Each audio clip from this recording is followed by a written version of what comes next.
Chosen ones, pause whatever you're doing, because tonight is not like any other night. There is something trembling in the heavens, something sacred unraveling in the unseen realm. If your spirit has been restless, your sleep broken, your heart carrying weight without a name, this message is for you. You didn't find this by scrolling. Heaven positioned you here.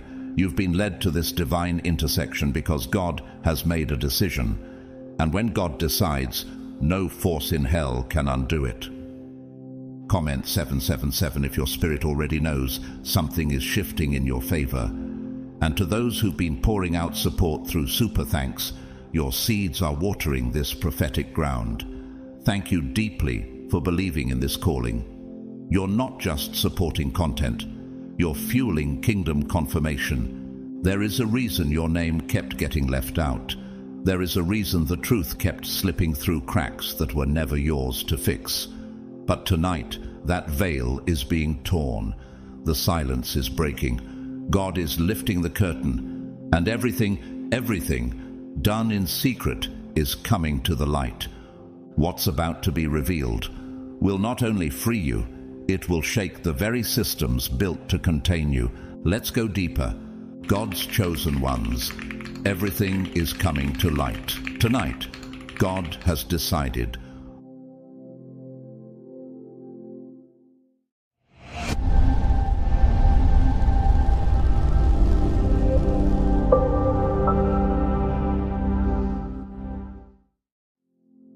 What they buried with whispers and wrapped in secrecy, God is now unearthing with the weight of eternity behind it. What they tried to erase from history like a footnote, too inconvenient to remain, God is rewriting in bold letters across the timeline of your life, where all can see. This isn't retaliation. This is a divine recalibration, an alignment of cosmic justice to set in motion what no earthly court could ever settle. For when God reveals, no algorithm of manipulation, no vault of lies, no network of deception can hold it back. For there is nothing concealed that will not be disclosed, or hidden that will not be made known. Luke 12:2. The same mouths that slandered you behind closed doors will soon be silenced by the echo of truth. The frequency of truth is rising now. It pierces distortion like light pierces fog. You've been asking in the silence of your soul, why did they get away with it? Why does the truth feel like it's lagging behind the lies? When will the narrative shift? And how much longer must you carry what they caused? These questions are sacred echoes that heaven has heard. And God is responding with exposure, not to humiliate, but to vindicate. This is the kind of vindication David experienced when Saul, despite his power, could not silence the anointing. Touch not my anointed, and do my prophets no harm. 1 Chronicles 16:22. Joseph too was thrown in a pit, sold and forgotten, but the God who sees in secret brought him to a palace in public. You intended to harm me, but God intended it for good. Genesis 50:20. What was used to delay your destiny is now being used to define it. In the world of architecture, the foundation bears the entire structure. If it's cracked, everything collapses. But God has been strengthening your unseen foundations: integrity, endurance, obedience. You weren't being punished. You were being fortified to carry the weight of what's coming. And now, God is about to showcase the hidden scaffolding of your survival. Pope Gregory the Great once said, "The secret of the Lord is with those who fear him." His reverence allowed him to lead during a plague-stricken Rome with divine discernment, while others blamed, scapegoated, and scattered. Contrast that with Cesare Borgia, a ruthless Renaissance political figure who tried to manipulate papal power and public opinion to serve his ambitions. His end? Betrayal, disgrace, and death in isolation. Because when you build influence on lies, you cannot outmaneuver justice, especially when heaven intervenes. Then there's the story of Alain, a respected professor whose enemies in academia forged evidence to discredit his work. For years, his name was shunned from conferences. But one night, a student stumbled upon a misfiled research paper that exposed the conspiracy. The university was forced to issue a public apology. Alain didn't seek vengeance. He walked back into the lecture hall with his head held high, because truth walked in before him. The mycelium, the invisible root network of mushrooms, operates silently beneath the forest floor, restoring balance, carrying life, correcting imbalances underground. And just like that unseen network, your truth has been moving beneath the surface. Now, it's breaking through like a fruiting body after the rain, undeniable and alive. So don't flinch when the spotlight of justice shines. Don't cower when the curtain is pulled back. This is your vindication moment, not your demise. No weapon formed against you shall prosper, and every tongue that rises against you in judgment you shall condemn. Isaiah 54:17. The Lord will fight for you. You need only to be still. Exodus 14:14. He reveals deep and hidden things. He knows what lies in darkness, and light dwells with him.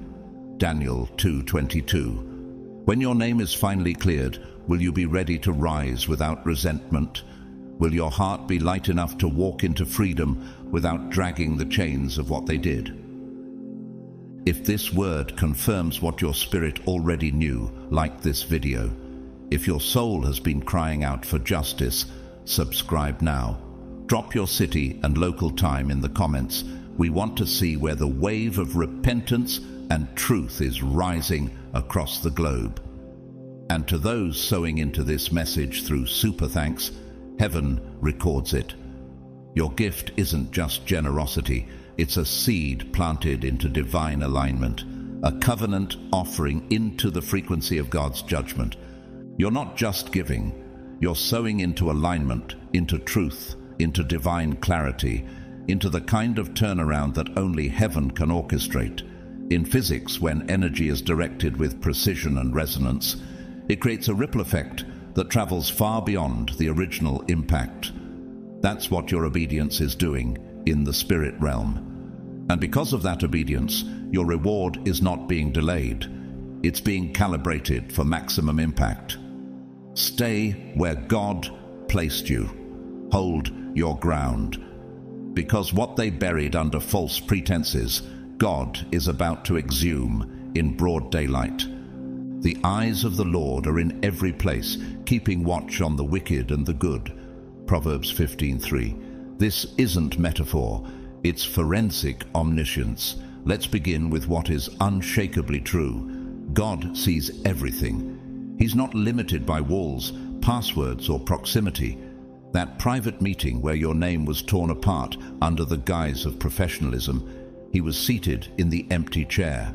That forced smile someone gave you while their heart plotted betrayal.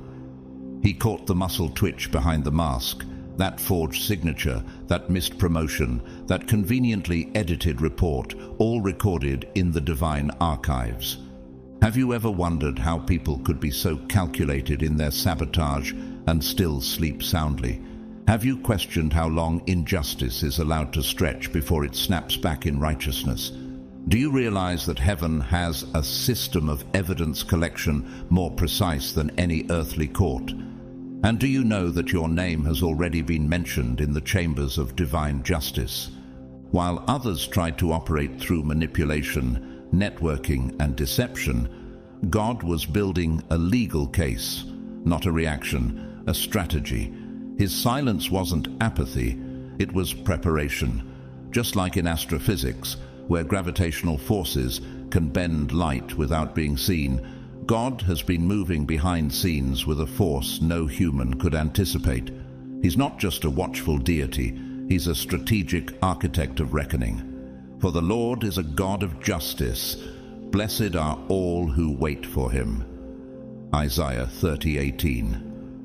In the book of Job, Satan stood before God with a list of accusations.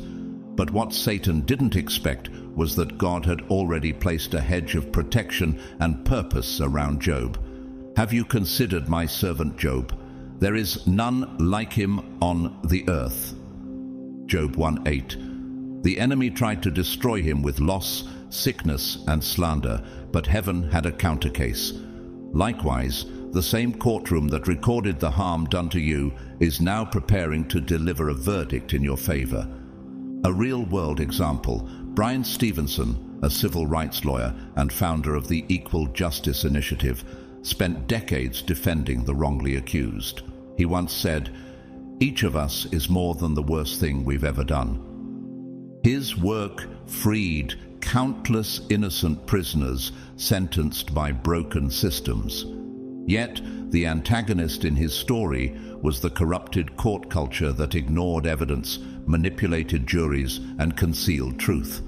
Those systems eventually collapsed under the weight of uncovered injustice, because truth has gravitational pull. And there's Miriam, an assistant in a large non-profit, whose supervisor tried to discredit her by altering email records and falsely accusing her of financial mismanagement. She was removed quietly. But 2 years later, during a routine audit, every falsified number was exposed.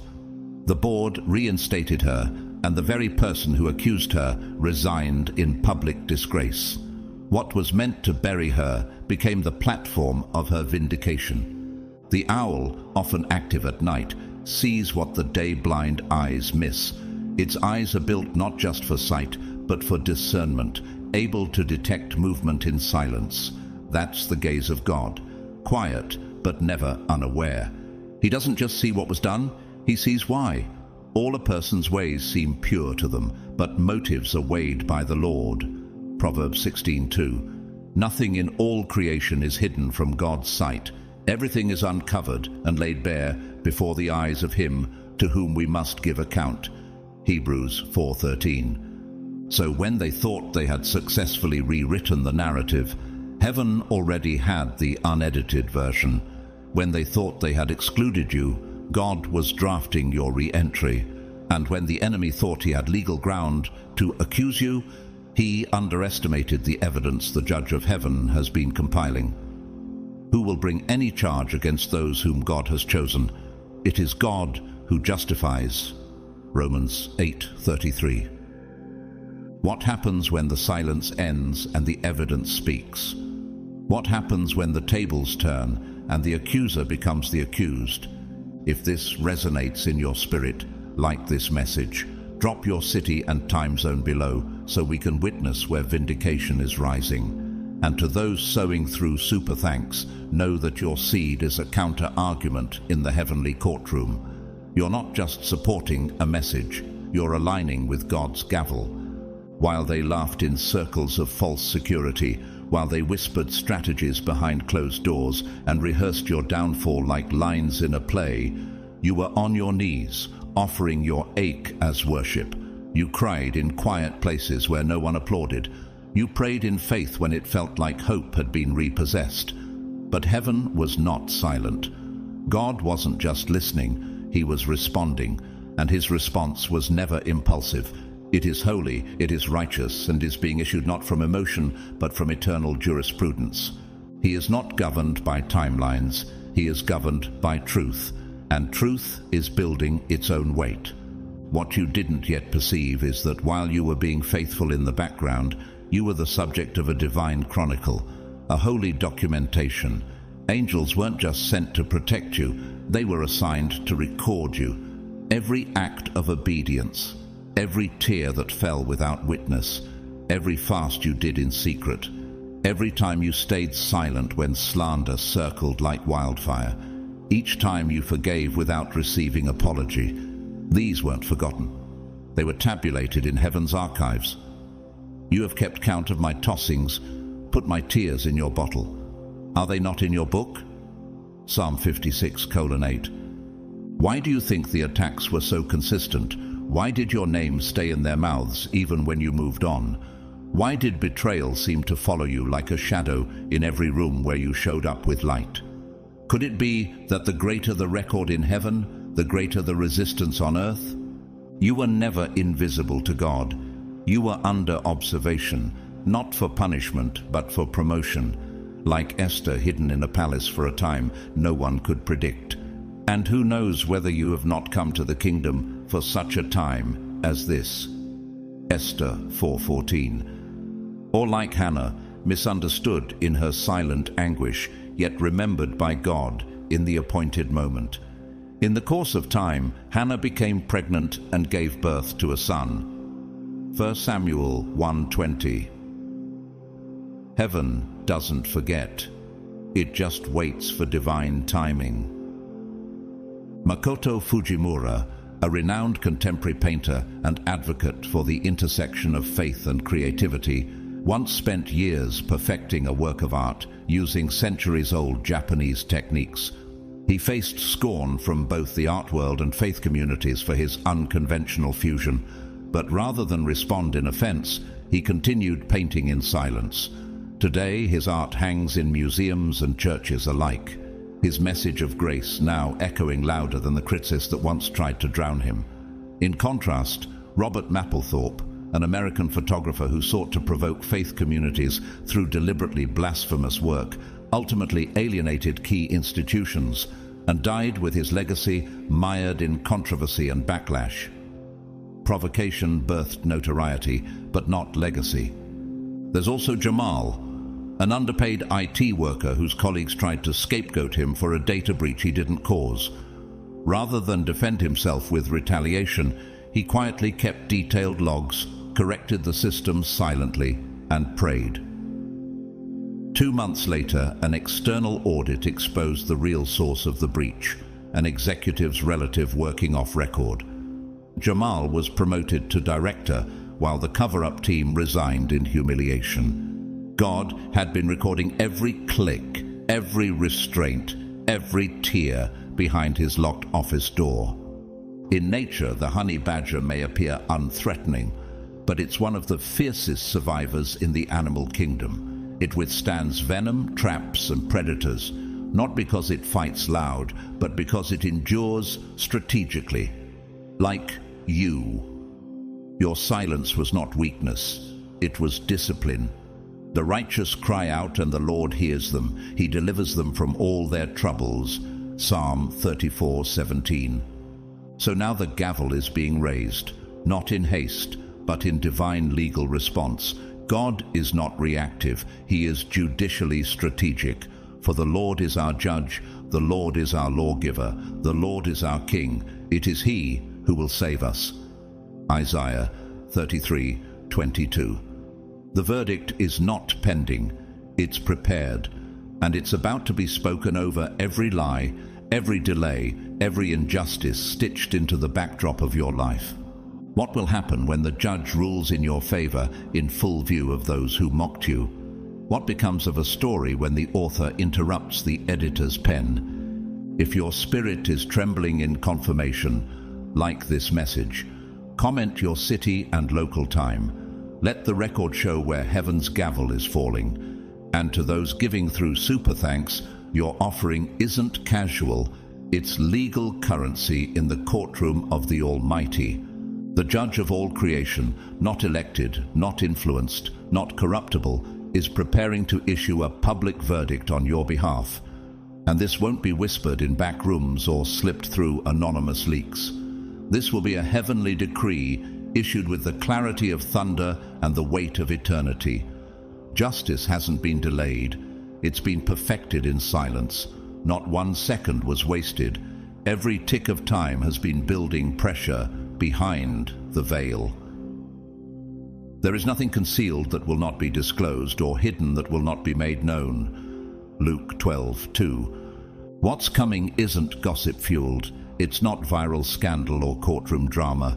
It is a prophetic realignment authored by the only voice that cannot lie, God himself. And when he unveils truth, it won't be through speculation. It will be through irrefutable evidence. In the language of particle physics, his light reveals not just what is visible, but what holds matter together. His exposure is total, atom deep and heaven wide. You've felt the tension rising. You've watched untruths celebrated and righteousness dismissed. But what happens when divine protocol interrupts human order? What if the real courtroom is above the jurisdiction of media, politics, and public opinion? What if the very thing they mocked you for becomes the key that unlocks the exposure of their schemes? God's methods are unspinnable. There is no PR team that can drown him out. No algorithm can shadow ban the voice of the Almighty. When he exposes, he doesn't just show facts, he reveals motives. For the Lord sees not as man sees. Man looks on the outward appearance, but the Lord looks on the heart. 1 Samuel 16:7. There will be no space to twist the narrative, no place to hide under performance, no ground to stand on, built by manipulation. Some of you will watch the very tables you were excluded from collapse overnight. Others will see those who performed purity while hiding corruption lose their platform in full view. Entire systems, corporate, religious, political, will implode, not because of chaos, but because they were architected on spiritual injustice. And heaven has now intervened. Think of the tower termites, a seemingly invisible colony that builds an entire ecosystem underground while human eyes only see a dirt mound. But when pressure builds, the entire hill erupts, revealing the intricate architecture underneath. What man ignored, heaven has been monitoring, and now it's surfacing. In Scripture, this pattern repeats. The Lord takes his place in court. He rises to judge the people. Isaiah 3:13. When Haman built gallows for Mordecai, he never imagined they would become his own undoing. Whoever digs a pit will fall into it. If someone rolls a stone, it will roll back on them. Proverbs 26:27. You were not forgotten. You were being positioned. Dorothy Day, founder of the Catholic worker movement, was arrested, mocked, and dismissed by political and religious institutions alike. But her refusal to abandon the poor, her prophetic resistance to war and injustice, eventually caused entire systems to shift. Her legacy outlived the critics. In stark contrast, Bernard Madoff, a financier who orchestrated the largest Ponzi scheme in history, constructed his empire on deception until truth ruptured the illusion, destroying not only reputations but entire networks. You can't build eternity with fraud. And then there's Rafael, a city planner in Brazil who refused to sign a corrupt zoning deal. He was demoted, ridiculed, and pushed aside. But a year later, a satellite imaging study revealed illegal development that violated environmental protections. His original objection was used to prosecute 3 officials. Rafael, reinstated and promoted as a national advisor for urban ethics. What they mocked became his microphone. You may feel like heaven's been on defense, but God is not defending, he's dismantling. This is not karma, this is kingdom protocol. The Lord is known by his acts of justice. The wicked are ensnared by the work of their hands. Psalm 9:16. You will not have to shout your truth. It will be shouted for you by the same heaven that documented every injustice in sacred detail. He will bring to light what is hidden in darkness and will expose the motives of the heart. 1 Corinthians 4:5. So ask yourself, when positions shift, when platforms crumble, when false voices fall silent, will you be ready to walk in authority without carrying bitterness? Will you lead with justice and not vengeance? Because what's coming isn't retribution, it's reformation. If this confirms what your spirit has already been groaning for, like this message, comment your city and local time below. Let heaven record where alignment is rising. And to those who are sowing into this message through super thanks, you're not just giving, you're participating in a divine transfer of jurisdiction. Here's what the enemy has never truly understood and still underestimates to this day. While they were busy hiding secrets behind locked doors and encrypted messages, God was hiding you in plain sight. While they orchestrated their narratives, crafted alliances, and altered perceptions like media consultants staging a story, God was in the secret place, crafting something no hand could contaminate and no agenda could reach. You are my hiding place.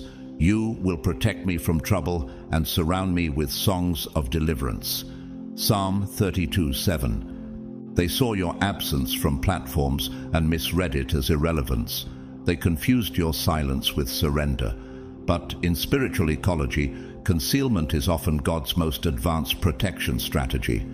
He wasn't keeping you from visibility. He was preserving your authenticity.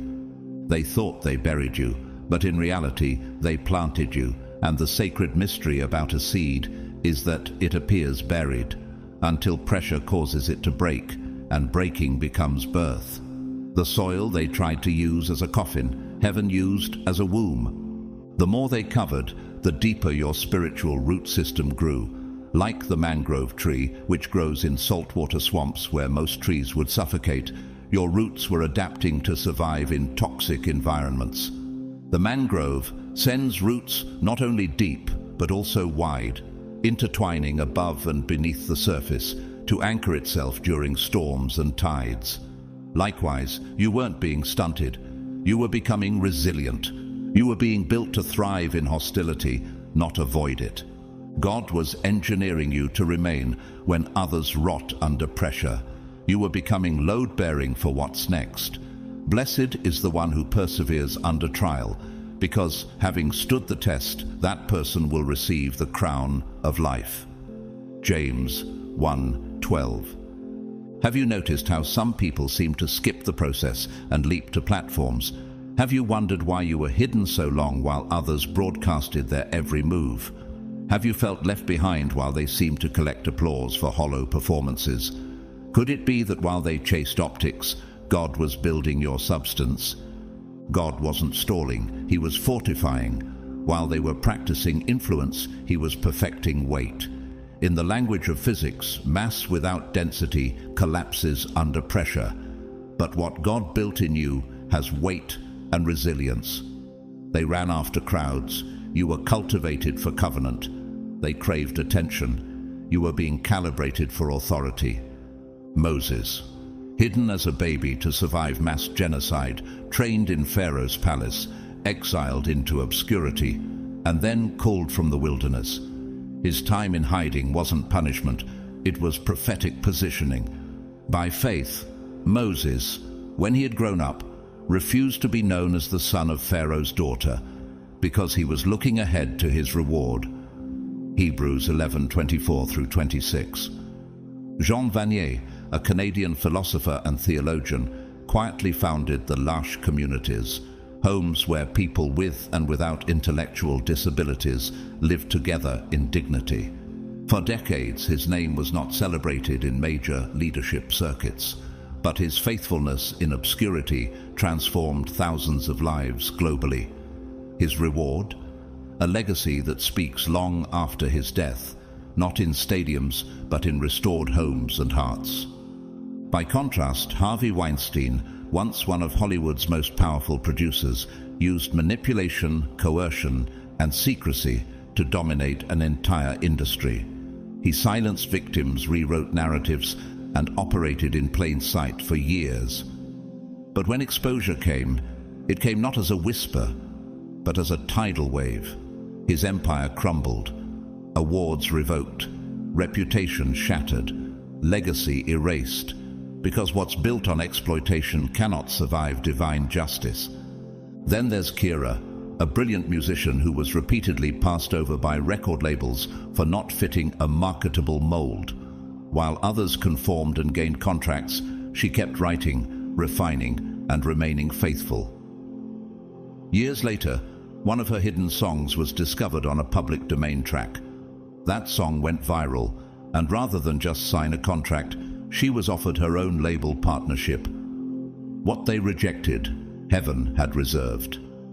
And in nature, the lotus flower grows through mud, murky, thick, and suffocating, yet it rises, unblemished, to bloom atop the water. Your environment may have been hostile, the people around you may have been toxic, but your origin doesn't disqualify your emergence. He raises the poor from the dust and lifts the needy from the ash heap. Psalm 113:7. So while they were gathering microphones, God was giving you a mantle. While they built exposure, God built endurance. And now the shift is near. What you carry is not promotional, it's prophetic. And when God brings you forth, it won't be to fit in. It will be to stand out with substance that no counterfeit can imitate. If your spirit bears witness to this truth, like this message, drop your city and local time. We want to see where heaven's seeds are breaking through the surface. And if you're sowing into this word through super thanks, know this. You're not just giving into good soil. You're planting into prophetic fertility. Let this shake you free, because what's happening now, this exposure, this unveiling, this sudden shift in atmosphere, it's not just about what they did. It's about what God has been doing in you all along. Their fall is not the climax. Your rise is. You were never meant to remain hidden in the shadows like a forgotten relic. You were preserved, not overlooked. And now, the spiritual incubation period is over. What was planted in you didn't die. It took root. It wasn't buried. It was becoming. The emergence of God's chosen ones in this hour is not performance. It's prophetic fulfillment. I will restore to you the years that the swarming locust has eaten. Joel 2:25. This is the hour of divine reversal. Every distortion that placed the wrong ones on pedestals is being recalibrated. Every lie that suppressed your voice is being incinerated in the furnace of God's justice. And here's what's critical. The main event isn't the collapse of the corrupt, it's the crowning of the faithful. Because while they were curating illusions, you were cultivating intimacy with the Spirit. While they manipulated optics, God was installing spiritual infrastructure in you, quiet, hidden, unshakable. Have you felt a deep restlessness that something's shifting? Have you sensed that your time of silence wasn't a delay, but a divine strategy? Could it be that your obscurity was protection while the wheat and the tares were maturing together? And are you ready to carry the mantle, not of revenge, but of redemptive authority? In psychology, there's a concept called post-traumatic growth, the phenomenon where individuals emerge from deep suffering with greater strength, clarity, and spiritual vision. That's what's being activated in you. This is recompense, not reaction. This is healing with a crown attached. We saw this with Joseph, sold into slavery, imprisoned for what he didn't do, forgotten by the cupbearer. But when the time of divine emergence arrived, Pharaoh himself called for him, and the pit became a platform. You meant evil against me, but God meant it for good. Genesis 50:20. That's what's about to happen to you. Dr. Bernice King, daughter of Martin Luther King Jr., lived under the long shadow of her father's assassination. For years she carried grief privately, while others debated publicly. But in due time, she rose, not as a figurehead, but as a force. Through strategy, advocacy, and spiritual wisdom, she now leads with a mantle of legacy that cannot be faked. Her emergence was not loud, but it was loaded with destiny. In contrast, Lance Armstrong, once hailed as a global hero in cycling, built his legacy on performance-enhancing deception. When truth surfaced, he was stripped of titles, endorsement deals collapsed, and his empire of admiration turned into infamy. Because elevation by deceit is only sustainable until heaven speaks. And there's Naomi, a midwife in Kenya, who was blackballed by medical superiors after exposing corruption in childbirth mortality statistics. For years, she lived in obscurity, doing home births in poor villages. But when international medical NGOs discovered her data, not only was she vindicated, she was hired to lead a task force on global birth equity. What others tried to silence, heaven amplified. In nature, the cicada lives underground for up to 17 years, silent, hidden, growing, and then, without warning, it emerges in full chorus by the millions. Scientists call it a synchronized emergence. What you thought was delay was actually divine synchronization. You weren't waiting, you were aligning. So this isn't revenge, it's recompense. God does not uncover to humiliate his children. He uncovers to redeem them. He raises up the poor from the dust and lifts the needy from the ash heap. He seats them with princes and has them inherit a throne of honor. 1 Samuel 2:8. This is not karma. This is kingdom justice. And when the unveiling begins, it will be so undeniable, so heaven-timed, that those who tried to dim your light will find themselves blinded by the radiance God places upon you. This is your emergence, and the world isn't ready, but heaven is. But ask yourself this: when your name is finally vindicated, will your heart be free enough to walk without bitterness? Will you be able to rise without needing revenge to justify your healing? If you feel the stirring of this word in your spirit, like this message, comment your city and time zone below, so we can witness together where God's reversal is sweeping the globe. And if you're sowing into this message through Super Thanks, know this: you're not funding content, you're activating covenant. Some of you didn't just lose opportunities, you lost time, years spent picking up pieces others broke, years where you walked through shadows trying to find light that no one handed you, years marked by betrayal, misunderstanding, and invisible endurance. You rebuilt what others tore down. You trusted again when trust felt like foolishness. You kept showing up even when your soul wanted to disappear. Your heart was bruised. Your voice was silenced. Your name was slandered. And yet, you didn't vanish. You didn't become bitter. You stood. And hear this clearly: God is not just a revealer, he is a restorer. He doesn't stop at vindication, he orchestrates recompense. I will restore to you the years that the swarming locust has eaten. Joel 2:25. He is not only going to expose what was said behind your back, he is about to rewrite your entire narrative in front of their eyes.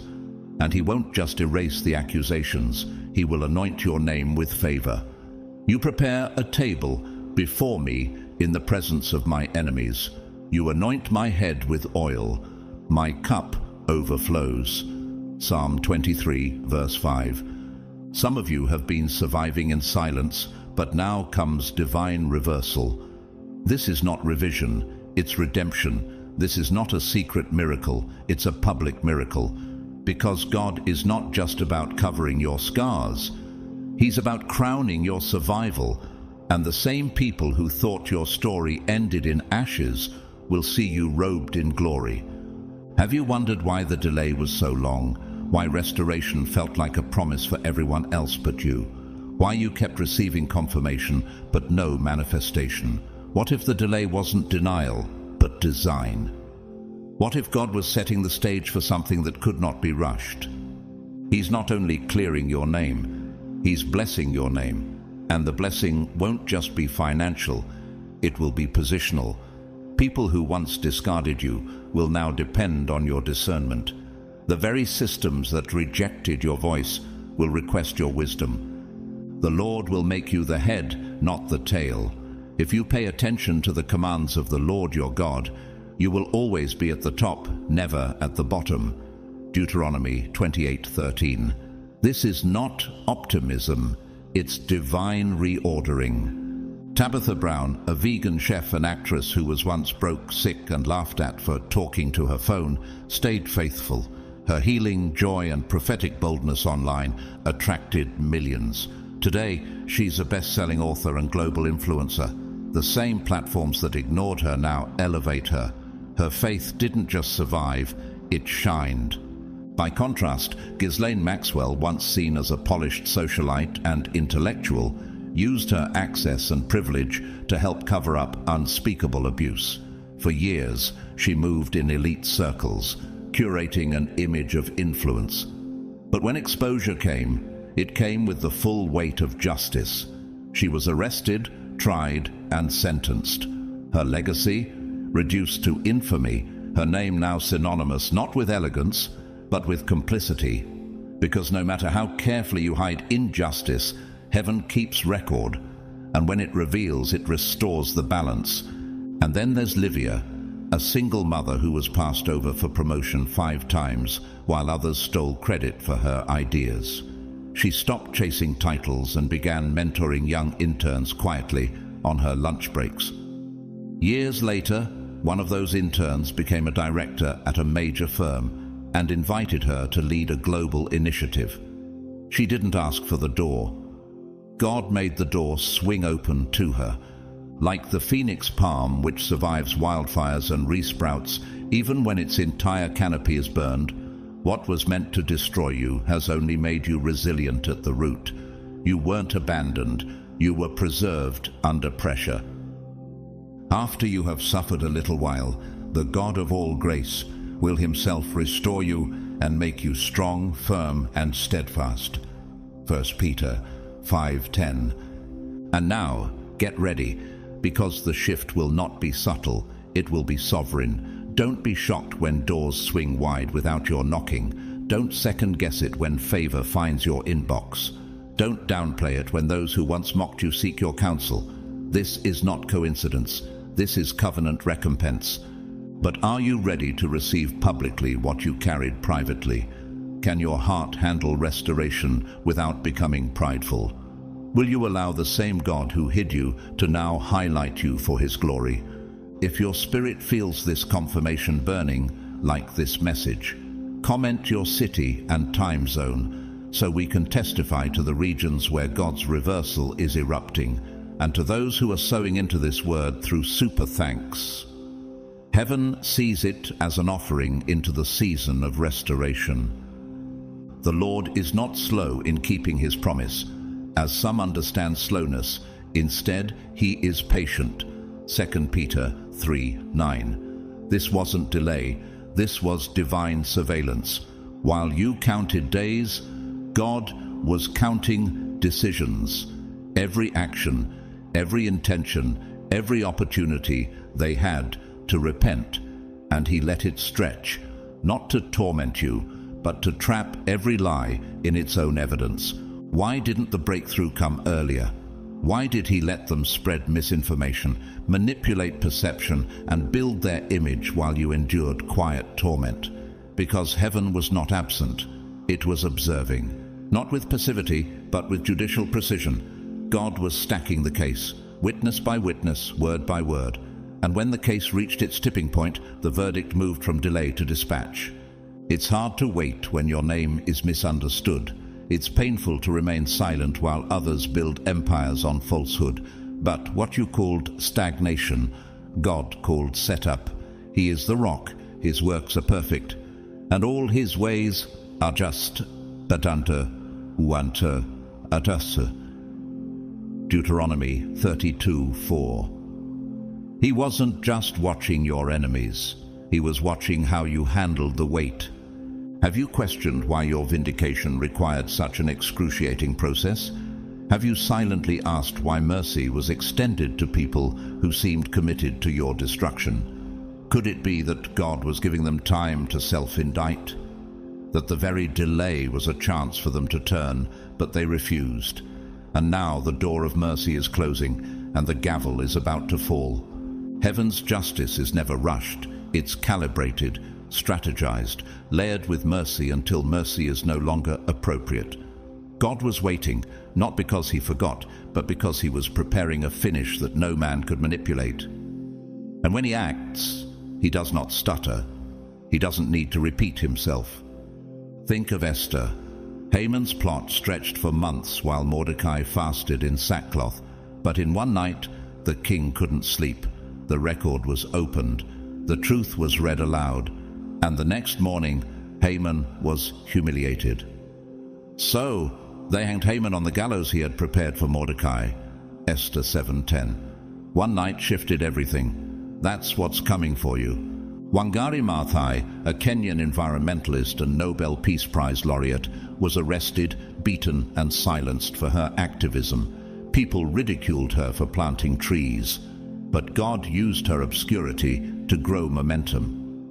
When the exposure finally came, it wasn't just about trees, It was about justice, dignity, and national healing. Her faith in her cause outlasted her critics. In contrast, Carlos Ghosn, once hailed as a genius in the auto industry, secretly manipulated corporate finances while projecting innovation. His empire crumbled when truth erupted. He fled across borders in a box, literally, and became a fugitive. Because when integrity is neglected, exposure is inevitable. And then there's Marcus, a school janitor falsely accused of theft by a supervisor trying to hide their own misconduct. Marcus was suspended, shamed, and written off. But months later, a routine audit exposed the real thief. And Marcus was not only cleared, he was publicly honored by the school board and promoted to facilities director. He returned not bitter, but elevated. Lava tubes lie dormant underground for centuries. Pressure builds, tension accumulates, and when the volcanic release comes, it carves new rivers through stone, reshaping the entire landscape. That's what divine justice does. It doesn't just correct, it reconstructs. So now, the delay is over. What was postponed in mercy is about to be delivered in justice. This isn't just rescue, it's reveal. The lights are coming on, the records are being opened. The truth is not just entering the room, it's walking in with fire in its eyes. And when heaven says now, no system, no lie, no title, no alliance can stop what's about to erupt. But when the fire comes, will your heart be clean enough to carry the crown? Will you be able to walk through your open doors without dragging your pain with you? The Lord will fight for you. You need only to be still. Exodus 14:14. Still doesn't mean silent. It means positioned, rooted, unshaken, ready. If your spirit knows this is the shift like this message, comment your city and time zone, because the courtroom of heaven is active and the sentence is being served. And to those sowing through super thanks, your gift is not forgotten. It's recorded in the evidence of alignment. You don't have to respond to every lie. You don't have to explain yourself in every room or prove your innocence in every comment section. You don't need a platform, a defense strategy, or a PR campaign. You need one thing: to stand. Stand in purity. Stand in alignment. Stand in the stillness that shakes realms. Because when you stay silent in righteousness, heaven speaks in fire. The Lion of Judah doesn't respond to rumors, he roars through results. And when God enters battle, he's not fighting for attention, he's fighting for truth. And when truth is carried by the breath of heaven, it doesn't need applause. It brings evidence. The Lord will vindicate me. Your love, Lord, endures forever. Psalm 138:8. God doesn't fight like man. He doesn't clap back. He shuts it down. He doesn't argue on your behalf. He overthrows systems built on deceit. He doesn't defend you in the court of man. He establishes you in the court of heaven. No weapon formed against you shall prosper, and every tongue that rises against you in judgment you shall condemn. Isaiah 54:17. But it won't be by your strength, it will be by his justice. He does not shout over your enemies, he silences them, not with debate, but with demonstration. And when he rises, it's not for retaliation, it's for reordering. The voices that once accused you will fall mute under the weight of his clarity. Have you been tempted to speak before it's time? Have you felt the urge to defend yourself to those who already made up their minds? Have you rehearsed explanations for people who were never interested in truth? What if your silence is not weakness but warfare? What if your restraint is more prophetic than your rebuttal? In strategic military science, there's a concept called asymmetric power, a force so unique in its approach that it doesn't respond in kind, but disrupts entirely. That's how God moves. He's not reactive, he's sovereign. While they posture for attention, he positions for judgment. Think of Jesus standing before Pilate, accused, misrepresented, misunderstood. But Jesus made no reply, not even to a single charge, to the great amazement of the governor. Matthew 27:14. His silence was not surrender, it was superior authority. Fred Rogers, known globally as Mr. Rogers, was once viciously mocked for his gentle, intentional speech. In a world that glorified outrage, his stillness was seen as weakness. But decades later, his kindness became a global standard of integrity. His silence wasn't passive, it was anchored in moral authority. In contrast, Elizabeth Holmes, the former CEO of Theranos, fought accusations with charisma, denial, and image control, but her platform was built on illusion. When the truth surfaced, no speech could save her. Her silence in the courtroom wasn't power, it was exposure. And then there's Emmanuel, a worship leader falsely accused of financial misconduct by a jealous colleague. Instead of launching a counter-campaign, he stayed quiet. He led worship each Sunday like nothing happened. Months later, the church accountant discovered emails proving his innocence. Not only was he cleared, he was promoted to head of pastoral care. What nearly buried him became the bridge to his elevation. Like the snow leopard, elusive and regal, you don't need to roar to dominate your territory. You were built to move in quiet strength. The moment you roar, it won't be for defense, it will be for dominion. The Lord is a warrior, the Lord is his name. Exodus 15:3. So stay still, stay clean, stay untangled from the chaos, because your defender is already at work. Heaven does not rush, but it never forgets. The very table they tried to exclude you from is being rearranged, with your name on the guest list. And when God is your reputation, no smear can stain you. But are you strong enough to let God do it his way? Can you stay humble while the verdict is written in heaven? Will you trust that his silence was never absence, but set up? If this word is aligning with your spirit, like this message, comment your city and time zone. We are watching regions shift in reverence. And to those sowing through super thanks, you're not funding opinion. You're anchoring yourself in heaven-backed defense. Before I formed you in the womb, I knew you. Before you were born, I set you apart. Jeremiah 1:5. Long before anyone misunderstood you, heaven identified you.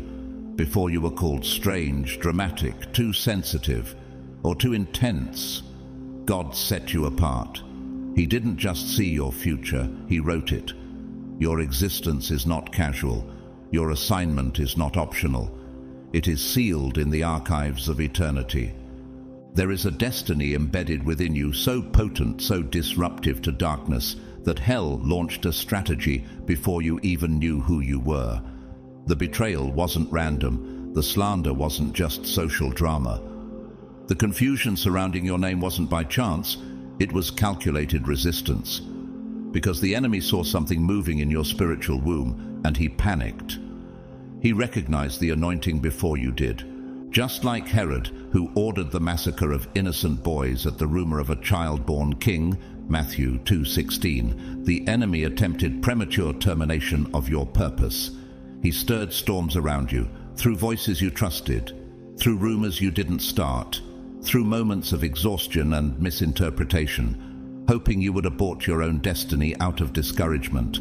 But what Satan failed to understand is this: he cannot stop what heaven has already decreed. He can distract, but he can't deny. He can delay, but he can't destroy. The gifts and calling of God are irrevocable. Romans 11:29. What God put in you will not be miscarried. You weren't called to survive. You were called to deliver. Have you noticed how certain attacks seem to come right before breakthrough? How warfare increases when you're about to step into a new chapter? How relationships collapse, old wounds reopen, and your name is targeted just when your spirit begins to rise? That's not coincidence. That's confirmation. Dr. Miles Monroe, a Bahamian preacher and leadership expert, once said, "The wealthiest place in the world is the cemetery. So many die with dreams never birthed." But that won't be your story. What's in you will not be buried. It will be birthed. In contrast, Jim Jones, the cult leader who manipulated spiritual hunger into mass destruction, tried to counterfeit destiny by forcing people to surrender their God-given discernment. He disguised darkness in charisma and left devastation in his wake. Why? Because when assignment is hijacked by ego, it becomes weaponized. And there's Alina, a visual artist who was silenced by a university for refusing to remove biblical themes from her final project. She was told she'd never be featured in galleries, but a visiting curator saw the piece and offered her an international showcase. What was rejected in one place became revered in another. Nature reflects this warfare and victory. The arapaima, a massive fish native to the Amazon, carries its eggs in its mouth for protection. Though it's hunted and surrounded by predators, it shelters life until hatching. You've been carrying something sacred in hostile territory, and God has protected your promise in places where you didn't even know you were in danger. So yes, the betrayal hurt, the slander confused, the delay exhausted, but heaven never lost sight of you. What was placed in you before time is now reaching full term. The contractions you're feeling, that's not breakdown, that's birth. Shall I bring to the point of birth and not cause to deliver, says the Lord, Isaiah 66:9. But here's the real question. Will you trust the pain of transition long enough to push through to delivery? Can you believe that the very storm meant to break you is now the wind pushing you into place? If this resonates in your spirit, like this message, drop your city and time zone in the comments. We are watching labor turn to launching. And for those sowing through super thanks, you're not just giving, you're midwifing the manifestation. But God has spoken. I will expose what they tried to use to abort your assignment. This is not scandal. It's a supernatural birth announcement. What others will interpret as fallout, heaven recognizes as fulfillment. The contractions you've been experiencing, emotional pressure, spiritual tension, relational breakage, are not signs of death. They are signs of divine delivery. Shall I bring to the point of birth and not cause to deliver? Says the Lord, Isaiah 66:9. What God buried in you for protection is now rising in revelation. And when it speaks, no denial, no spin, no conspiracy will be able to silence it. This moment isn't about vindication, it's about manifestation.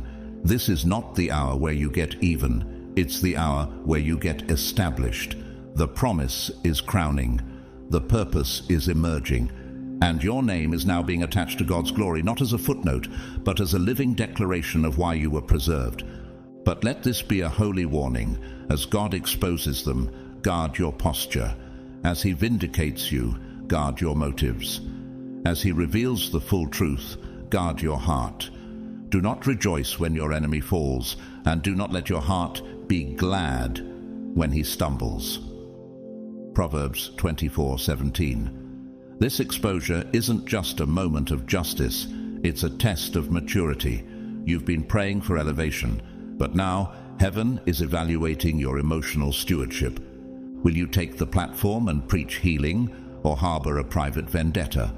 Will your testimony lift others, or quietly shame those who doubted you? Will you reflect the mercy you were shown, or mirror the malice that tried to stop you? Blessed are the pure in heart, for they will see God. Matthew 5:8. You are being called into a higher visibility, but that visibility comes with spiritual responsibility. Because your character determines your crown, and your humility determines your longevity. Pope John Paul II, who forgave the man who attempted to assassinate him, became a global symbol of mercy. He didn't weaponize his survival. He used it as an invitation to healing.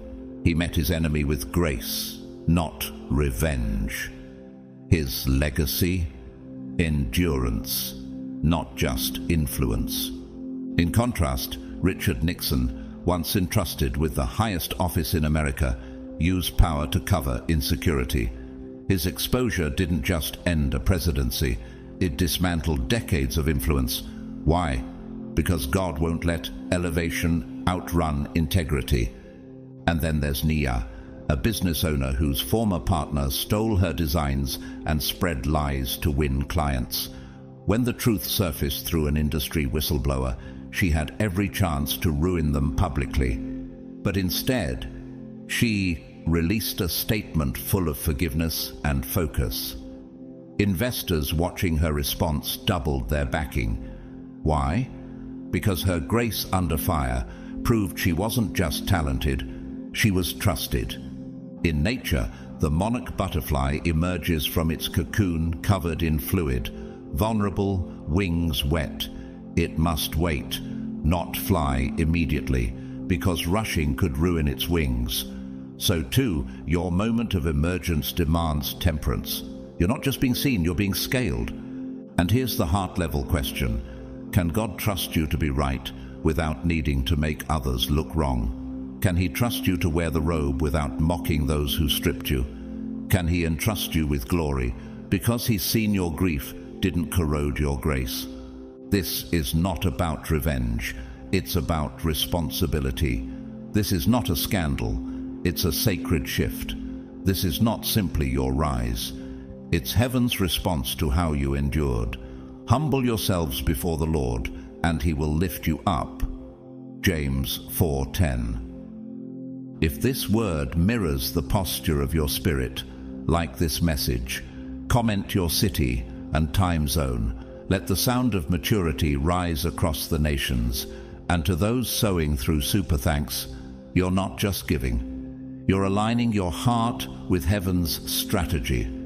God isn't just preparing to elevate you, He is preparing to sustain you, because temporary success without internal structure is spiritual sabotage. This is a divine invitation to show heaven that you can carry glory without abandoning integrity, that you can be lifted without becoming lofty, that your elevation won't cast others into shadow, but will reflect the radiance of the one who lifted you.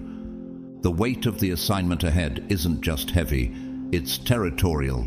It's not about a title, it's about stewardship over nations.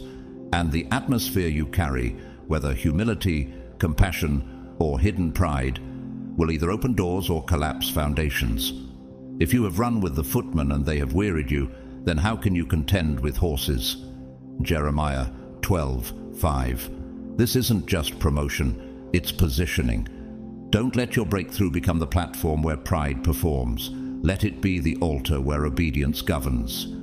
Once the exposure has come and the lies have unraveled, God won't simply clean your name. He will stretch your borders. You're not coming out just vindicated, you're coming out multiplied. This isn't the climax of your story. It's the first domino in divine expansion. What they tried to limit is about to overflow. What they tried to bury is about to erupt with resurrection power. Enlarge the place of your tent, do not hold back. Isaiah 54:2. The ceiling they installed over you is shattering under heaven's pressure. The tables they didn't invite you to are being flipped, and your name is being written not in whispers, but in bold, heaven-backed ink.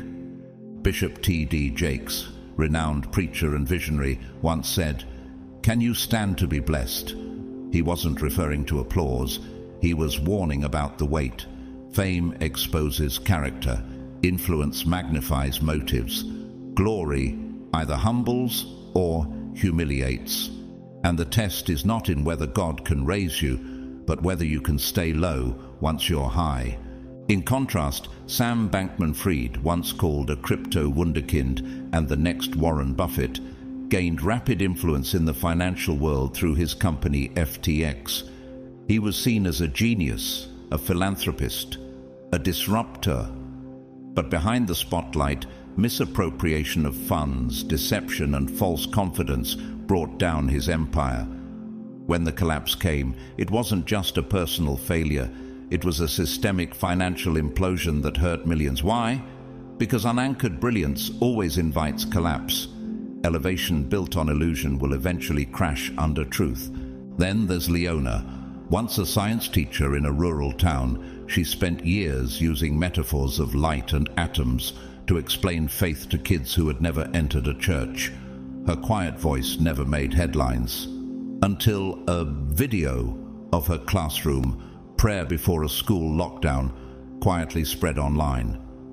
Instead of signing book deals and television contracts that poured in, Leona built a free online academy teaching both physics and purpose. Her fame didn't dilute her devotion, it amplified her assignment.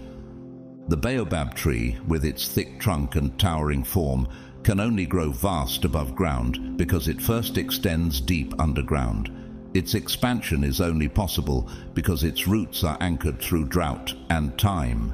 So too, your reach is now expanding, not because of public applause, but because of private endurance. Can God trust your hands with glory and still find your knees in humility? Can He give you visibility without losing your vulnerability? Can He stretch your name without you shrinking His? This is not the time to doubt your identity. This is not the hour to hesitate in your calling. This is not the moment to second-guess what has already been confirmed by the courts of heaven. Arise, shine, for your light has come, and the glory of the Lord rises upon you. Isaiah 61. If this word confirms what your spirit has been sensing, like this message, share your city and time zone in the comments, and watch as God expands faithful ones across every time region. And to those sowing through Super Thanks, you're not just supporting, you're partnering with expansion. Chosen ones, the glory of the Lord is about to rise upon your life, not as a whisper, but as a divine eruption. And when it does, people won't just hear about what you survived. They'll see the visible aftershock of heaven's involvement. The very ones who dismissed your potential, who minimized your process, who tried to delete your presence from the narrative, will become witnesses, not of your comeback, but of God's confirmation. You prepare a table before me in the presence of my enemies. Psalm 23, verse 5. This will not be subtle restoration. It will be ceremonial vindication. Heaven doesn't do soft unveilings when it's time to exalt the faithful. It releases strategic visibility. What they tried to do behind your back, God is about to put on public record, not to humiliate them, but to highlight His hand on you. So walk tall, speak only what heaven authorizes, and let your character remain your loudest answer. Who may ascend the hill of the Lord? He who has clean hands and a pure heart. Psalm 24:3-4. Leah Chase, a New Orleans chef once overlooked in the elite culinary world, cooked with dignity and purpose until her kitchen became a gathering place for presidents and civil rights leaders. She didn't fight for recognition. She stewarded her craft faithfully, and in time, glory found her. Her legacy, honor without compromise. By contrast, Ravi Zacharias, once held as one of the most eloquent defenders of the Christian faith, used his platform not only to preach truth, but, unbeknownst to many, to hide patterns of abuse cloaked in spirituality. After his death, investigations revealed years of exploitation masked by piety and polished rhetoric. The fallout didn't just disillusion followers, it scarred the witness of the church worldwide. Because when sacred platforms are used to protect secret sin, God will not stay silent. Exposure doesn't come to destroy His kingdom, it comes to cleanse it. Then there's Malik, a fictitious but powerfully real story. Once an underground poet, overlooked and silenced for his spiritual themes, he went viral after a clip of him reciting scripture on a subway reached millions. Suddenly, publishers chased him, but instead of compromising for fame, he used his influence to mentor incarcerated youth through spoken word. His stage didn't consume him, it commissioned him. In nature, lava tubes form deep under volcanic terrain, flowing slowly, silently. For years, they remain hidden until pressure creates an opening, and when it does, light pours through the earth, reshaping the entire landscape. What's been building in you is about to erupt with holy clarity. This is not a negotiation. This is a heaven-backed operation. When God moves like this, he does not consult with public opinion. He reveals with authority, reverses with power, and releases with fire. Is not my word like fire, declares the Lord, and like a hammer that breaks a rock in pieces? Jeremiah 23:29.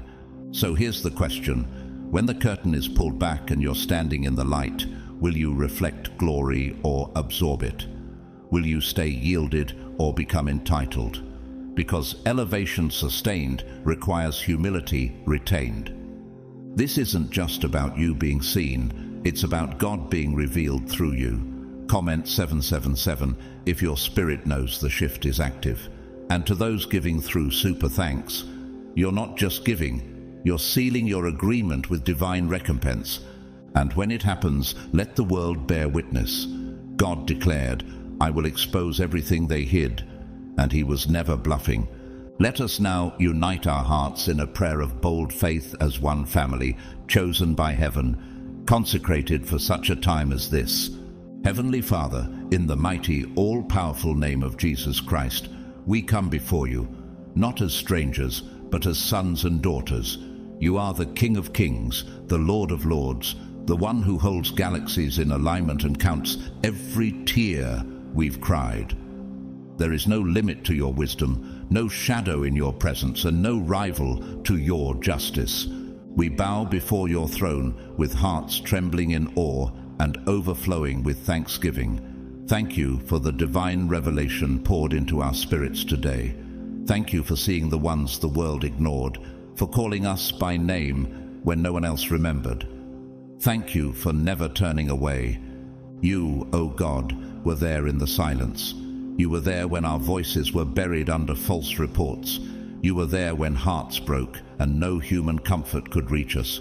And you are here now, not just to comfort, but to confront, not just to heal, but to restore. Father, I thank you for every chosen one listening right now. You have sanctified them by fire, not popularity. And now, Lord, we align our hearts with your holy justice. Rise up, O righteous one, and expose every plot, every distortion, every chain the enemy forged in secret places. Tear back the veil. Let every lie collapse under the weight of your truth. Your word declares, there is nothing concealed that will not be disclosed or hidden that will not be made known. Luke 12:2. We stand on this promise, not in fear, but in holy expectation. Expose the backroom meetings, shatter the false alliances, bring down the idols they built with stolen stones, silence the whispers, unravel the narratives.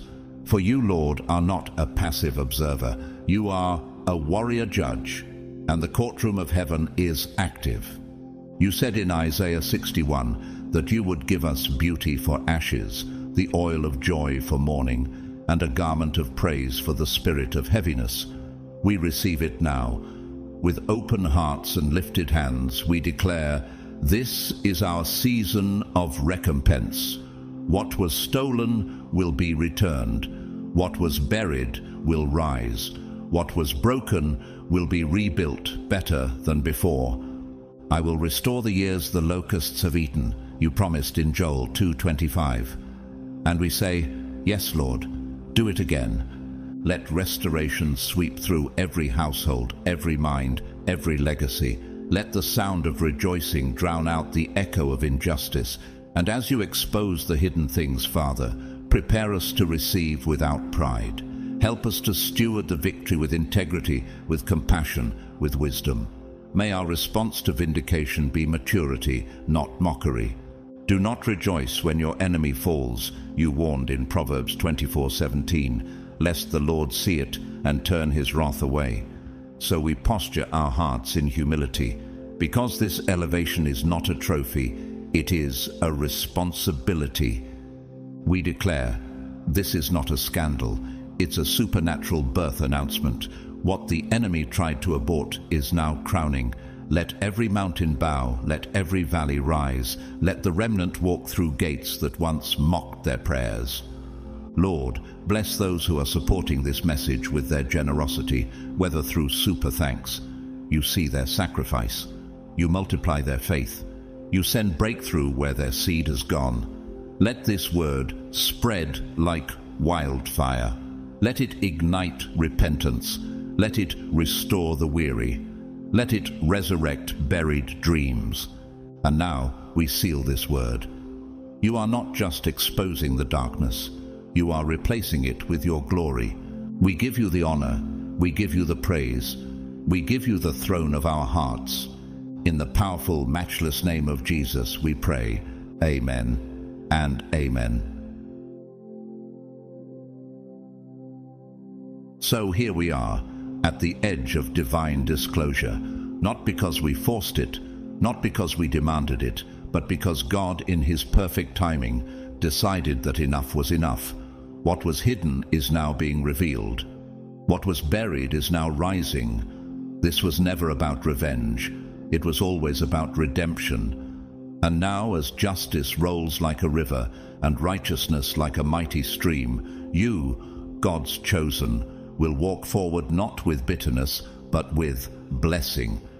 This exposure is not your destruction. It is your definition. It is the moment heaven says, "Now the world shall see who I've been raising in the wilderness. You were always called. You were always anointed. But now the light is coming, not just to reveal the truth about them, but to confirm the truth about you. So hold your peace. Keep your posture. Stay in position. What's coming next is not just public vindication. It is prophetic positioning. And when it arrives, may your heart remain anchored in humility, so that God can trust you with more than victory. He can trust you with legacy. If this message has resonated in your spirit, I invite you to respond in faith. Like this video if you feel heaven has spoken directly to your situation. Share this message with someone who needs to know God is not blind and He is not late. Comment below what city and nation you're watching from. We want to see where this wave of truth is crashing through. Subscribe if your spirit is hungry for more prophetic insight, more revelation, more kingdom alignment. This space was created with you in mind.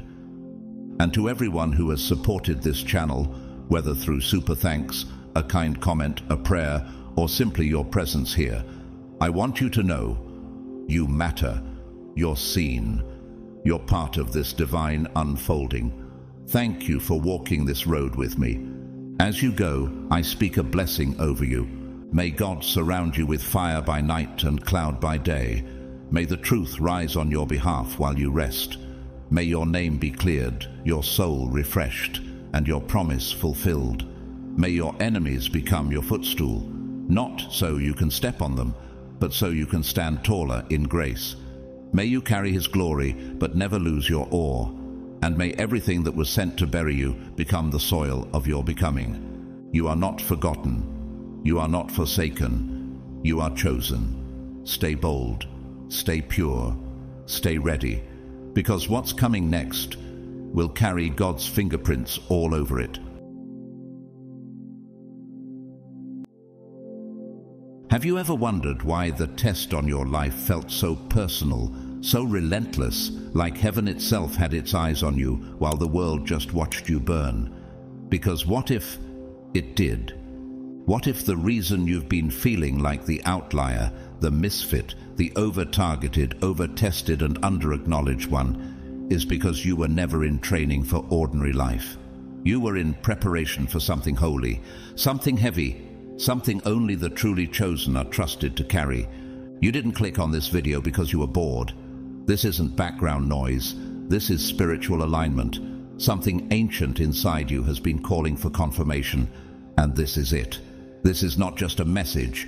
It's a mirror, a remembering, a revelation. God's chosen ones, He gave you the hardest exam, and you passed without cheating. Let that land for a second. You didn't manipulate. You didn't mimic. You didn't lie to look strong. You bled in private and still showed up in truth. While others were chasing platforms, you were surviving furnaces. While others were faking favor, you were forging faith. If your soul just whispered, "That's me," type 777 in the comments. That number isn't hype, it's heaven's code. It marks those who passed what most people never even saw coming. And before we go deeper, I want to pause and thank every one of you who's been supporting this space through Super Thanks. Your seed is not just generosity, it's fuel for prophetic reach. Your faith helps this message travel into the hands and hearts that need it most. Now, lean in. What if the pressure you thought was punishment was actually the proof that you're one of His most trusted? Let's talk about it. God's chosen ones. God gave you the hardest exam, and you passed without cheating.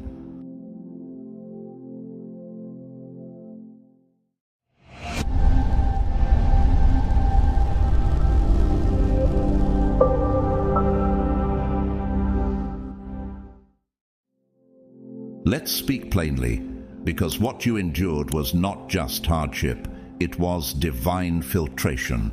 You weren't walking through a chapter, you were being evaluated by eternity itself.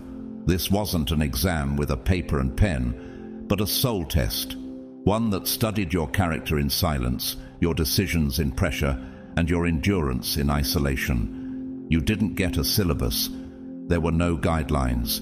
The questions came dressed as losses, delays, betrayals, and long stretches of holy silence.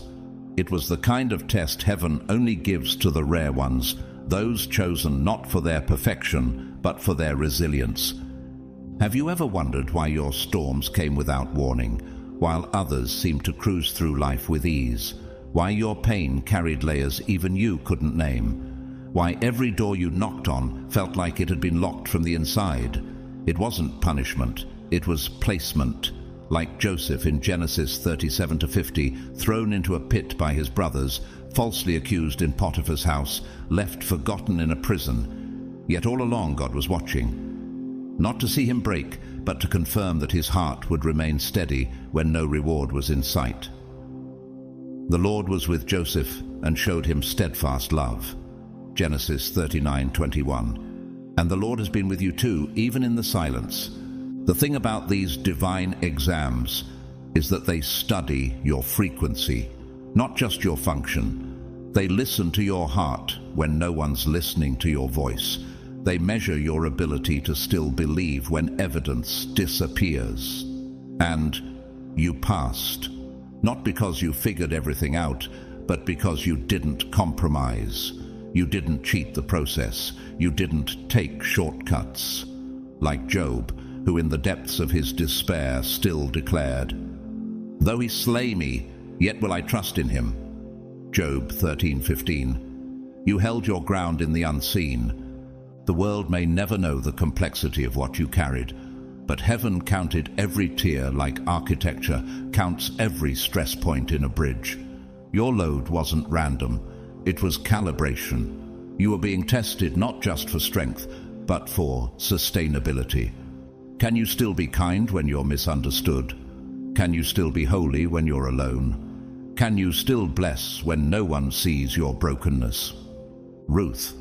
She chose loyalty over convenience, following Naomi into a land she did not know. She could have turned back like Orpah, but Ruth pressed forward, and in doing so, aligned herself with divine destiny. Your people shall be my people, and your God my God. Ruth 1:16. You too stayed when you could have left. You believed when doubt had a louder voice. That's not survival, that's spiritual excellence. Nature endures its own tests, how a tree bends but doesn't break in storms, how the lion waits in stillness before it pounces. You were both the tree and the lion. You practiced patience as a weapon and discernment as your compass. While others cracked under pressure, you recalibrated. That's rare. That's royal. And while you were walking through fire, someone else took a different path. Charles Ponzi, once a businessman who dazzled the public with promises of quick returns, chose deceit over integrity. He built a name, yes, but on deception. And like all structures built on fraud, it collapsed. Not because he lacked talent, but because he cheated the test. His name is now synonymous with betrayal. But you walked through without scheming, without manipulation, and without shortcuts. On the other side of the spectrum, Sister Claire, a trauma counselor from a war-torn region who lost her family and still stayed to serve orphans. She said once, "God didn't save me to escape the pain. He trusted me to stay and heal others with it." That is the kind of strength the world overlooks, but heaven exalts. Have you noticed how certain birds fly alone when migrating long distances? Like the osprey, strong, solitary, instinctual. They don't travel with the crowd because their path is built for a different altitude. You, chosen one, have always felt this difference. It's not a flaw, it's a mark. You weren't built for comfort. You were sculpted for trust. And now, the trust God placed in you is shifting into movement. How do you explain the peace you feel now, even when the noise hasn't stopped? Why do people look at you and sense a weight they can't name? Why do rooms change when you enter them, even when you stay quiet? Because you passed. And the evidence isn't just your survival. It's your still soft heart. It's your still sharp discernment. It's your still anchored faith. This light momentary affliction is preparing for us an eternal weight of glory beyond all comparison. 2 Corinthians 4:17. That affliction was your curriculum, and now glory is the diploma. Quiet glory, eternal weight. And when people ask, "How did you make it through?" what will you say? Not with bitterness, not with boasting, but with the quiet clarity of one who was seen by God the whole time. You didn't just survive. You passed. You passed the kind of test that doesn't come with a finish line or a trophy, the kind that doesn't get celebrated because most never even recognize it was a test to begin with. You passed without cheating, without posturing, without becoming someone else just to make the pain stop. You stayed honest in a world that rewards the mask. You stayed kind in a season where cruelty would have been easier. That's what heaven sees, even when no one else claps. And here's what most never understand. This wasn't a public trial. There were no loud enemies, no grand betrayals with witnesses to validate your hurt. This was the kind of test that shows up in slow heartbreak, unanswered prayers, years of inattention, and the kind of silence that makes you question your worth. You kept going even when the days blurred, when your hope was exhausted, and when the only voice speaking into your soul was the faint whisper of God saying, "Don't give up." Why do some quit when the silence grows thick? Why do others compromise, abandon their principles, or numb out when life doesn't hand out explanations? It's not because they're lesser. It's because this test wasn't for everyone. It was for the few who were chosen, not to be perfect, but to be trusted with pain that purifies. You're still standing because you became a living answer to a question only God was asking. Can you keep your heart clean when no one's watching? Can you protect your integrity when it would be easier to let it go? Can you still give love when you're not receiving it in return? Jesus said in Luke 16:10, "Whoever can be trusted with very little can also be trusted with much."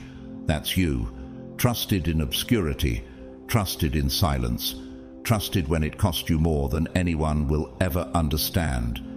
You weren't just being tested, you were being entrusted. With what? With weight, with wisdom, with depth, with discernment, with compassion that only those who've been through fire ever carry. Have you noticed something shifting lately? A steadiness in your voice, a clarity in your decisions, a gentleness that no longer feels like weakness. That's not personality. That's spiritual graduation. That's divine endorsement. You passed not by being loud, but by being loyal. Loyal to your values, loyal to your calling, loyal to a God who never left, even when it felt like he did. You are like the olive tree. In ancient Israel, Its oil was produced only through crushing, slow, sustained pressure. But once released, that oil anointed kings, healed wounds, lit lamps in the darkest night. What you've carried privately is now becoming oil publicly. The pressure was never random. The crushing was never punishment. It was production for something greater. And while you were quietly enduring, someone else took the shortcut. Lou Pearlman, the flashy music mogul who built empires through lies, deceiving artists and investors alike. He looked like he was passing every test until the fraud collapsed. His success was real, but it wasn't rooted.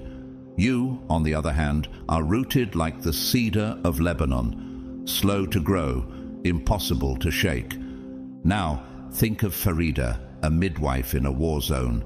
She has no stage, no title, no acclaim, but night after night she stays, delivering children under the threat of bombs and despair.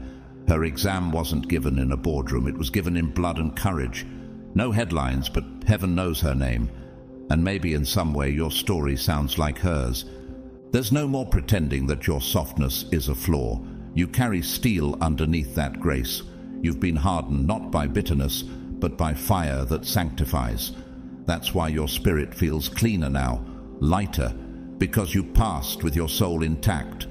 The testing of your faith produces perseverance. James 1:3 reminds us. And perseverance is what qualified you for what's next. You didn't skip steps. You built strength. You built substance. And now you're about to move from hidden to heralded. Not for fame, but for fulfillment. Just like Brian Stevenson, a public interest lawyer and founder of the Equal Justice Initiative, who stood quietly but firmly in the face of injustice for decades. He didn't rise through anger or theatrics. He rose through moral clarity, through relentless compassion for those forgotten by the system. His test came in courtrooms where the odds were stacked, in prison visits where hope was almost extinct, and he passed, without bitterness, without shortcuts. Each of us is more than the worst thing we've ever done, he once said. That's the heart of someone trusted with sacred burdens. Contrast that with Adam Neumann, the charismatic founder of WeWork, whose vision of community and innovation began to blur into delusion and manipulation. He sold a dream, but when the pressure mounted, it revealed cracks in the foundation. His fall wasn't because the vision was flawed, but because the ego behind it wasn't rooted in accountability. That's what happens when the test becomes about image, not integrity. When charisma replaces character, that's the difference heaven watches for. When the fire comes, will your foundation hold? When applause fades, will your choices still echo righteousness? This is the question you've already answered with your life. What kind of person keeps walking through a desert where others collapse? What kind of soul keeps giving when it's never guaranteed to receive? Only the rare ones. Only the chosen, only those who realize the test is part of the anointing. You didn't skip steps, you built strength, you built substance, and now you're about to move from hidden to heralded, not for fame, but for fulfillment. And when the question comes again, how did you survive all that? You'll simply smile, because what you went through wasn't survival, it was sanctification. And what you carry now, that's legacy. You know what made it harder? No one saw the test. This wasn't the kind of suffering people rally around. It wasn't the dramatic kind that earns sympathy or social solidarity. No, this was the silent kind, invisible, sacred. It came dressed in delays that had no logic. Disappointments that didn't even make the news of your own life. Losses so quiet, you were the only one who ever grieved them. And then there were the internal battles, the kind that never left a bruise on your skin but shattered everything inside you like a cathedral of stained glass collapsing in the dark. How do you explain that kind of pain? How do you tell someone you're exhausted from carrying what they can't even name? This was the test, the kind heaven gives only to those it knows won't cheat. because cheating would have meant closing your heart, turning bitter, shutting down, becoming numb. But instead, you kept feeling, you kept hoping, you kept praying, even when it felt like the prayers were hitting a brass ceiling. You were like the tree in winter. No one saw the roots growing deeper, only that the leaves were gone. But in the unseen underground places, your foundation was expanding. That's spiritual architecture. That's what the prophets walked through, unseen preparation before public revelation. Think of Job. When everything was stripped from him, family, fortune, health, he didn't curse God, even though he was provoked to. Though he slay me, yet will I hope in him. Job 13:15. That wasn't blind optimism. That was covenant faith, the kind forged in fire. And this, chosen one, is what you've been proving. You didn't collapse when comfort left. You didn't sell your integrity for ease. You stayed in alignment when it cost you company. You passed the hardest exam, not because you had all the answers, but because you chose not to abandon the truth inside you. Even when the room went quiet, even when they misjudged your silence, even when life made no sense at all. And that, according to heaven, is what qualifies you. There's a kind of strength you now carry that can't be imitated. It doesn't sparkle under spotlights. It doesn't parade itself in titles or positions. It's subtle but seismic, like tectonic plates shifting beneath the surface. It's what makes rooms shift when you enter, even if you say nothing. You're not louder now. You're deeper. You're not faster. You're more exact. Because you've passed the test that most never even realize they're in. Let's pause here. Why do some people collapse under pressure while others rise? The answer lies not in talent, not even in resilience, but in reverence. And that's what you cultivated in secret. Reverence for what was unseen. Reverence for timing. Reverence for a God who trusted you with the kind of pain that rewrites a soul. Remember when Jesus was led into the wilderness by the Spirit? Matthew 4:1. Not by the enemy, not by error, by the Spirit. For 40 days he was tested, not to prove his weakness, but to reveal his assignment. You too were led into that quiet place, not to be punished, but to be proven. And like Jesus, you didn't cheat, you didn't cut corners, you didn't turn stones into bread just to satisfy your hunger for validation. You waited, you trusted, you passed. In the real world, look at Yo-Yo Ma, a world-renowned cellist. He didn't take shortcuts to fame. He practiced in quiet for years, often unseen and under pressure to conform. But he stayed committed to a deeper beauty. His artistry today is not flashy, it's holy. It's the result of spiritual consistency, not spotlight strategy. Now, contrast that with Carlos Ghosn, the former automotive executive who was once lauded as a genius in global business transformation. He manipulated accounting systems and misused company funds to inflate his image. When the system caught up, his empire collapsed and he fled justice in disgrace. The fallout wasn't just legal, it was moral. His shortcuts cost him credibility, legacy, and peace. But the deepest example may come from those who never enter the spotlight. Take Lena, a single mother in her 40s, who worked 3 jobs while battling depression in silence. She showed up for her children every day, cooked, prayed, stayed soft.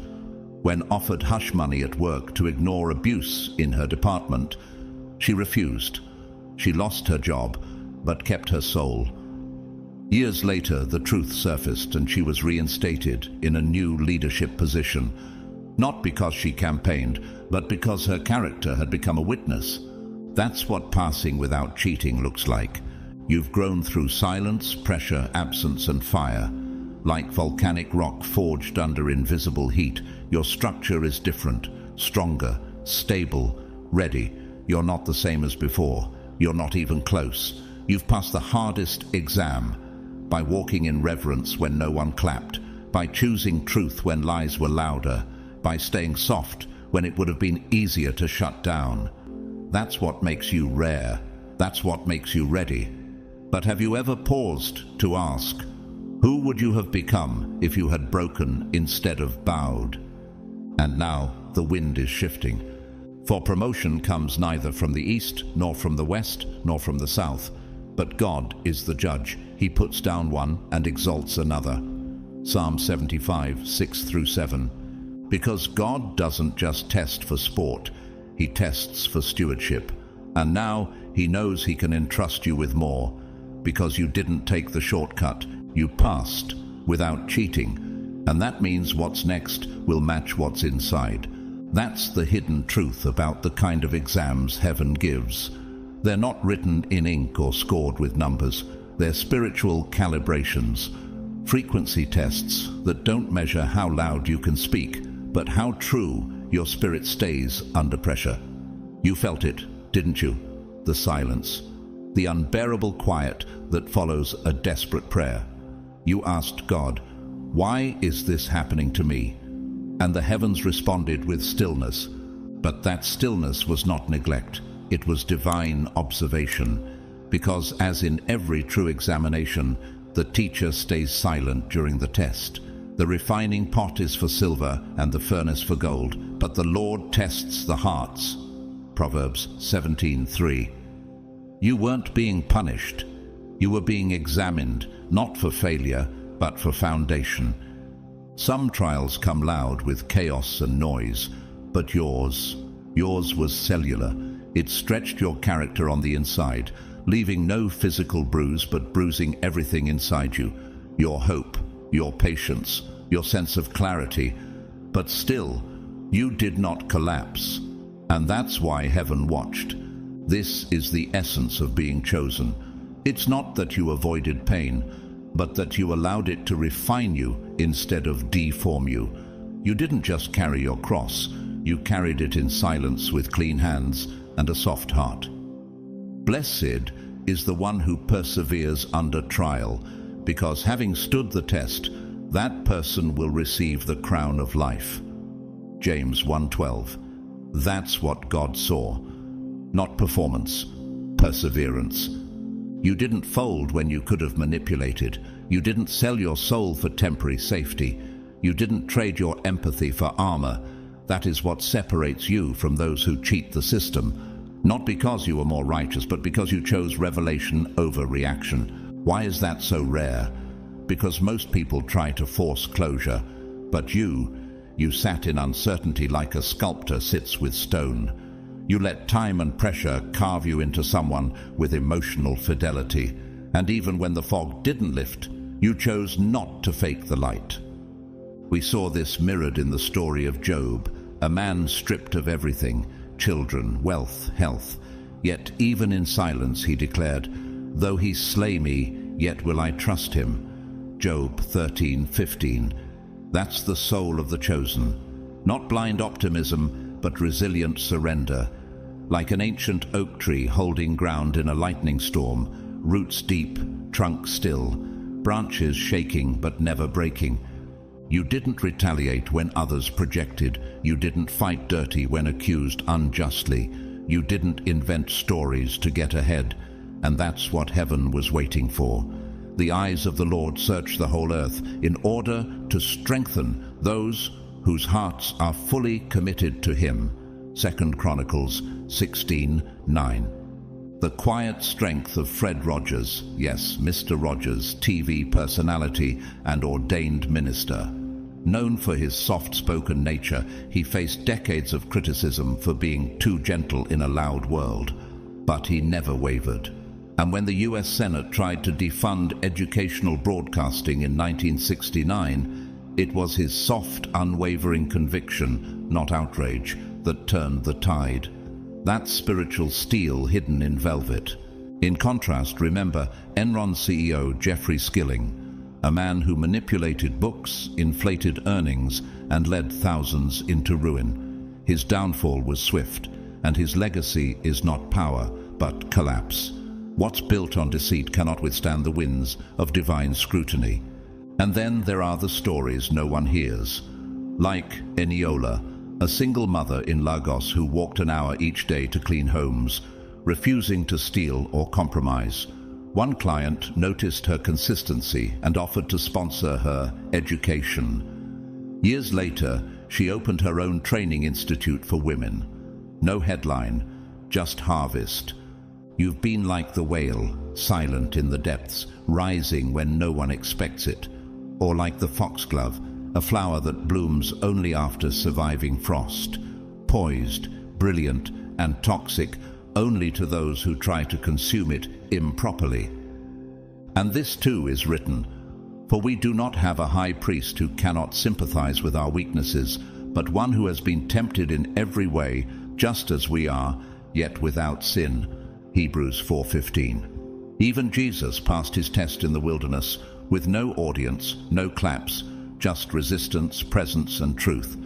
So if you're standing here now, still soft, still open, still honest, you've passed. Not because you got everything right, but because you stayed real. Not because you were perfect, but because you didn't cheat. You didn't force what God had hidden. You didn't betray your own soul to escape the fire. If you passed this much in the dark, what happens when heaven finally turns the light on you? You showed up, even when you didn't recognize your own reflection. You stayed planted, even when nothing around you was blooming. The ground looked dry, the sky withheld rain, and yet you held on like a lone cypress in a windless valley. Deep roots, silent faith. The people around you didn't see the fire. They didn't feel the ashes on your skin or the smoke in your lungs. But you walked through it anyway, without fanfare, without rescue. You endured in a way that left no headline, just legacy. And now you carry something that can't be explained, a quiet authority, a spiritual gravity, the kind of presence that makes people pause mid-sentence, not because of fear, but reverence. They don't know what it is, but they know it's not ordinary. It's the resonance of heaven that hums at a different frequency through you. You don't command attention with volume. You command alignment with stillness. It's not pride, it's power, the kind that only those who've walked alone with God can bear. This is what happens when you pass the hardest exams, the kind God gives in wilderness seasons. This is what David carried after years hiding in caves, still refusing to kill Saul, even when he had the chance. The Lord forbid that I should do such a thing to my master, the Lord's anointed. 1 Samuel 24:6. That wasn't fear, that was discernment, that was spiritual restraint, and God remembered it. You're not loud, you're not always first, but you are consistent. Like the pulse in a wrist or the tide on a moonless night, your presence realigns things. And whether they realize it or not, people look to you when the room starts shaking. Can you feel it now? That shift in how people respond to you. They sense the stability, the inner architecture of someone who has been rebuilt from rubble, brick by sacred brick. Not with human blueprints, but divine ones. Unless the Lord builds the house, those who build it labor in vain. Psalm 127:1. And not everyone can take it, because what you carry is clarifying. Some feel exposed around you, not because you judge, but because your peace makes their chaos uncomfortable. That's what happens when light enters a dim room. Like lanternfish in the ocean depths that emit light without heat, your illumination doesn't burn, but it does reveal. And revelation is not always welcomed. Look at the late Chadwick Boseman. He carried illness, pain, and silence, but still gave the world stories that echoed dignity and strength. He never had to announce his battle. His light did. That's how real power moves, without needing to explain itself. In contrast, Martin Shkreli, the former pharmaceutical executive who became infamous for raising the price of a life-saving drug by more than 5,000%, once viewed as a young, ambitious figure in biotech finance, his decisions reflected not innovation, but exploitation. He was eventually convicted for securities fraud and sentenced to prison. His name is now a cautionary tale. When stewardship is replaced with self-interest, even brilliance can rot into infamy. Then there's Nara, a bakery worker from a small coastal town. Every morning at 4 a.m. she kneads bread while whispering prayers for each person who'll eat it. Customers say they feel comfort in her pastries, though they don't know why. That's presence. That's what it looks like when someone carries grace baked into their hands. You walk like that now. Maybe you don't see it yet, but the room feels it, because what you carry is not from this world. It was forged in silence, in testing, in tears, and it's not going away.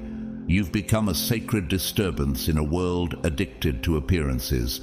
Arise, shine, for your light has come, and the glory of the Lord rises upon you. Isaiah 61. This isn't a temporary glow. This is a mantle, and you're wearing it without saying a word, because the ones who've passed the exam, without cheating, without shortcuts, don't have to prove anything. Would you recognize your own light now if you saw it in someone else? Because you were given the hardest exam and you passed in silence. And now something is shifting. The ground beneath you may still feel quiet, but listen closely. The silence is different now. It's not the kind of silence that tests your faith. It's the kind that precedes revelation. You've crossed a threshold. Not everyone sees it. Not everyone needs to. But heaven saw your paper, and it was marked with favor. Like the stillness before dawn, something luminous is being arranged. Heaven doesn't reward noise. Heaven responds to endurance. While others ran ahead with clamor, you remained rooted in the storm, learning the language of trust. Now God is speaking back, in alignment, in clarity, in doors that open without you having to knock. What once felt like delay now reveals itself as design. Remember how David was left tending sheep when the prophet came to anoint a king. No one thought to call him in, but God did. Man looks at the outward appearance, but the Lord looks at the heart. 1 Samuel 16:7. Like David, you weren't just overlooked, you were being prepared. And like Joseph, thrown into a pit for his dreams, you were tested in private before ever stepping into public responsibility. Until the time that his word came to pass, the word of the Lord tested him. Psalm 105, verse 19. Have you ever wondered why certain people couldn't walk with you through this season? Why even the closest ones couldn't understand what you were enduring? It's because the exam wasn't theirs to take, and the revelation isn't theirs to carry. God gave you the burden because he also gave you the capacity, and the reward is not applause, it's divine access. Look at Natsuko, a widow in a quiet Japanese coastal town who raised 3 children working 2 jobs without ever speaking of her sacrifices. Years later, when her youngest became a physician and returned to build a community clinic in her name, she simply smiled. She didn't need to explain the cost of her choices. Her legacy spoke for her. Now contrast that with Ray Dalker, a former tech entrepreneur who built his company on hype, borrowed brilliance, and stolen ideas. When the investors came calling and the foundation collapsed, it was exposed that he never passed the test. He just skipped class. What took a decade to build vanished in a month because illusion has no root system. And your roots? They've gone deep. You are like the mycelium beneath the forest floor, unseen yet essential, carrying unseen wisdom that keeps ecosystems alive. You are like the ox that plows in silence while others strut and shout, slow, strong, and unstoppable. You are the one whose growth confused those who only understand spectacle, not substance. The Lord is near to the brokenhearted and saves the crushed in spirit. Psalm 34:18. You didn't just survive heartbreak, you transformed in it. You didn't just wait for deliverance, you became the vessel that carried it. That's why the frequency you emit now is different. It doesn't beg for attention, it resonates. It rearranges atmospheres. Those who sow in tears shall reap with shouts of joy. Psalm 126, verse 5. Do you feel it now? The harvest hum beneath your feet. That's not adrenaline. That's alignment. Blessed is the one who perseveres under trial, because having stood the test, that person will receive the crown of life that the Lord has promised to those who love him. James 1:12. So when the light hits you now, don't flinch. You're not being exposed, you're being recognized. You see, most people look for evidence of progress in obvious places: paychecks, promotions, praise. But the most powerful promotions happen in rooms you never enter, in conversations where your name was whispered by someone whose life you impacted in silence, in moments when your absence revealed more than your presence ever could. You didn't climb a ladder, you became one. You became a structure others could stand on. You became a bridge between endurance and elevation. Because when you pass a divine exam, you don't just get a reward, you become the proof. You become the evidence of what obedience in the dark can create. You are what faith looks like when it refuses to fold. And now that quiet faith is starting to speak. It doesn't shout.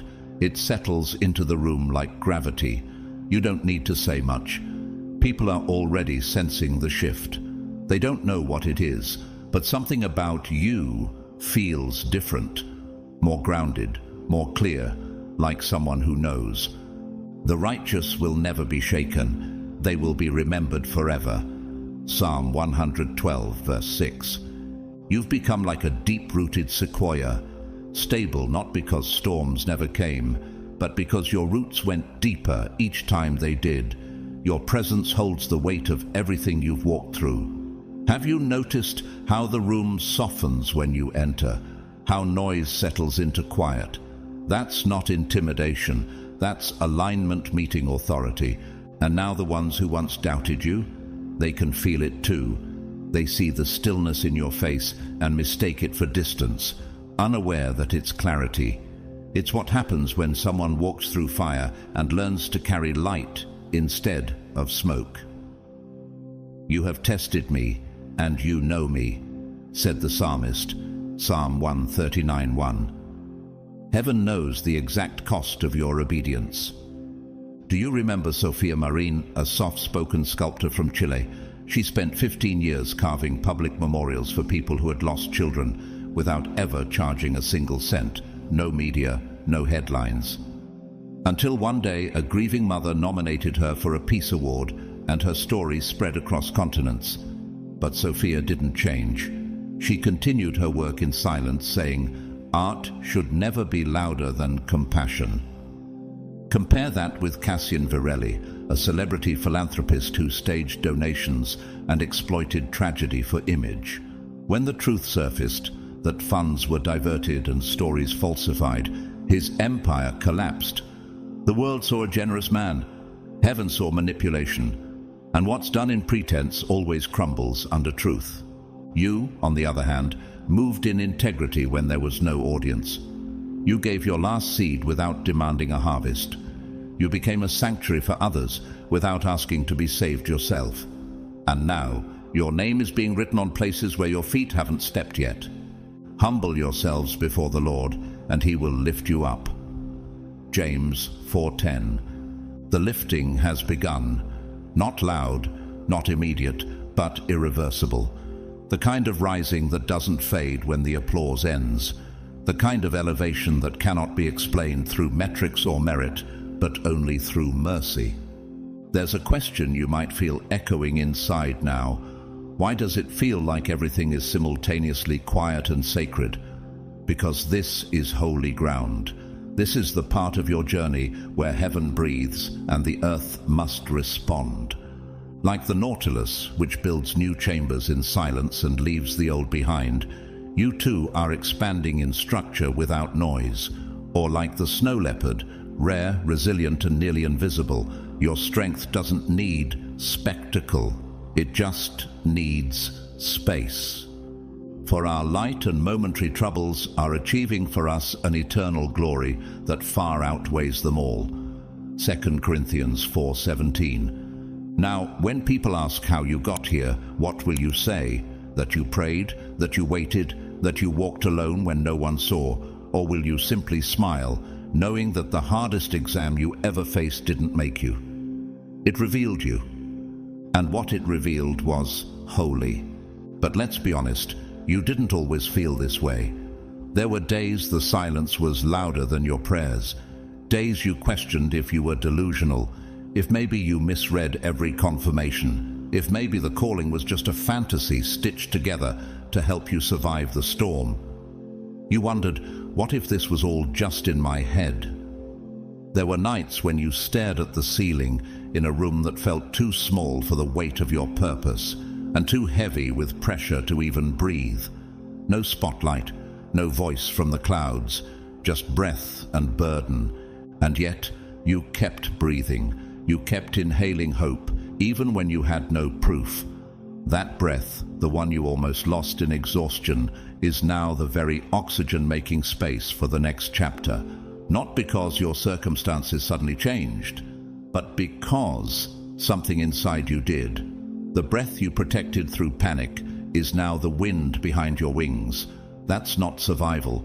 That's sacred resilience. The Spirit of God has made me, and the breath of the Almighty gives me life. Job 33:4. Your lungs became altars. Each inhale was a testimony that the darkness didn't win.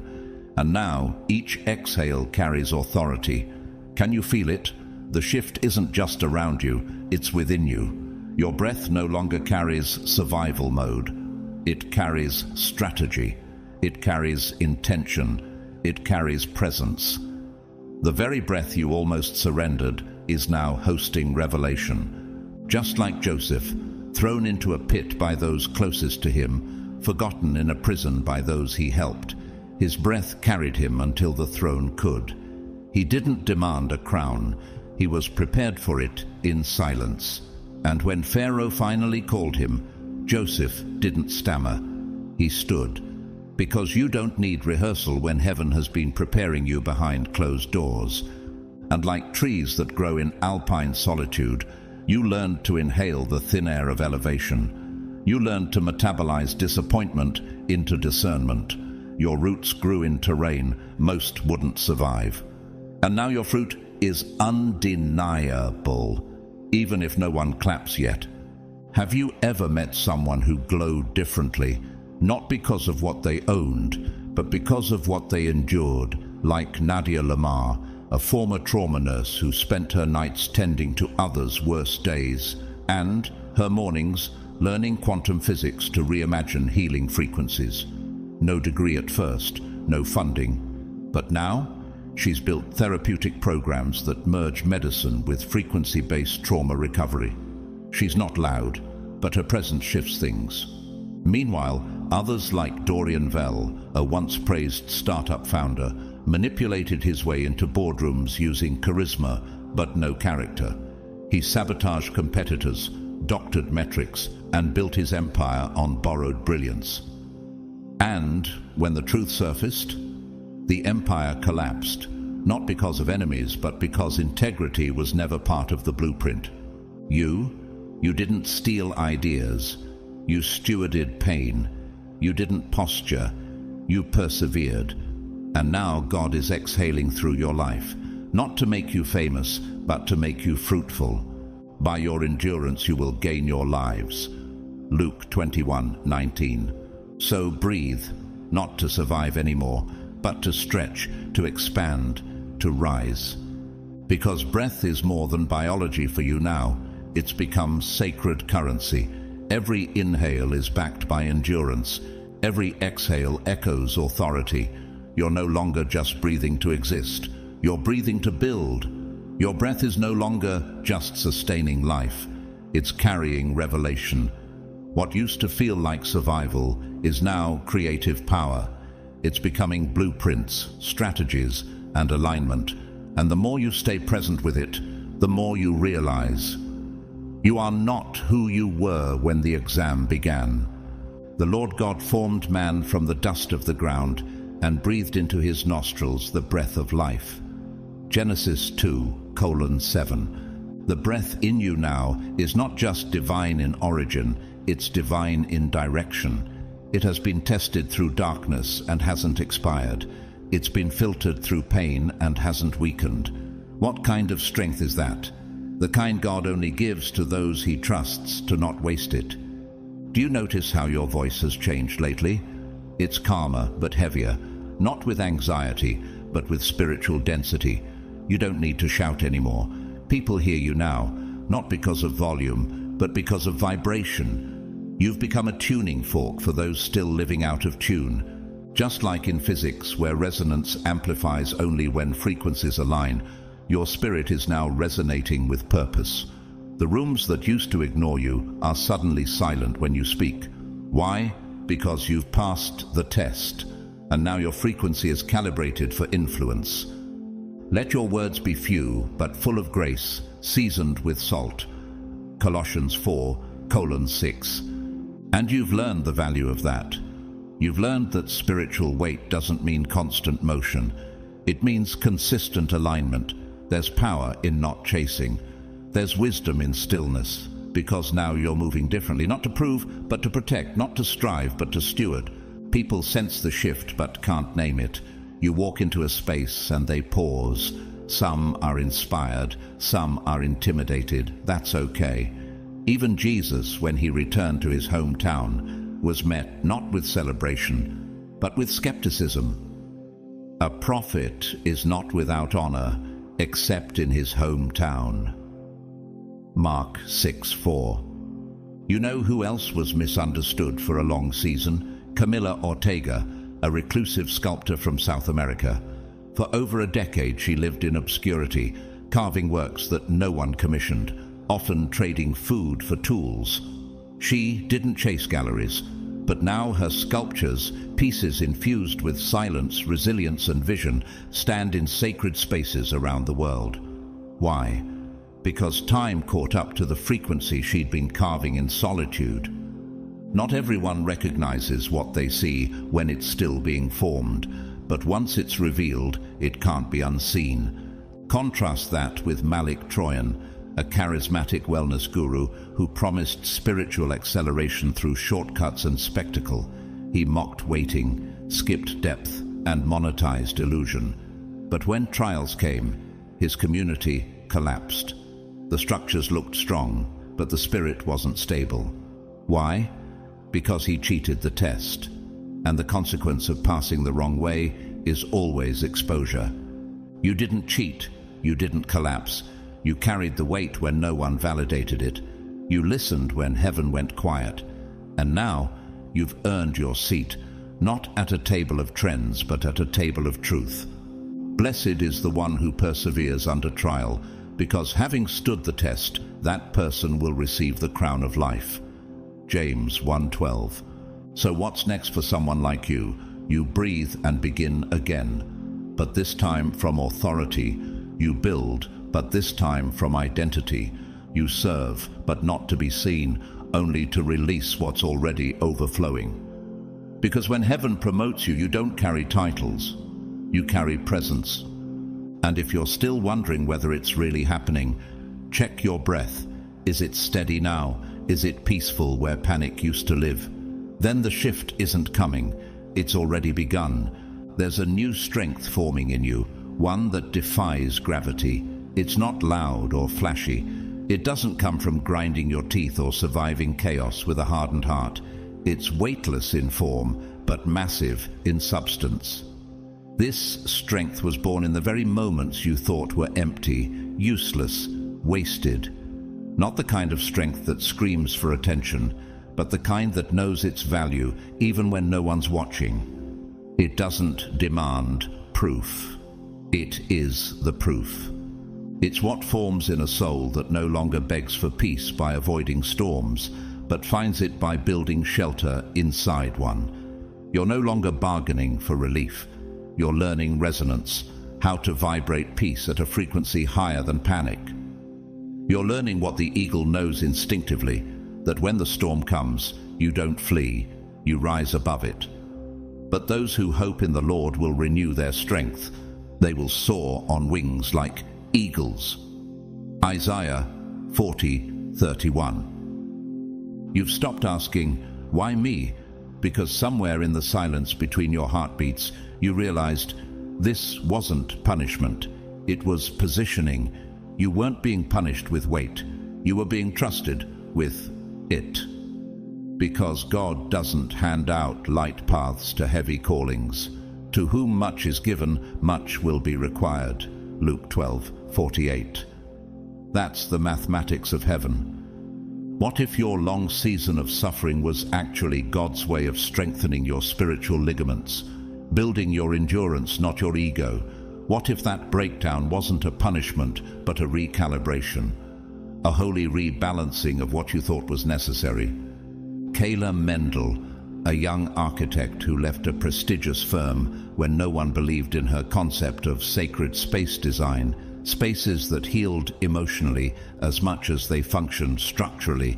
She spent years in obscurity, mocked for her quiet vision. Now, hospitals, churches, and shelters around the globe use her blueprints, structures infused with light flow and psychological renewal. Her silence built what shouting never could.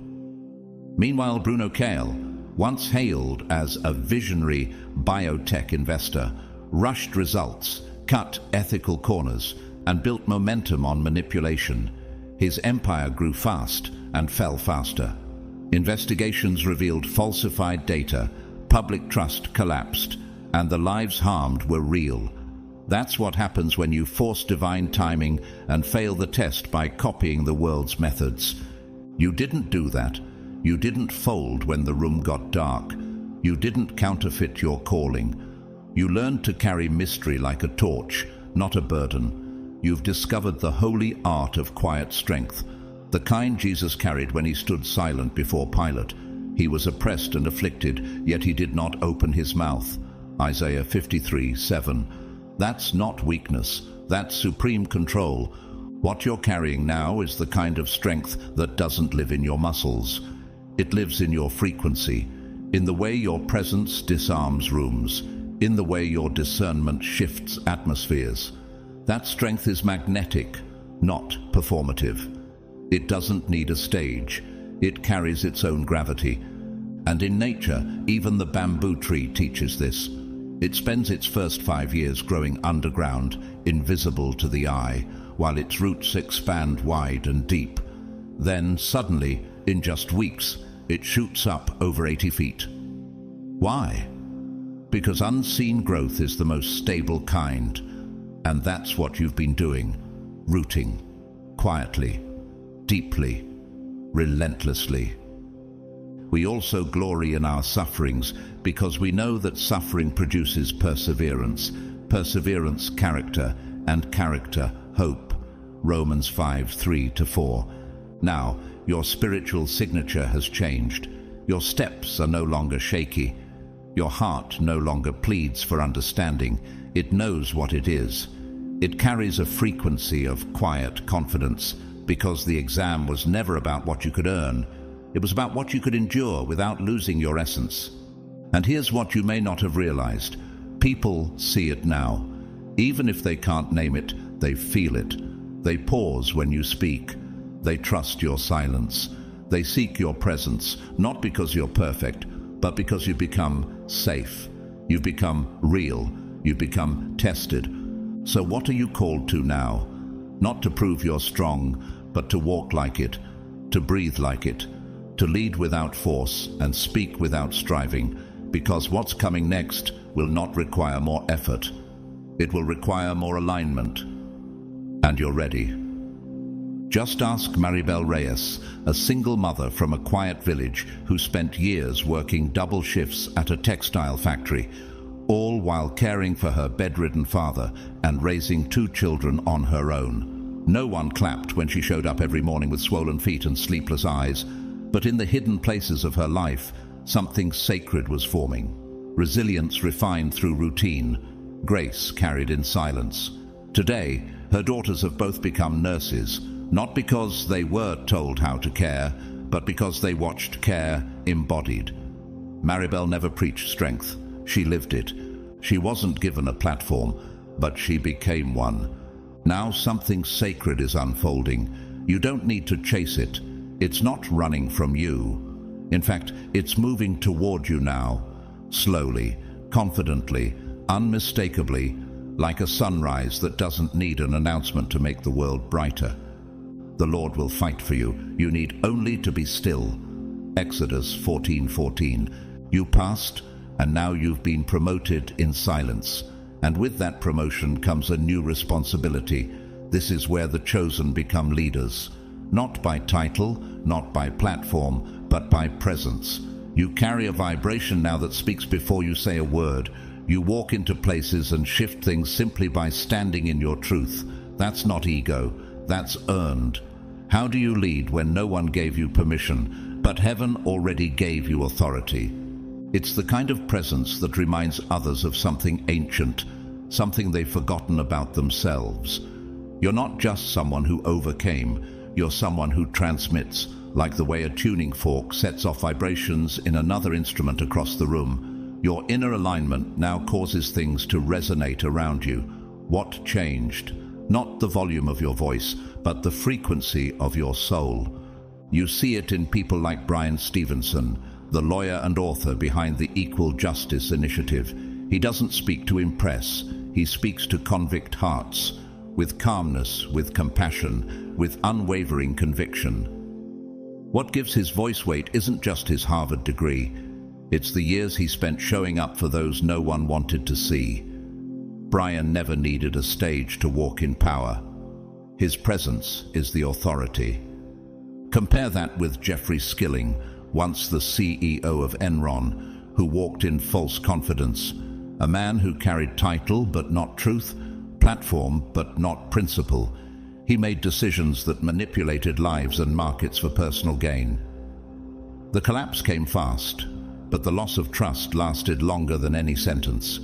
Leadership without integrity is an illusion, and illusions always crumble under time. And then there's Nora, a school janitor in her 60s who knows the name of every child she passes. No degree, no fame, no influence by worldly standards. But when grief hit the school last year, it was Nora's silent presence, her warm hands and her whispered prayers that steadied an entire hallway of crying students. She didn't preach healing, she became it. Whoever wants to become great among you must be your servant. Matthew 20:26. Like an old redwood standing firm through decades of storms, you don't need to push anymore to be powerful. You just need to remain rooted. A redwood doesn't demand attention. Its silence is its authority. Its height tells the story of its endurance. What if your stillness is more disruptive to darkness than any loud declaration? The spirit inside you has shifted from echo to origin. You're not mirroring anymore. You're initiating, and the reason you're not exhausted like before is because you're no longer leaking energy where it's not respected. You've learned what engineers call load distribution, how to shift weight strategically so nothing breaks under pressure. You've stopped carrying things that were never yours to hold. And that's why you're standing taller now. You've also become discerning in ways that psychology calls pattern disruption.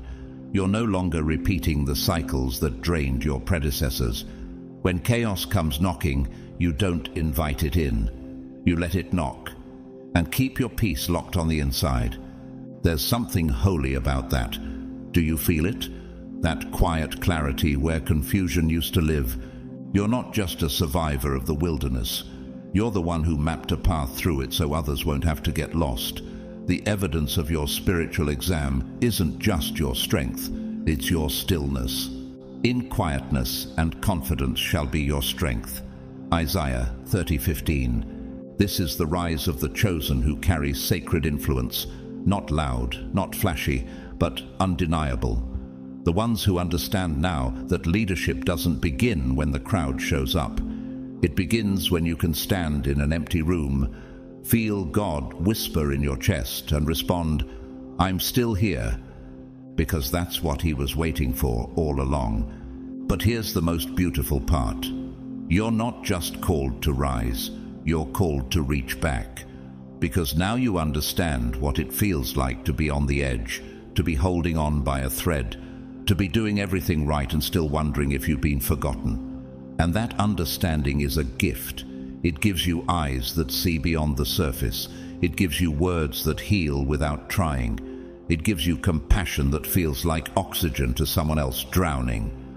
You don't need a stage to teach. You don't need a crowd to lead. Your life is already speaking. Every scar, every silence, every yes whispered in the dark has become a light someone else can follow. And that's exactly why God allowed the test to be so personal, so that your testimony would never be performative. Now, when someone stands where you once stood, you don't offer advice. You offer presence. You don't need to fix them. You know how to sit in the ache because you've survived it. And from that place of divine empathy, a new form of leadership is born, not built on charisma, but on credibility, not on command, but on communion.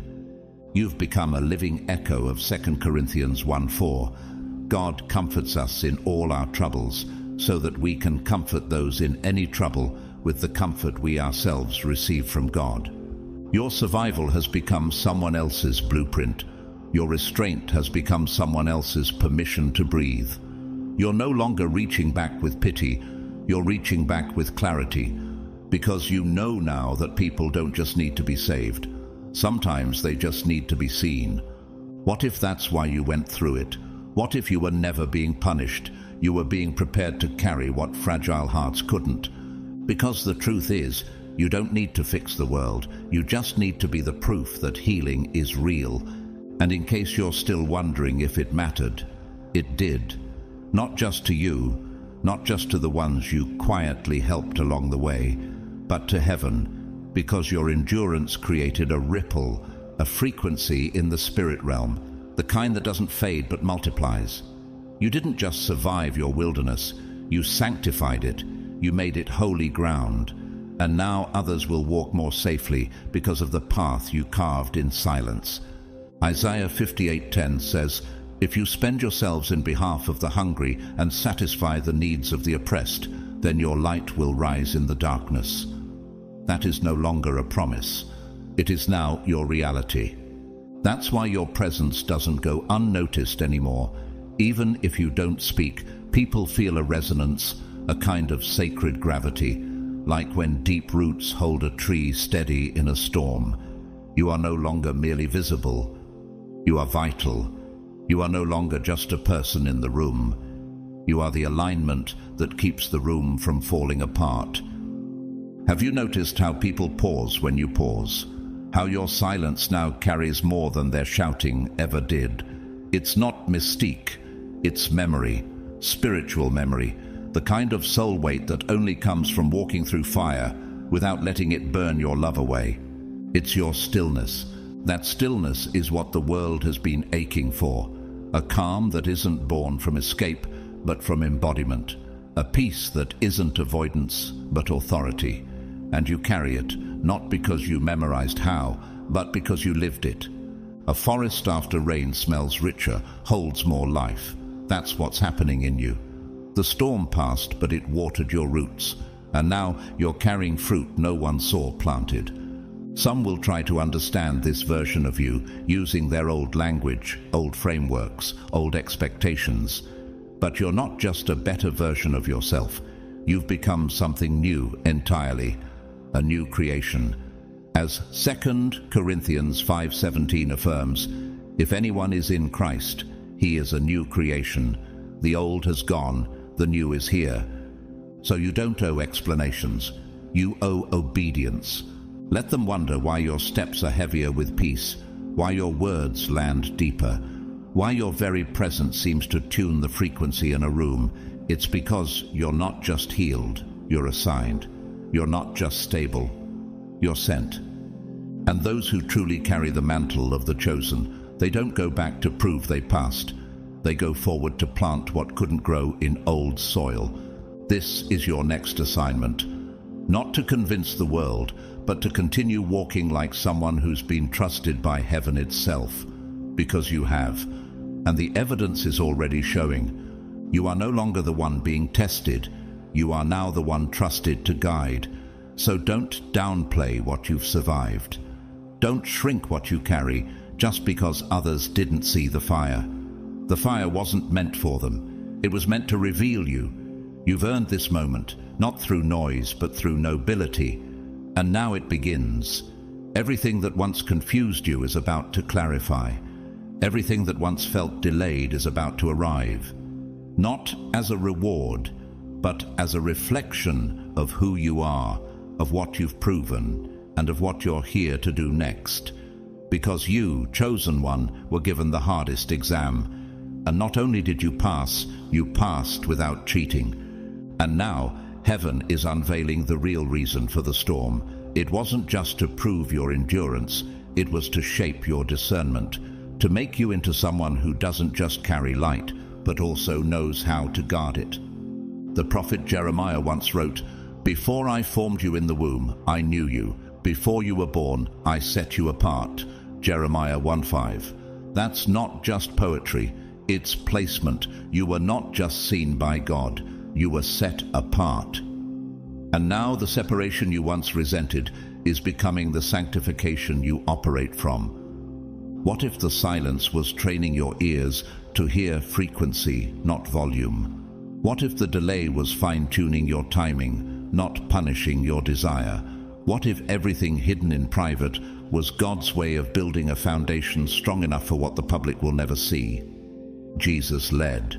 He didn't begin with crowds. He began in the wilderness. The Son of God passed his own divine exam, not by defeating enemies in public, but by resisting temptation in private. Matthew 4:1-11. And when Satan offered shortcuts to glory, he refused, just like you did. And when others chose influence over integrity, the results always told the truth.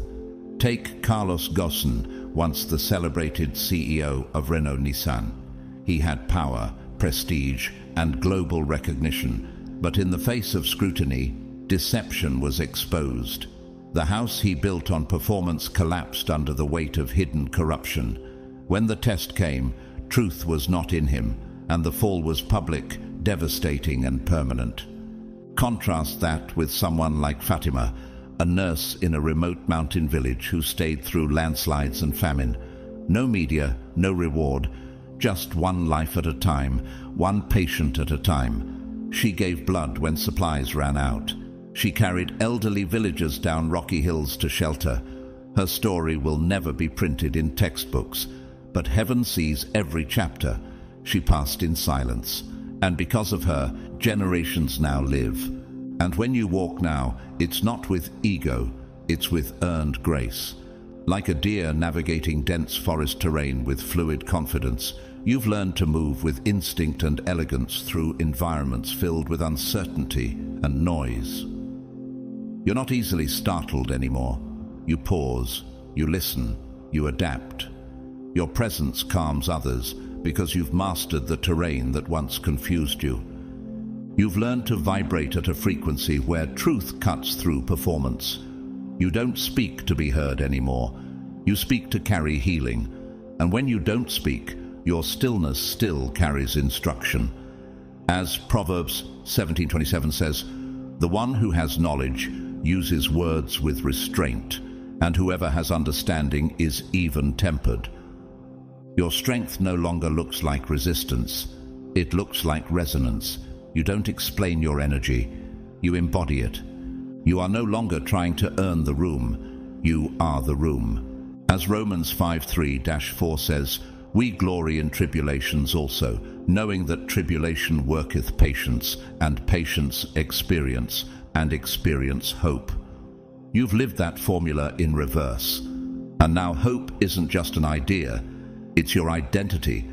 But here's the question few ever dare to ask themselves. What if the very pressure you hated was the birthplace of the wisdom they now envy? This is what it means to be chosen, to be tested quietly, to be trusted fully, and to now walk not with weight, but with witness. Chosen one, the test you went through wasn't about proving your strength to God. It was about revealing your strength to yourself. God already knew you had what it takes, but you didn't. Not until the pain pressed you. Not until the silence stretched you. And now you stand on the other side. Not perfect, not unscarred, but pure. You didn't cheat. You didn't run. You didn't compromise your soul to make the pressure easier. And heaven is smiling because you passed the hardest exam, with your integrity still intact. Your test wasn't graded by human applause, timelines, or results. It was graded by obedience. You kept going when others gave up. You didn't lie, manipulate, or sell your purpose for comfort. You chose the narrow road. And now God is unlocking a door only the faithful can walk through. Others saw delay, but God saw discipline. Others saw you struggle, but God saw you submit. And now favor follows you, not because you forced it, but because you qualified for it. If this message resonated, I want to thank you for walking this journey with me. There's something powerful about hearing a word that speaks to what you've lived but couldn't explain. It's a sign that God hasn't just been watching. He's been walking with you, and now He's confirming that you're not behind. You're being prepared for visibility, authority, and release. Thank you so much for taking this journey with me. If this message touched you in any way, please like it as a sign of agreement. Share it with someone who's quietly enduring their own test right now. Someone who might not know they're passing even as they suffer. Comment below with a declaration like, "I passed the test, and I kept my soul." And don't forget to subscribe and turn on the notification bell so you never miss another word meant for your next chapter. To those of you who have supported this space through super thanks, I see you, and I'm deeply honored. Your generosity helps keep this message flowing to others who need it. And even if you've never given a dime, your presence here, your attention, your openness, that means more than words can say. Whether you sow financially, spiritually, or silently, know this: heaven counts it all as seed. Your awakening doesn't end here. Continue your journey by choosing one of the videos now appearing on your screen. Follow the one your spirit is drawn to. Each message is prepared with prayer and purpose, and it may hold the next key you've been waiting for. None of this is random, and neither are you. May God bless you for every silent yes you gave when no one else saw. May your reward be public because your obedience was private.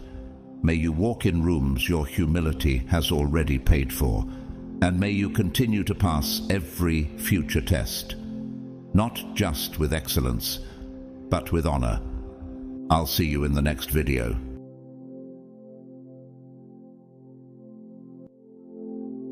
Chosen one, something sacred is happening even as your eyes rest on these words. You didn't just click this. Your spirit responded to a heavenly summons. And maybe lately you felt like the intensity has quietly risen around you. You've sensed pressure, resistance, strange turbulence in your atmosphere, but couldn't explain why. Could it be that the warfare increased not because you're falling behind, but because you're about to be sealed?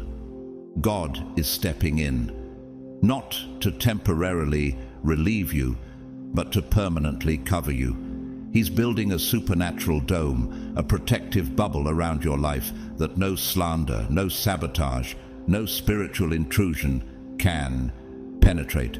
A dome that absorbs the arrows before they ever reach your soul. What if the fear you've been feeling isn't yours, but the enemy's? Because he knows his access is about to be revoked. And this isn't theory. This is spiritual law.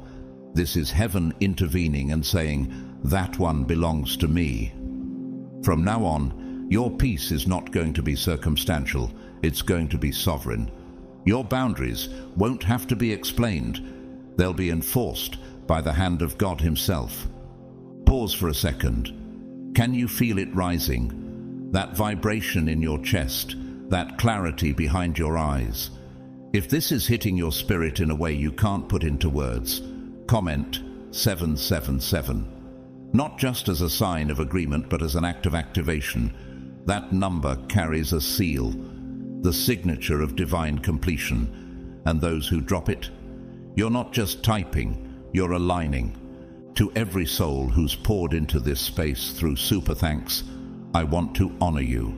You're not only helping keep this message flowing, you're partnering in the preservation of voices like yours. Voices that the world tried to silence, but heaven refused to ignore.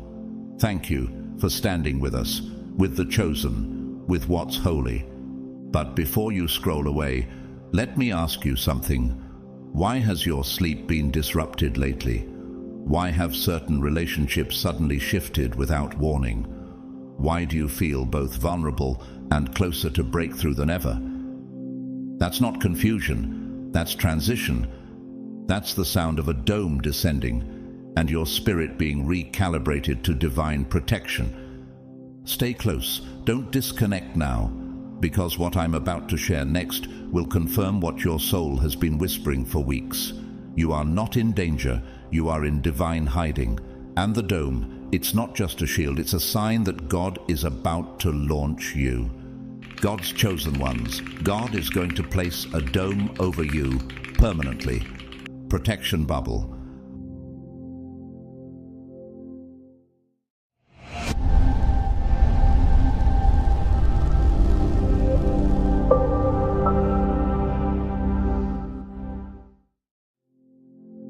Under the command of the Most High, the atmosphere around your life is shifting, not in theory, not in metaphor, but in the realm where divine decrees override natural laws. Heaven has observed every scar you've hidden, every battle you've endured in silence, every cry you've offered through clenched teeth. And now a verdict has been rendered.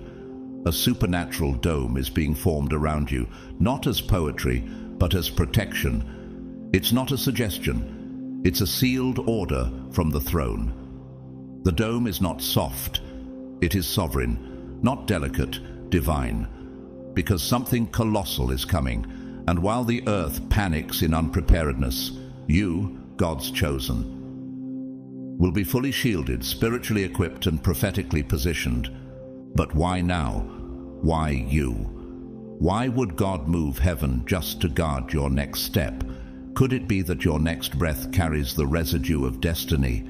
That your voice, if left uncovered, could be targeted by frequencies not meant for your ears? While the nations reel from division, war, and confusion, your dome is not about hiding, it's about heightening. Just as God told Noah to prepare the ark, not as escape, but as preservation for purpose, Genesis 6. He's building this dome not to bury you, but to birth something through you. You are not retreating, you're rising. This dome is your firewall, a sacred interference system, heaven coded to block interference from demonic frequencies, people sent to delay you, and illusions crafted to steal your time. It's like the unseen magnetic field of the earth, silent, invisible, but absolutely vital to sustaining life. Just as that field shields the planet from solar destruction, your dome deflects spiritual sabotage. Can you sense it forming already? The sudden urge to withdraw from chaos, the divine disinterest in distractions that once pulled you in. Pope John Paul II once said, "The future starts today, not tomorrow." A man who stood against communism and fear knew that destiny required insulation, and so do you. Like him, you're not being removed from the world. You're being reintroduced with heavenly fireproofing. Like when Daniel was placed in the lion's den, Daniel 6, surrounded by threats but untouched because of divine covering, you too are being enveloped. Not by fear, but by a force field of favor. And still you wonder, what if it's too late? What if the dome doesn't reach me in time? But God is not reactive, He is always ahead. He sent Joseph to Egypt years before famine, hid Moses in the reeds long before Pharaoh's sword fell. and wrapped Elijah in a whirlwind just before Jezebel's threats could touch him. The dome doesn't arrive late. It arrives strategically. Consider Lena, a young violinist who felt an inexplicable urge to decline a prestigious tour. Friends called her foolish until the news broke. The tour bus she was meant to board crashed in the mountains, claiming multiple lives. The dome didn't shout. It whispered. It didn't shake her world. It realigned it. God is sealing you, mind, body, and spirit. Because your assignment cannot afford interruption. Your clarity is too vital, your voice too sharp, your discernment too rare. As written in Psalm 5:12, "For surely, O Lord, you bless the righteous. You surround them with your favor as with a shield." And again in Isaiah 54:17, "No weapon formed against you shall prosper." That's not comfort, that's covenant. Artist Jean-Michel Basquiat once said, "I am not a black artist, I am an artist." He rejected labels that boxed his calling, and so must you. This dome isn't reducing you, it's redefining your atmosphere. Your mind will operate in clarity. Your body will vibrate at a higher frequency. Your discernment will pierce manipulation like lightning cuts the dark. And still, one final question remains. Are you ready to stop praying for safety and start walking in sovereignty? The dome has already been released. It's not temporary, it's not seasonal, it's permanent. The dome is here. You've been sealed. A spiritual dome has been activated around your life. Not a symbol, but a coded shield embedded with the intelligence of heaven itself. You are not being watched casually, you're being secured intentionally. This is not merely a phase, it's a divine firewall, calibrated by God to deflect betrayal, cancel confusion, and dismantle every plan to drain or delay you. You are no longer living exposed. What if the weariness you've been feeling wasn't weakness, but a warning that your energy was being accessed illegally? What if God is not just restoring your peace, but restricting the enemies of it? This isn't just protection, it's preservation with purpose. The Lord has declared no more random attacks, no more unauthorized access to your peace, your power, your purpose. Isaiah 41:13. The bubble surrounding you is now a zone of divine calibration. Within it, your wisdom is sharpening, your discernment heightening, and your vision refining. Can you sense the shift already? Certain calls you once entertained now ring hollow. Places you once entered freely now feel foreign. You're not isolating, you're being consecrated. Like David in the caves of Adullam, 1 Samuel 22, you're being hidden not out of fear, but for formation. While others see stillness, God sees strategy. The dome is alive, and it responds only to God's frequency. Not to your past, not to guilt, not even to your emotions. Why do you still feel the need to explain who can't enter this new realm with you? Why does your heart still ache for those who were never meant to carry your next season? As Archbishop Desmond Tutu once said, you don't choose your family, they are God's gift to you as you are to them. But not everyone claiming closeness carries covenant. Some were drawn to your light only to siphon it. And now the seal has responded. The dome has shut the access. Even when your heart wants to reopen the door, this shield remains firm. Even when your love flows freely, the code defers to heaven. It obeys the one who spoke it into being. Consider Isabella, a therapist who always felt obligated to return every call, even from draining clients who never honored her boundaries. One night, she felt an unexplainable conviction and turned off her phone for 3 days. When she finally returned, her soul felt lighter, her mind clearer. In that silence, she realized it wasn't just a break. It was God building a barrier. Scripture says in Psalm 91 verse 4, "He will cover you with his feathers, and under his wings you will find refuge. His faithfulness will be your shield and rampart." And again in Proverbs 4:23, above all else, guard your heart, for everything you do flows from it. These aren't poetic musings, they're spiritual protocols. Visualize the instinct of a turtle. When danger nears, it doesn't argue or explain. It retreats into the hardwired architecture of its own protection. That shell is not weakness, it is encoded wisdom. And so it is with you. You're not retreating, you're returning to the sanctuary God designed for you before time began. Author and spiritual teacher Iyanla Van Zandt once said, when you are centered, your presence becomes a repellent to chaos. You're now stepping into that level of frequency, that clarity, that sacred refusal. And still the final question remains, will you trust this dome even when your feelings protest it? Heaven has spoken peace over your soul, not the fragile kind that wavers with circumstance, but the kind that reverberates from the throne room itself, while the earth wrestles with collapse and chaos, spreads like wildfire. A divine stillness is anchoring itself inside you. Can you feel it pushing past the noise, filling every broken chamber of your heart with weightless clarity?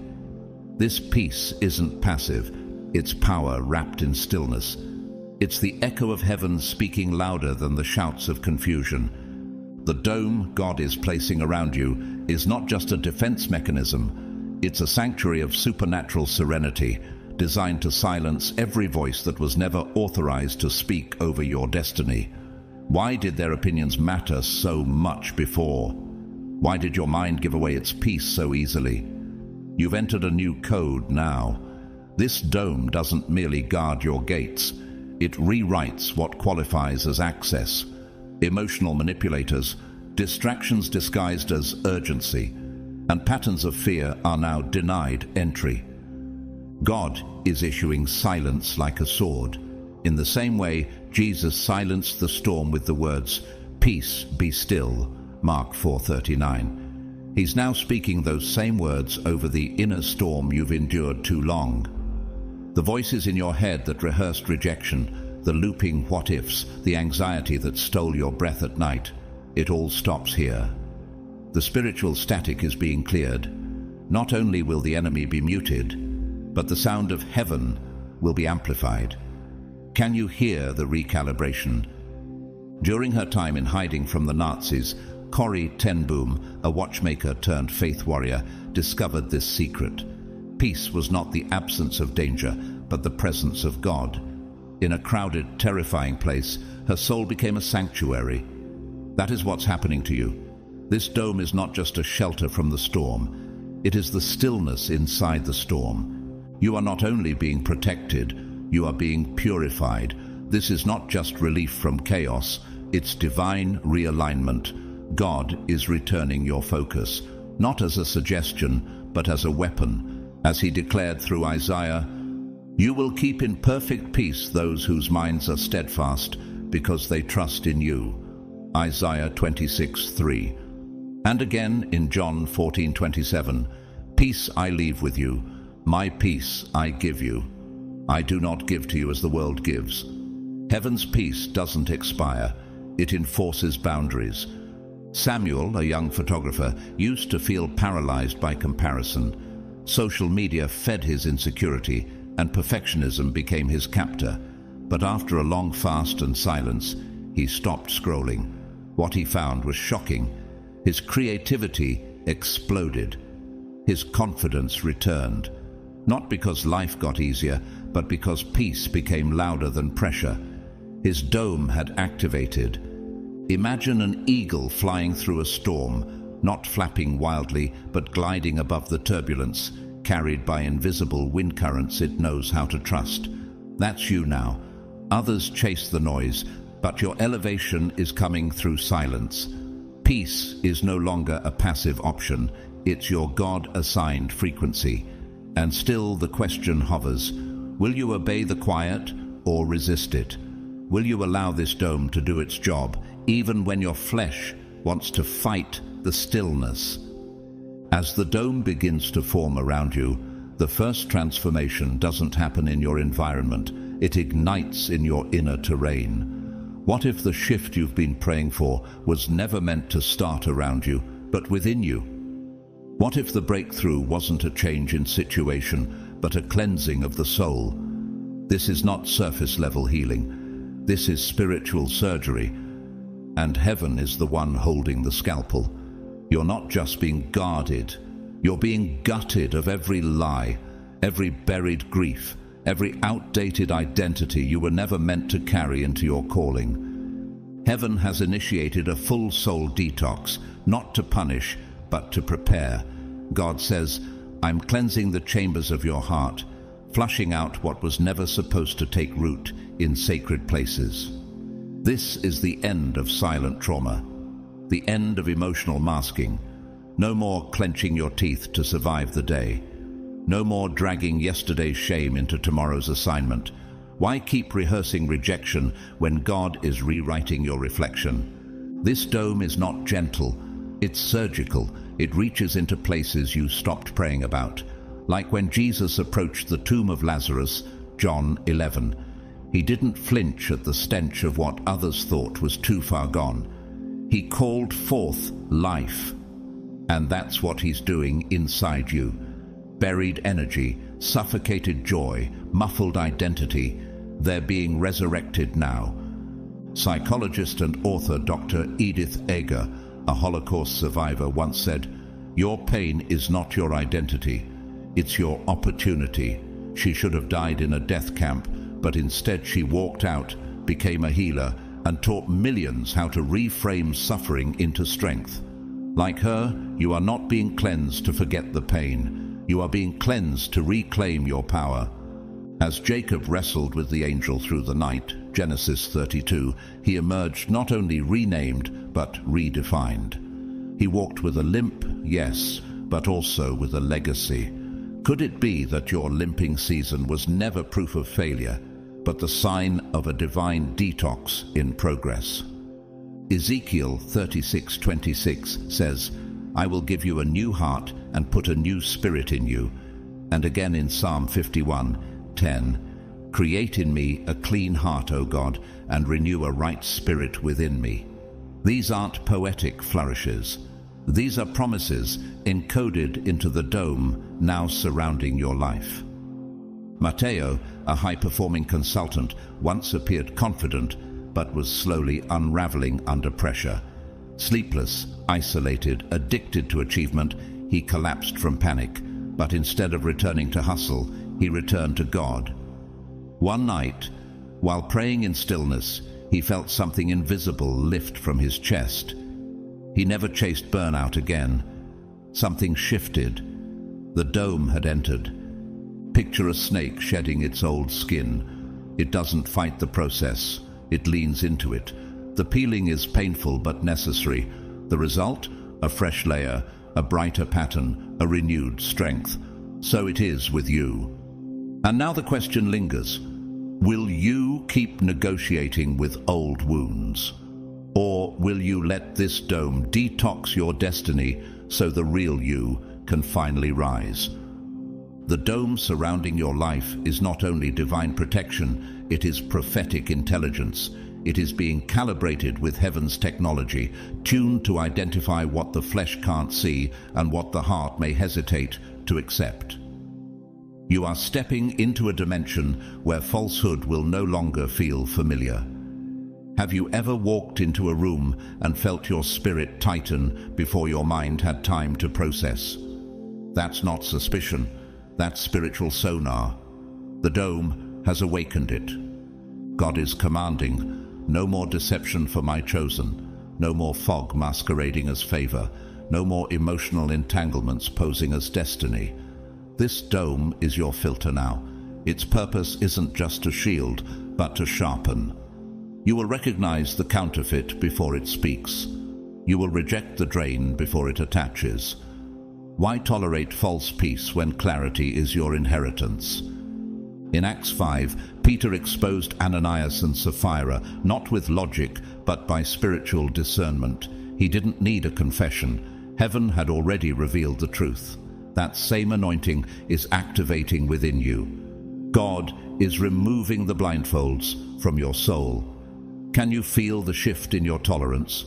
Why does compromise now feel like poison? Why does silence seem louder when truth is near? The dome is scrambling the frequency of manipulation. Invitations once appealing now sound distorted. Lovers once alluring now leave a bitter aftertaste. The spirit of Jezebel no longer charms you, it irritates you. And that irritation is protection. King Jehoshaphat in 2 Chronicles 18 nearly fell for an alliance with King Ahab until God sent Micaiah, a prophet with vision sharp enough to cut through the lies. God is sending that same prophetic clarity through this dome around you. Dr. Miles Monroe, the late Bahamian preacher and leadership expert, once said, "True leadership is born when purpose is discovered."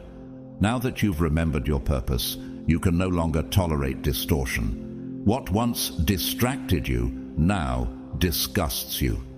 That's not coldness, that's calibration. Sophia, a talented songwriter, used to write love songs based on fantasy, but after enduring betrayal, she stepped away from toxic collaborators and spent months in solitude. In her silence, the dome activated, and she began writing truth. Her music shifted. So did her circle. Her discernment became her compass. Proverbs 2:11 declares, "Discretion will protect you, and understanding will guard you." And in Hebrews 5:14, "But solid food is for the mature, who by constant use have trained themselves to distinguish good from evil." This isn't suspicion, it's discernment refined through fire. Visualize a bat in total darkness. It flies with precision, not by sight but by sonar. It hears what others can't. It detects presence by echo.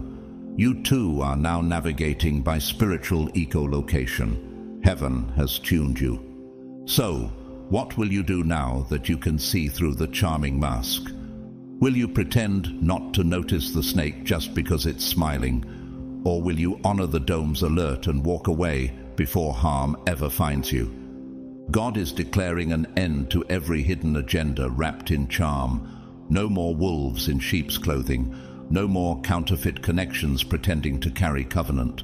The dome surrounding your life is now operating like a spiritual firewall, programmed not only to protect, but to purge. You will feel it immediately. Conversations that once felt easy will now feel tight. Why does your spirit squirm around some voices now? Why do once familiar rooms suddenly feel cold? The dome doesn't just shield, it reveals. You won't need to confront anyone. You won't have to explain your distance. The masks will begin to fall without provocation. The truth will spill from the lips of those who never intended to be honest. Don't fear the exit. Every goodbye is coded with God's signature. This isn't rejection, it's divine disconnection, and there is sacred power in separation. As Abraham parted ways with Lot in Genesis 13, clarity came. The moment Lot left, God showed Abraham the fullness of the land. Vision was waiting on the other side of separation. Are you willing to lose what feels familiar to gain what's divinely aligned? What if the relationships that once felt supportive were only scaffolding for a season? Each time a draining presence exits, your soul expands, your creativity refuels, your discernment sharpens. The dome is not just guarding your body, it is sanctifying your circle. You are being recalibrated to attract only what is pure, loyal, and aligned with your next. The pretenders cannot breathe in this atmosphere, and that's not cruelty, that's calling. Malachi 3:3 says, "He will sit as a refiner and purifier of silver." And John 15:2 tells us, "Every branch that does bear fruit he prunes, that it may bear more fruit." This isn't loss, this is spiritual pruning for multiplication. Renowned leadership speaker Simon Sinek, known for his TED Talk Start With Why, once said, "A star wants to see himself rise to the top. A leader wants to see those around him rise to the top." In a season of acceleration, the wrong voices will dim your brilliance. The dome won't allow that anymore.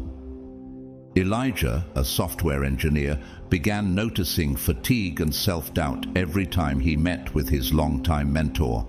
One day during prayer, he heard in his spirit, "You've outgrown their ceiling." The next week, the mentor ghosted him.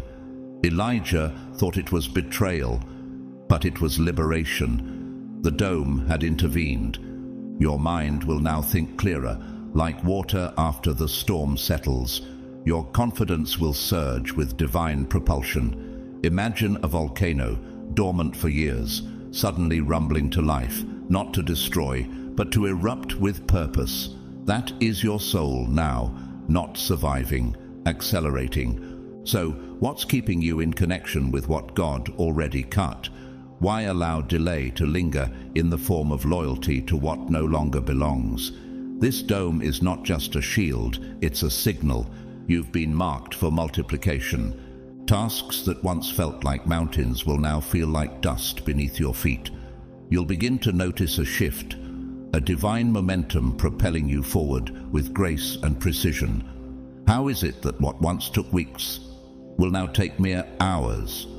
Why does your spirit feel energized while others are gasping for clarity? It's because your strength is no longer coming from striving. It's being drawn from the engine room of the dome. This isn't hype, it's holy. You're no longer pushing, you're flowing. While others are breaking down from burnout, you're breaking through into new bandwidth. This isn't adrenaline, it's anointing. This charge is not for competition, but for creation. What if the glow others are noticing isn't something you manufactured, but something heaven ignited?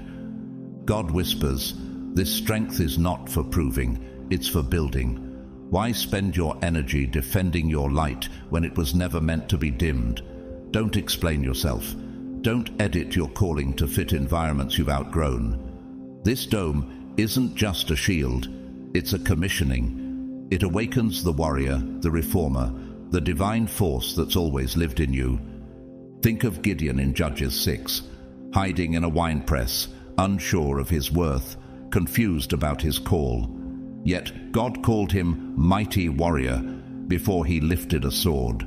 It wasn't about strength, it was about identity awakening. That's what's happening in you now. You're no longer confused about what you carry. The fog that once blurred your vision is breaking, and heaven's instructions are being transmitted with clarity. As author and speaker Brené Brown once said, "Clarity is kindness." Her words reshaped leadership in boardrooms, and now that same principle is reshaping your mindset. Inside this dome, clarity isn't occasional, it's constant. Your mind is no longer a battlefield, it's a launch pad. Noah, a high school robotics teacher, once struggled with focus. He'd lose hours second-guessing, scrolling, questioning if he was making a difference. After dedicating 1 month to prayer and silence each morning, something unlocked. Projects flowed. Student breakthroughs happened weekly.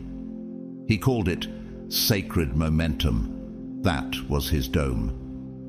Isaiah 30:21 says, "Whether you turn to the right or to the left, your ears will hear a voice behind you saying, 'This is the way, walk in it.'" And in Proverbs 3:6, "In all your ways acknowledge him, and he shall direct your paths." These aren't hopeful ideas, they're the new compass you're carrying. Imagine the migration of monarch butterflies, traveling thousands of miles with unerring precision. They don't rely on maps or signs. Something internal guides them across continents. Your dome is installing that same inner GPS. You're not wandering anymore, you're aligned. So what will you build now that your energy is finally sacred? What voices will you follow now that your mind is clear? What fire will you release now that confusion is gone? This dome isn't just protection, it's permission to rise. The days of uncertainty are over. You will no longer toggle between courage and fear, between clarity and confusion. That divine hesitation ends now. The dome has locked you into heaven's rhythm, and once you're in sync, the landscape begins to shift. Can you feel the current? Doors open without knocking. Right people appear without effort. Every step seems like it was carved just for you, because it was. You are no longer wandering. You are walking the exact path you were created for, not just with purpose, but with power. And this isn't just any shield. God didn't construct a simple layer of defense. He built a 7-layered dome encoded with divine precision. Each layer targets a dimension of your being: physical, emotional, mental, astral, etheric, template, and celestial. Heaven has mapped out your spiritual DNA and built a system to protect the full complexity of your divine self. Why would God go to such lengths for you? Because you are not ordinary. Your impact is too great to be left partially guarded. Even the cracks you never noticed are being sealed. The command has already been issued.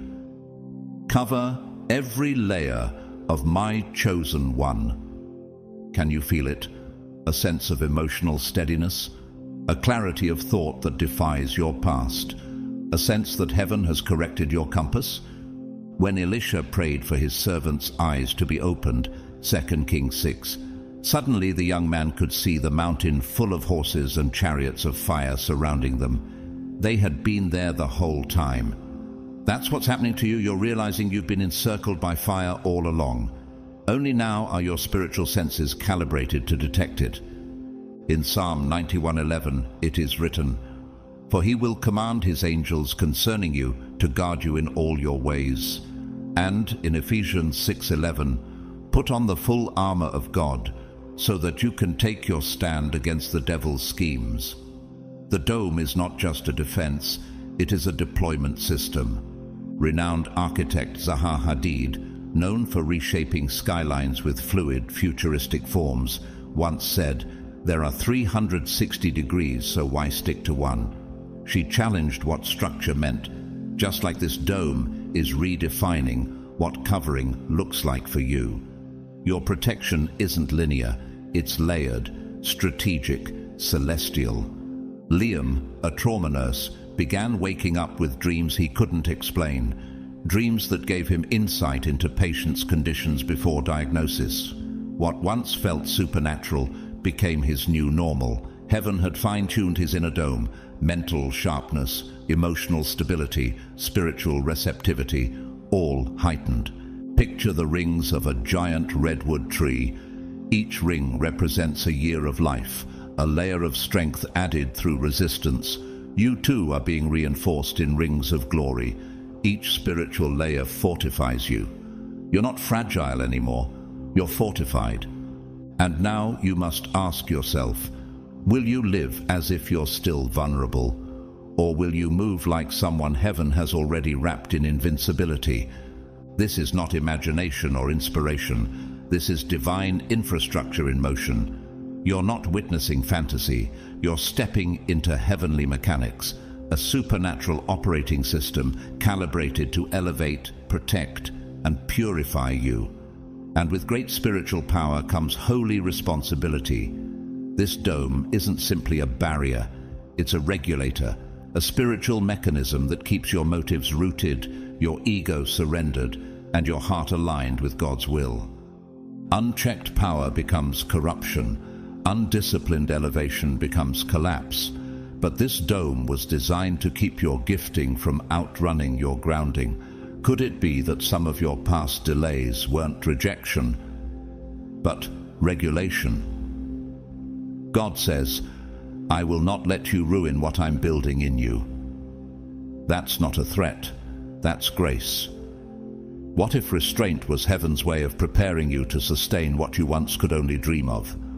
As your dome expands, your desires begin to shift. What once stirred your curiosity now provokes your caution. What once entertained you now offends your calling. This isn't guilt, this is growth. You're not being restricted, you're being refined. Look at Joseph in Genesis 39. He had favor in Pharaoh's court, but purity in private was the test that determined if he was ready for promotion. He fled from temptation not because of fear, but because of purpose. The dome activates this same internal sensor within you, not just to say no, but to say yes to your divine future. Dr. Martin Luther King Jr. once said, "Power without love is reckless and abusive." Your dome is heaven's response to that warning. It tempers your power with purity. It keeps your gifts in balance with your grace. This is divine accountability in real time. Eleanor, a former media executive, was addicted to applause. But after nearly losing her family, she felt a conviction to withdraw. She spent a year in silence, fasting social media.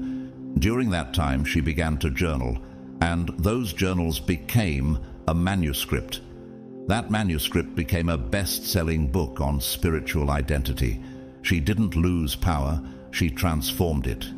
Scripture affirms this in Proverbs 16:2. All a person's ways seem pure to them, but motives are weighed by the Lord. And in Hebrews 12:11, no discipline seems pleasant at the time, but painful.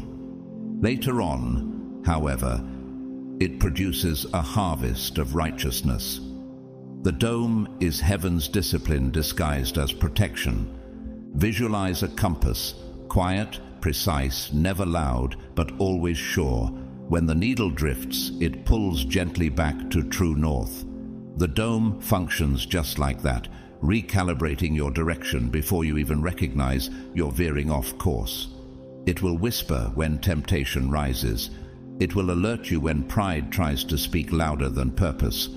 It will warn you when self-sabotage threatens to disguise itself as ambition. So ask yourself, will you embrace the dome's nudges as correction or fight them as condemnation? Will you trust that God's discipline is actually preparation for sustainable greatness? This dome isn't passive. It moves with you, speaks to you, corrects you in private so it can elevate you in public. It's not just a covering, it's your spiritual co-pilot, coded by heaven, fueled by love, and permanently connected to your destiny. God has spoken, and what he declared is not up for negotiation. You will never again walk in confusion. You will never again drift in the dark. While others wander, you will walk with precision. While others guess, you will know. How do you explain this inner certainty, this compass you didn't create? It's the dome syncing your spirit with heaven's frequency, and once you're locked in, even silence becomes clear. Divine messages will begin to appear in places you once overlooked, in conversation, in dreams, in the subtle stirring of your heart. Warnings will come before the danger. Clarity will fall like rain. This isn't fantasy. This is spiritual technology, a sacred intelligence crafted in the throne room of God, tailored for you. In 1 Kings 19, Elijah stood in a cave, shattered and burnt out. He expected God to speak through fire or earthquake, but the voice came in a whisper. That whisper was clarity, and it changed his direction. That's how the dome operates. Not always loud, but always accurate. Every time you honor your assignment, the dome intensifies. It brightens. It multiplies its capacity. You're not just walking with guidance, you're moving with a spiritual power grid designed to launch you through storms and into destiny. Have you noticed it? The more aligned you become, the easier it gets to discern truth from noise. That's not intuition, that's heaven in motion. As Holocaust survivor and psychiatrist Viktor Frankl once said, "When we are no longer able to change a situation, we are challenged to change ourselves. You are not a victim of pressure, you are the weapon forged in it." Sienna, a 29-year-old entrepreneur, was preparing to shut down her business. Burnout, doubt, and silence had taken hold. But one evening she dreamt she was flying through a storm, held by something invisible. The next day she woke up with strategy and courage. That storm didn't crush her, it clarified her. Her dome had awakened. Romans 8:28 says, "And we know that all things work together for good to those who love God." And in Isaiah 61, Arise, shine, for your light has come, and the glory of the Lord rises upon you. These words are not poetic comforts. They are battle-tested truths. Picture a diamond under pressure. The more intense the heat, the more radiant the outcome. You were not made to shatter.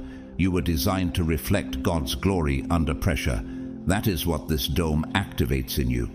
So now, what will you do with this breakthrough season? Will you treat it like a theory, or will you walk in it as a divine appointment? The trap meant to break, you will now become the platform God uses to build you. Your enemies will witness your rise, not because you're lucky, but because you're covered. This is not the beginning of something soft. It's the unleashing of something unstoppable. The old delays have expired. The blocks that once felt immovable have been lifted. You are no longer circling the same mountain. The dome is clearing your runway for launch. What once seemed like a lifetime of waiting was actually the architecture of heaven setting your foundation. You're not stuck. You're surrounded, not by barriers, but by glory.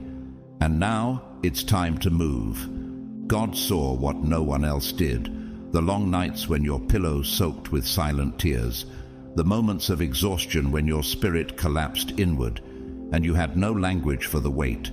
The pressure that almost broke you, but built you instead. That wasn't random. That was refining. This dome is heaven's direct answer to your private pain. God is saying, I will not let your tears be wasted. This is my response to your faith. Your cries weren't unnoticed. They were recorded. And now the reward comes, not as applause, but as protection. Not as status, but as strength. What looked like loss was actually leverage. Think of Hannah in 1 Samuel 1, misunderstood, mocked and barren, yet she never stopped praying. When she finally poured out her soul in the temple, God responded. Her pain became prophecy. Samuel, her miracle, was born from the dome of devotion and endurance. So it is with you. Your pain has unlocked a divine upgrade. Businessman and philanthropist Howard Schultz, who turned Starbucks into a global force, once said, "Success is best when it's shared, but heaven has a different version. True success is when it's redeemed." You didn't retaliate.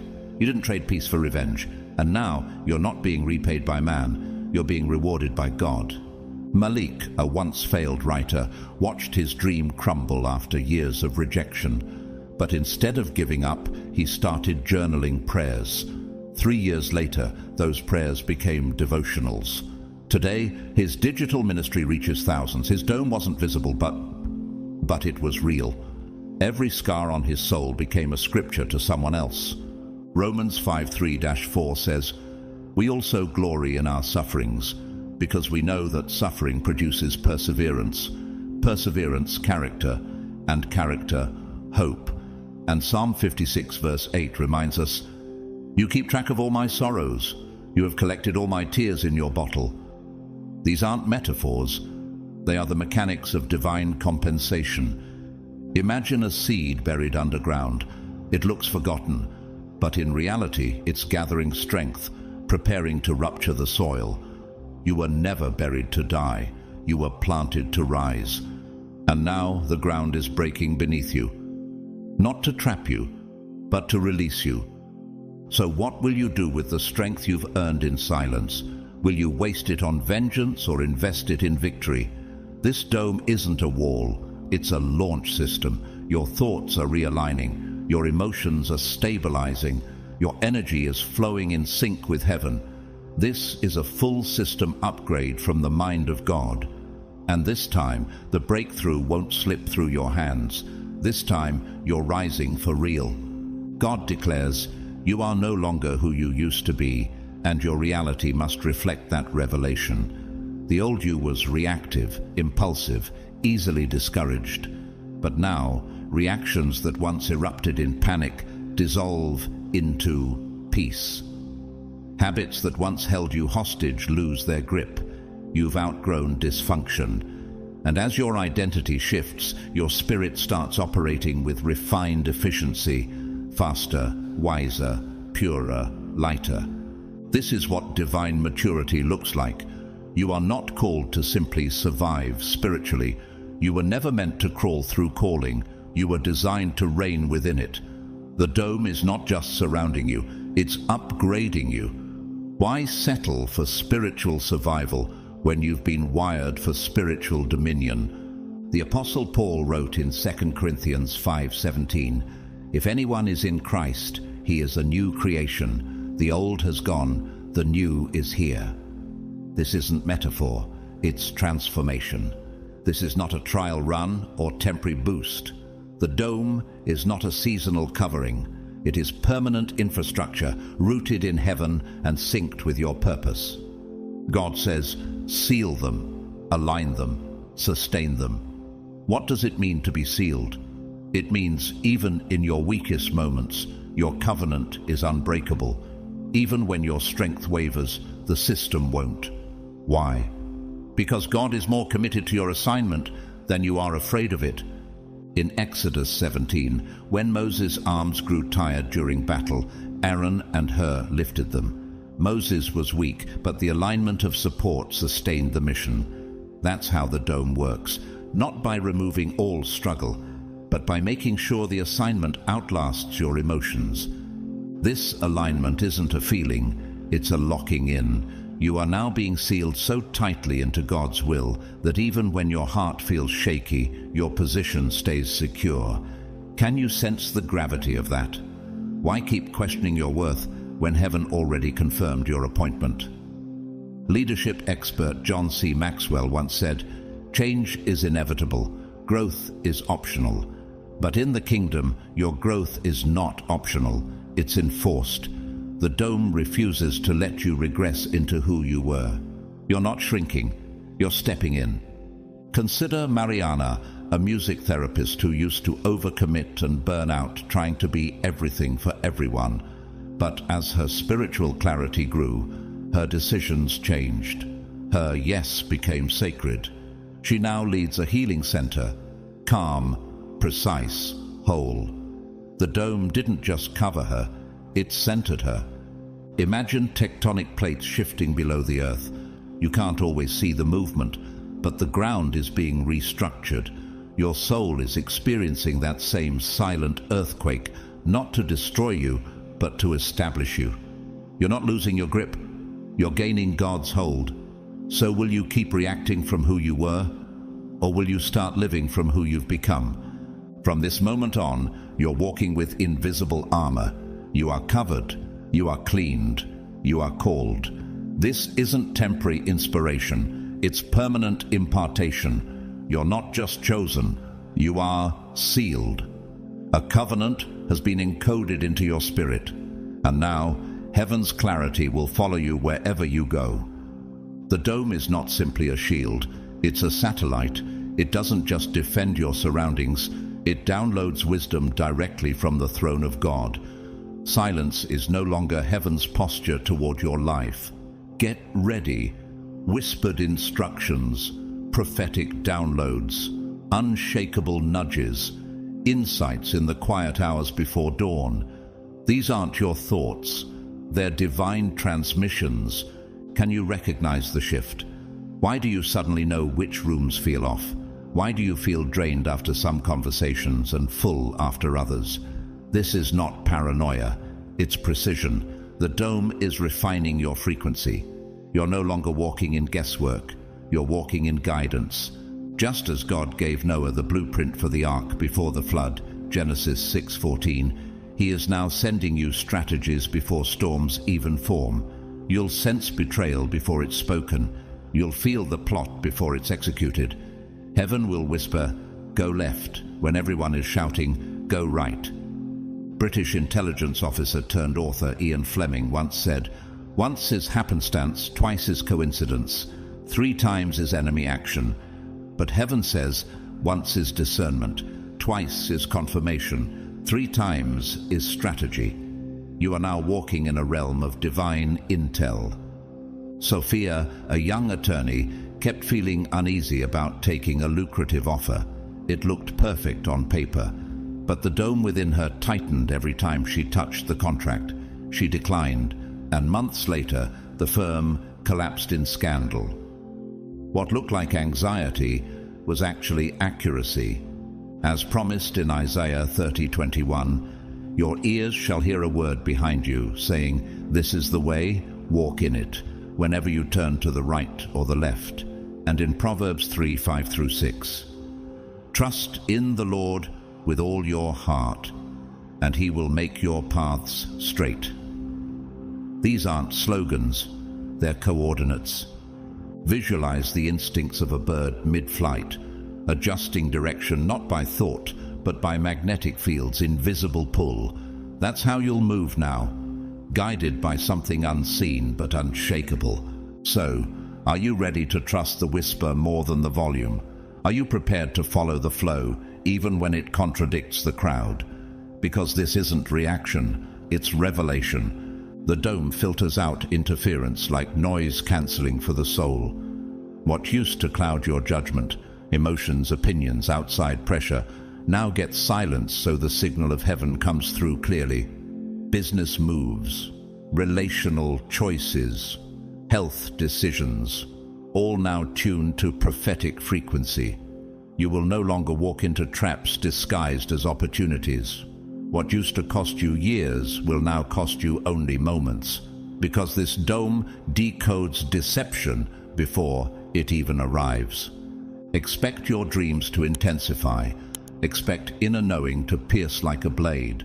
Expect instructions that make zero sense to your logic, but perfect sense to your spirit.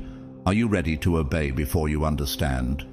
Are you willing to follow the whisper even when it contradicts what looks right? Because obedience to these divine downloads unlocks miracles that rewrite natural law. When heaven speaks, reality bends. In Acts 10, Peter was told in a vision to eat what had once been forbidden. It made no sense to his training, but complete sense to the Spirit. That moment rewrote history, bringing the gospel to the Gentiles. When you follow God's voice, you don't just change your life, you change what's possible. Author and creative visionary Tyler Perry once said, "Sometimes rejection is divine protection." He built an empire out of rejection and never forgot that the no he received was often God saying, "That's not your door." Now, your dome carries that same discernment. Aria, a civil engineer, was offered a high-paying job at a global firm. It looked ideal, but she kept sensing hesitation in prayer. Everyone said it was foolish to turn it down, but she obeyed. Months later, the company collapsed due to fraud investigations. The dome didn't just redirect her, it rescued her. John 10:27 says, "My sheep hear my voice, and I know them, and they follow me." And in Revelation 3:7, God speaks of Jesus. What he opens, no one can shut, and what he shuts, no one can open. That's the dome in action. Opening destiny and closing destruction. The dome is not indecisive. It opens only what is aligned. If God didn't authorize it, you won't access it, no matter how polished it appears. Can you let go of what's beautiful but not blessed? Can you trust a shut door as much as an open one?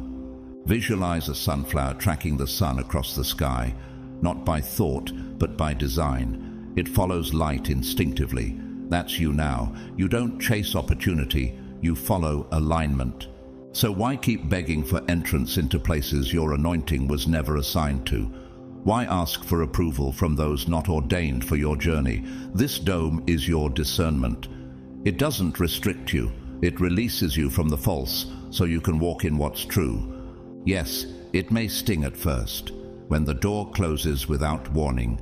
When the opportunity disappears just as you reach for it, your flesh will question, but your spirit will soon recognize this is not rejection, it is redirection. What feels like loss is heaven preserving your momentum. What if God's no is the doorway to the exact place where your gift is no longer merely tolerated, but celebrated, not controlled, cultivated, not silenced, multiplied.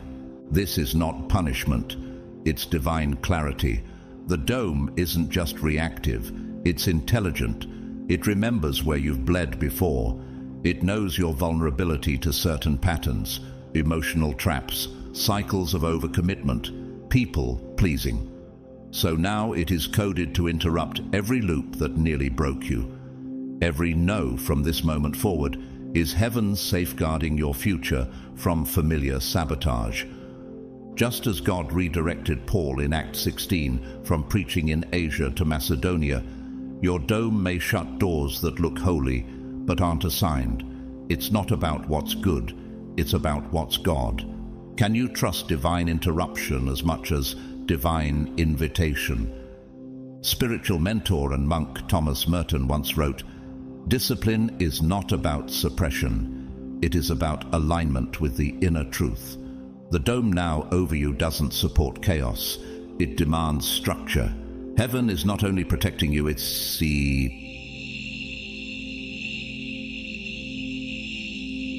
inviting you into sacred routine. No more living by impulse. You're being ushered into a rhythm, a divine cadence of clarity. Your mornings will change. Your spirit will crave order. Your body will crave health. Your mind will crave quiet. You'll start feeling an unusual urge toward reflection, journaling, intentional prayer, and purposeful rest. This isn't legalism, this is alignment. Lorenzo, a graphic designer in Manhattan, always thrived in late-night chaos, until burnout broke him. But after committing to morning solitude and evening gratitude, his creativity exploded. Clients began to seek him not just for design, but for his clarity. He didn't get busier, he got structured. The dome optimized him. Isaiah 50:4 says, "He awakens me morning by morning, awakens my ear to listen like one being instructed." And in 1 Corinthians 14:40, "Let all things be done decently and in order." This is heaven's rhythm now, training your days. Consider the ocean tide. It moves in and out with perfect timing. It doesn't force, it flows. It's not chaos, it's choreography. That's your life now under the dome. Sacred rhythm over reactive motion. So, are you ready to let structure become your strategy? Are you willing to be ordered so you can be anointed? Because the dome is not just shelter, it's a system. Every great destiny is built not on impulse, but on rhythm. Not empty repetition, but sacred routine. The dome is not only covering you, it's coaching you. It's training your spirit to master time, attention, and alignment. You'll start sensing the difference between what fuels you and what drains you, what quickens you and what quietly delays you. This isn't self-help. This is divine recalibration. You are being tuned like an instrument for glory. This isn't about perfection, it's about posture. Are you willing to live like someone expecting heaven to move? Can your life handle the weight of what God wants to pour into it? Because the dome doesn't just defend you, it holds you accountable. You'll feel its quiet tug when your consistency slips. You'll notice the weight in your chest when your spirit starts to drift. Heaven is invested in your follow-through, not just your fire. In Luke 6:48, Jesus describes a wise man who dug deep and laid his foundation on rock. When the flood came, the house stood firm. That's what this dome is facilitating. Deep foundation work. That includes not just your goals, but your belief systems, your relationships, your view of yourself. Anything built on trauma instead of truth, survival instead of purpose, is being torn down. God is saying, tear it down and rebuild it in my image. That's why things feel unstable. That's why pressure is rising in your relationships, your vision, your identity. Not because heaven is punishing you, but because heaven is performing spiritual demolition. The weak must fall for the strong to rise. Civil rights leader Angela Davis once said, "Radical simply means grasping things at the root." That's what heaven is doing now, going to the root of what shaped you so it can reshape you in truth. Eleanor, a wellness coach, spent years building a brand rooted in hustle and image. But after one life-altering moment of burnout, she began stripping away the illusion. She built her new life around daily silence, honest journaling, and authentic service. Now she teaches others to lead from integrity, not image. Her dome didn't just protect her, it rebuilt her. 1 Corinthians 3:11 says, "For no one can lay any foundation other than the one already laid, which is Jesus Christ." And in Psalm 127:1, "Unless the Lord builds the house, the builders labor in vain." This is divine deconstruction, not to leave you empty, but to raise something unshakable. Picture a forest fire, wild, consuming, even terrifying, but after the ashes, new soil, richer, ready. That's your soul now. The shaking is not the end, it's the beginning of a stronger structure. So, will you keep trying to patch old walls, or will you allow the architect of heaven to redesign your interior life? The dome is not just hovering, it's hardwiring you. And when the new foundation is laid, you won't just withstand the storm, you'll rebuild the city. What used to trigger emotional spirals will soon become background noise. The things that once gripped you, anxiety, control, fear, are being stripped of their power. Why? Because your identity is shifting. You're not being slightly improved, you're being made indestructible. And the dome surrounding you isn't for hiding, it's for harnessing. The isolation wasn't exile, it was training. Every quiet night of crying, every unanswered question, every wilderness moment, it was all rehearsing you for visibility. The private pain is now becoming public oil. Your voice will carry weight because it's saturated in breakthrough. Are you ready to see yourself differently? Are you ready to believe that your name is already known in places your feet haven't reached? Esther was hidden until the moment her presence was required to shift a kingdom. Just as in Esther 4:14, you were born for such a time as this, so now your private obedience is becoming public influence. God is declaring, the world must see what I've done in you. Don't be surprised when your name enters rooms you've never walked into, when invitations appear that you didn't campaign for. You're not being elevated because you chased fame, you're being revealed because you were faithful. The dome doesn't create popularity, it generates purposeful presence, the kind that changes atmospheres. Motivational author and speaker Brené Brown once said, "You either walk inside your story and own it, or you stand outside your story and hustle for your worthiness." This is your moment to stop hustling and start holding your assignment. Jacob, a quiet cinematographer from Madrid, spent years unnoticed. He wrestled with self-doubt until one project, birthed in prayer and stillness, went viral, not because of marketing, but because of message. He didn't just create, he carried heaven's clarity. The dome didn't amplify his ego, it amplified his assignment. John 1:6 says, "There was a man sent from God," not self-made, sent. That's you now. Not just being heard, being sent. And yes, with visibility comes resistance. But while others face backlash, you will carry boldness. While others collapse under scrutiny, your dome will make you immovable. One of the most sacred rewrites is happening beneath your skin, in your biology. Your nervous system, trained to flinch, panic, and overreact, is being spiritually recoded. Trauma is losing its license to operate. Survival mode is being decommissioned. What once felt like your nature was actually your wound, and now it's being healed. Picture the transformation of a wild horse, once jumpy and frantic, now steady and focused after trusting its rider. That's your nervous system under God's hand, responsive, not reactive. So, will you accept that your past no longer has authority over your present? Will you walk not just as a survivor, but as one sent with divine authority? The dome doesn't just protect your spirit, it rewires your system. And now, even your body will prophesy. I am no longer afraid. God speaks. I am not only healing your pain, I am healing the pattern. I am not treating symptoms. I am rewriting your system. The dome isn't just calming you for a moment. It's recalibrating the frequency of your nervous system. Overthinking, hypervigilance, survival mode. These are not your default anymore. You are not just being soothed.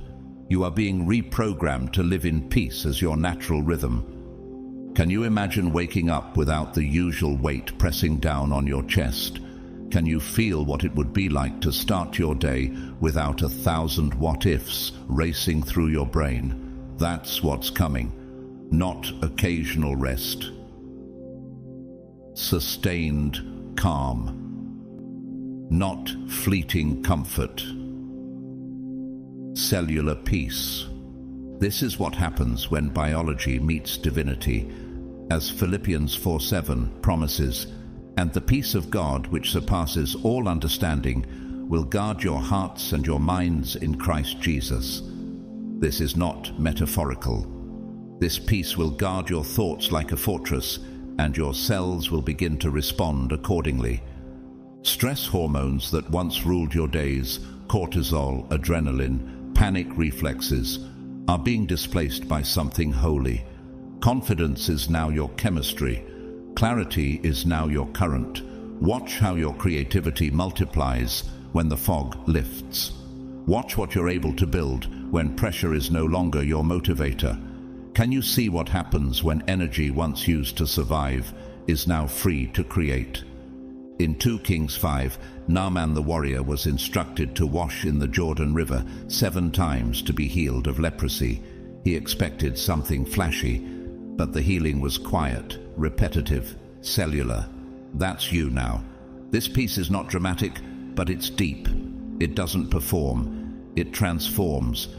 The dome has become a filter for every signal trying to keep you in loops of false urgency, chronic busyness, self-sabotage, that cycle of starting strong but collapsing halfway, broken, that trap of achieving something beautiful only to attract chaos immediately after, disarmed. These patterns weren't just coincidence, they were spiritual algorithms, now permanently disabled. The famous violinist and educator Itzhak Perlman, who performed with unmatched brilliance while overcoming polio, once said, "Sometimes it is the artist's task to find out how much music you can still make with what you have left." That's your reality now. Your peace will produce symphonies from what trauma tried to scatter. Mateo, a night shift ER doctor in Bogota, spent years running on caffeine and adrenaline, but after surrendering his anxiety to God and aligning his lifestyle with quiet rhythms, scripture at sunrise, walks in silence, tech-free hours, his mind began to shift. Now, he doesn't just treat emergencies, he carries presence. Nurses say when he enters a chaotic room, the atmosphere settles.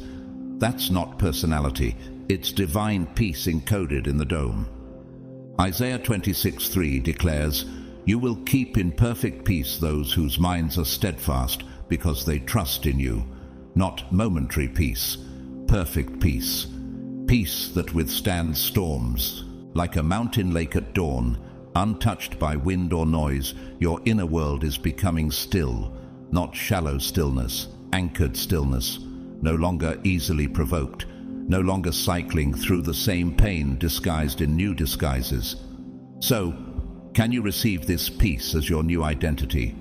Are you willing to let God hardwire stillness into your system? The loop is broken. The trauma is terminated. The dome has upgraded your nervous system to freedom. What once tempted you now seems dull. What once lured you now loses power. That is not willpower. That is emancipation. Divine disruption has come, and it's not temporary. It's your new operating system.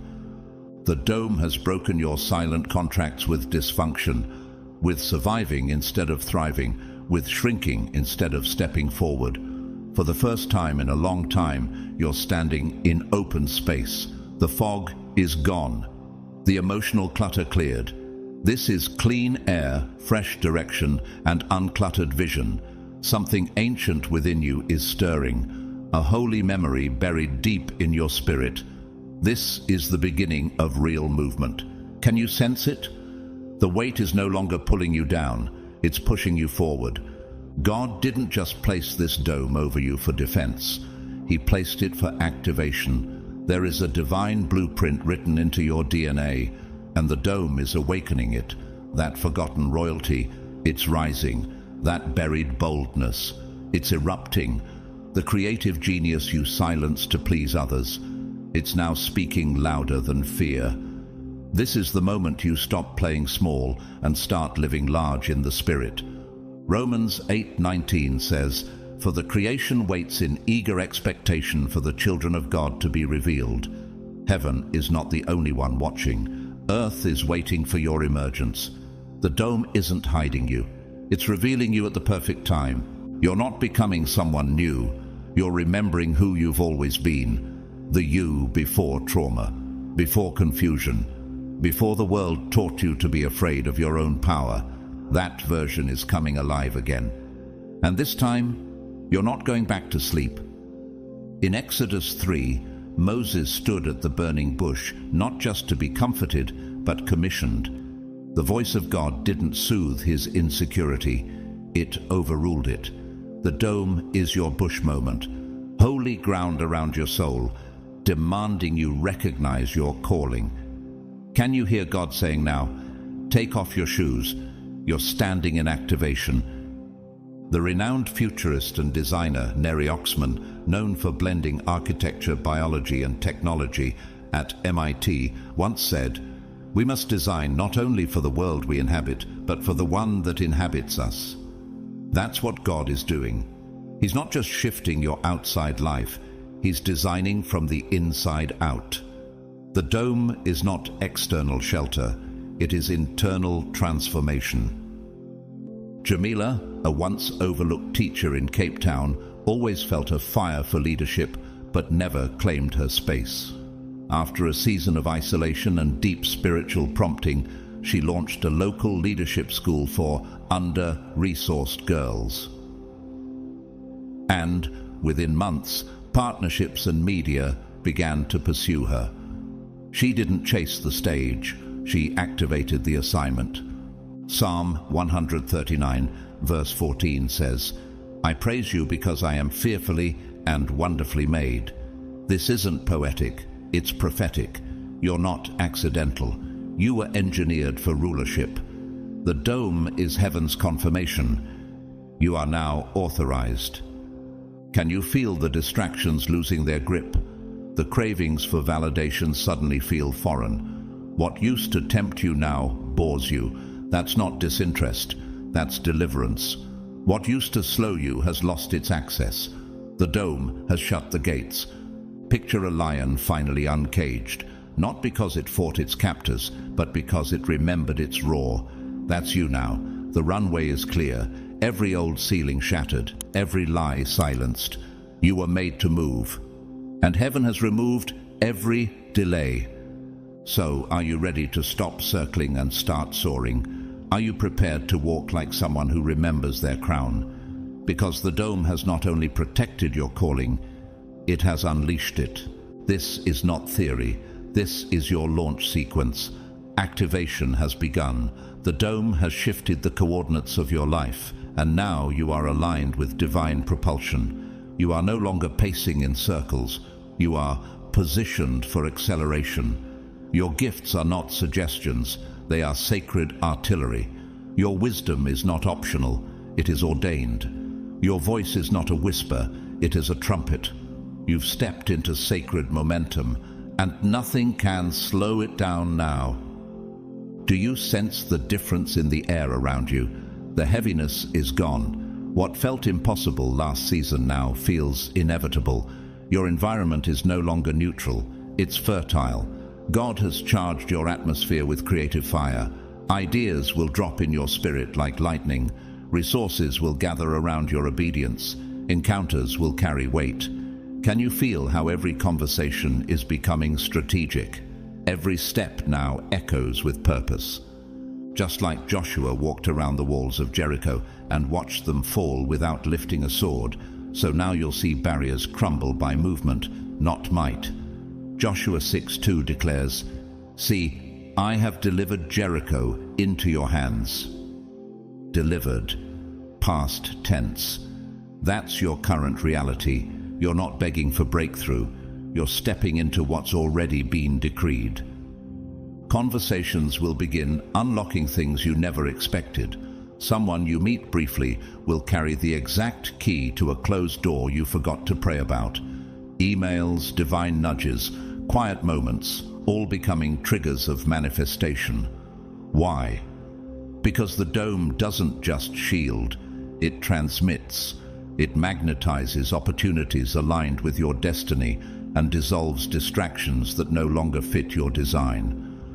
Famed astrophysicist Lisa Randall, known for her work on extra dimensions and cosmological expansion, once remarked, "Sometimes to truly understand the space around you, you must expand the dimensions in which you think." That's what the dome has done. Your realm of expectation has been expanded. Your old frame couldn't hold what God is building, so he rewired your system and then enlarged your territory.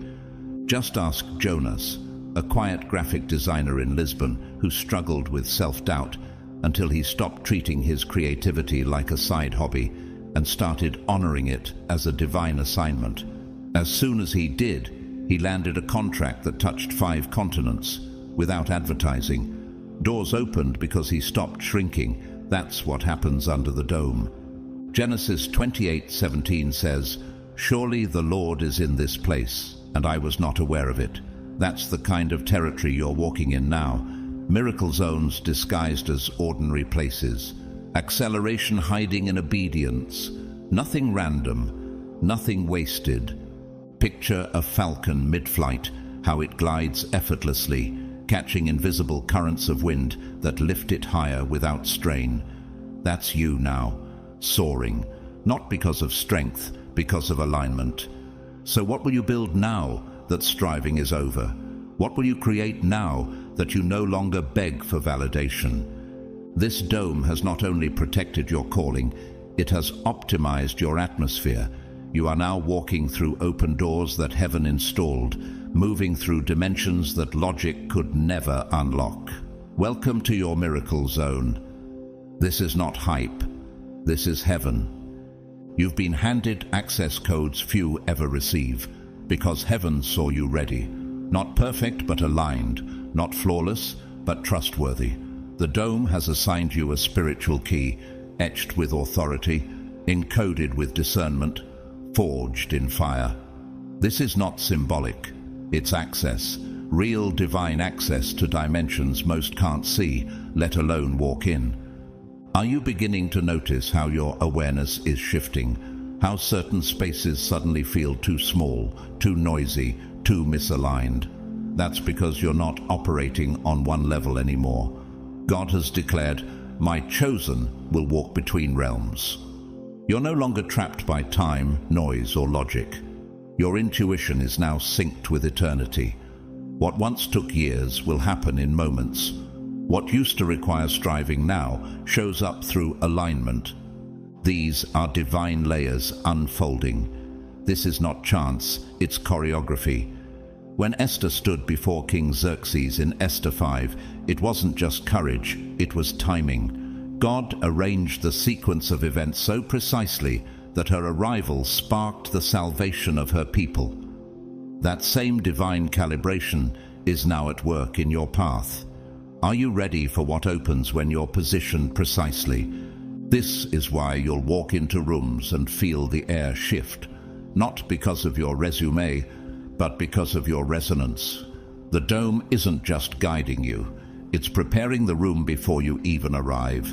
Atmospheres are being preset, conversations are being stirred, keys are being placed into your hand, some you didn't even ask for. That is the authority God has entrusted you with. The renowned theoretical biologist and Templeton Prize winner Stuart Kauffman once said, "You can't program emergence, but when you cultivate the right conditions, complexity organizes itself." That's what the dome is doing. It is cultivating the right energetic conditions for breakthrough to emerge, without force, without manipulation, just divine organization. Samantha, a bilingual therapist in Madrid, had no plans to launch a non-profit, but after a season of spiritual preparation under this dome, the random client connections and dreams she'd journaled began aligning. Within 3 months, she founded a trauma healing center for refugee youth, staffed, funded, and launched through doors she didn't knock on. That's what dimensional access looks like. You're now moving through spiritual GPS, your steps pre-mapped, your spirit pre-informed. Romans 8:14 confirms it. For those who are led by the Spirit of God are the children of God. You're no longer making guesses, you're receiving guidance. Ever watch how salmon swim upstream, not by logic, but by internal design? That instinct is what you now carry. You'll feel a shift coming before the world can see it. You'll leave a room before the conversation turns toxic. You'll invest in something small because you feel heaven breathing on it. That is dimensional awareness. That is spiritual maturity. So, do you recognize that the greatest war has never been over your bank account, but your birthright? It's never been about distractions, but identity. The enemy feared what you'd become once you remembered who you were. But now, the dome has done its work. You're not confused anymore. You're calibrated. You don't fear doors closing because you know how to walk through portals. The agitation isn't frustration, it's navigation. The key is already in your hand, and the realm is already unlocking. This is not simply the end of a message. It is the beginning of your new identity. Everything you've heard, everything that has stirred inside your spirit, has not been emotional hype. It has been a holy activation. You are no longer circling the same internal deserts. You are no longer kneeling before confusion. The dome has finished its construction around you.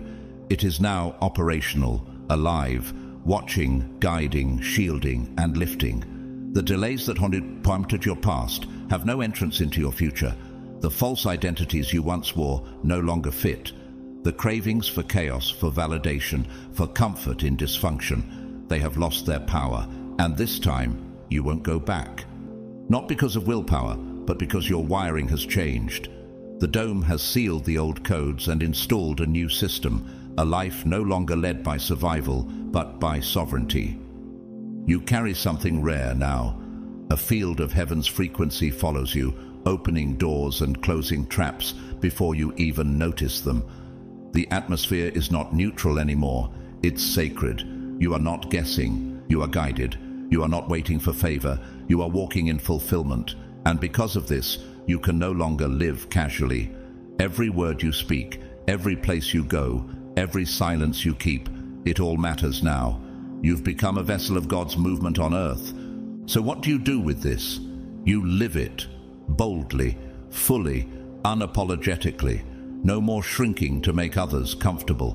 No more waiting for permission to walk in purpose.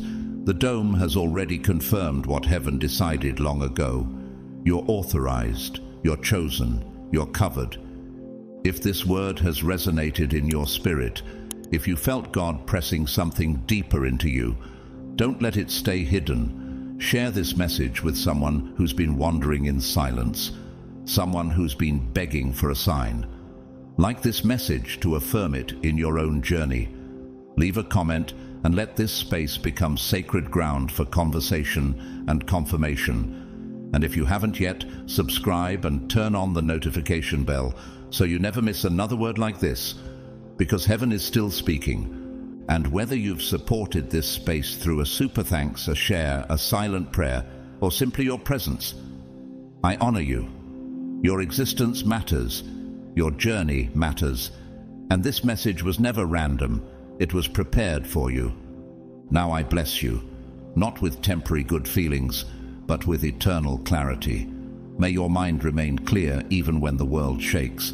May your spirit stay lit even when the night feels long. May your body walk in strength, your heart in peace, and your soul in fierce alignment with heaven's rhythm. And may the dome, the living architecture of God's intelligence and love, never lift from over your life. This is your time. This is your territory. Walk in it like someone who's already been seen, sealed, and sent.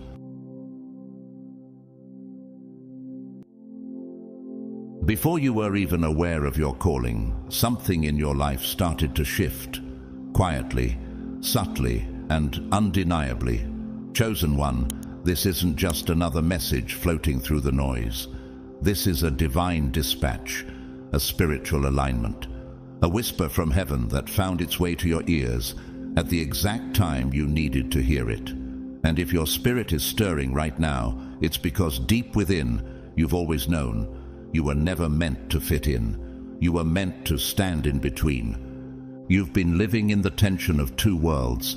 The place you came from no longer makes sense, and the place you're going hasn't yet fully appeared. But that doesn't mean you're lost. It means you're a bridge between the broken past and the destined future, between the ashes and the awakening. Your presence in this moment is strategic, prophetic, necessary. You weren't just placed in your family line or your culture by chance. You were summoned by heaven to interrupt the patterns, to reroute the legacy, to bring holy closure to what wounded generations before you, and open a divine door for the ones who will follow. And yes, it feels heavy. Yes, it feels lonely. Yes, it feels unexplainable. But that's because your assignment isn't just emotional, it's sacred. This is a spiritual mantle, that aching you felt, that in-between tension that no one sees. That's the sound of heaven stretching your soul to carry what others ran from. You weren't just called to survive the shift, you were chosen to lead it. Before we dive deeper into this message, this spiritual revelation, I want to pause and say thank you from the depths of my heart to every single person who has supported this space through Super Thanks. Whether you've given or not, your presence here is powerful, it's sacred, it's enough. And if this word is vibrating in your chest right now, if your soul knows this isn't just motivation, but a divine activation, type 777 in the comments. That number isn't for show, it's a prophetic signal. It says to God, to the heavens, to the inner you, I accept. I am the bridge. So stay with me. This isn't surface talk. This message isn't for the crowd, it's for the remnant, for the few who are bold enough to carry transformation through their own life, for those who dare to walk where no blueprint exists. If you're still reading, it's because you're not just part of a timeline. You're the pivot point. You're not just crossing over, you're carrying generations with you. And now, let's go deeper. Let's unpack what it means to be chosen as the divine in-between, the living bridge between what was and what is finally coming. God's chosen ones, you're the bridge between what was and what's to come.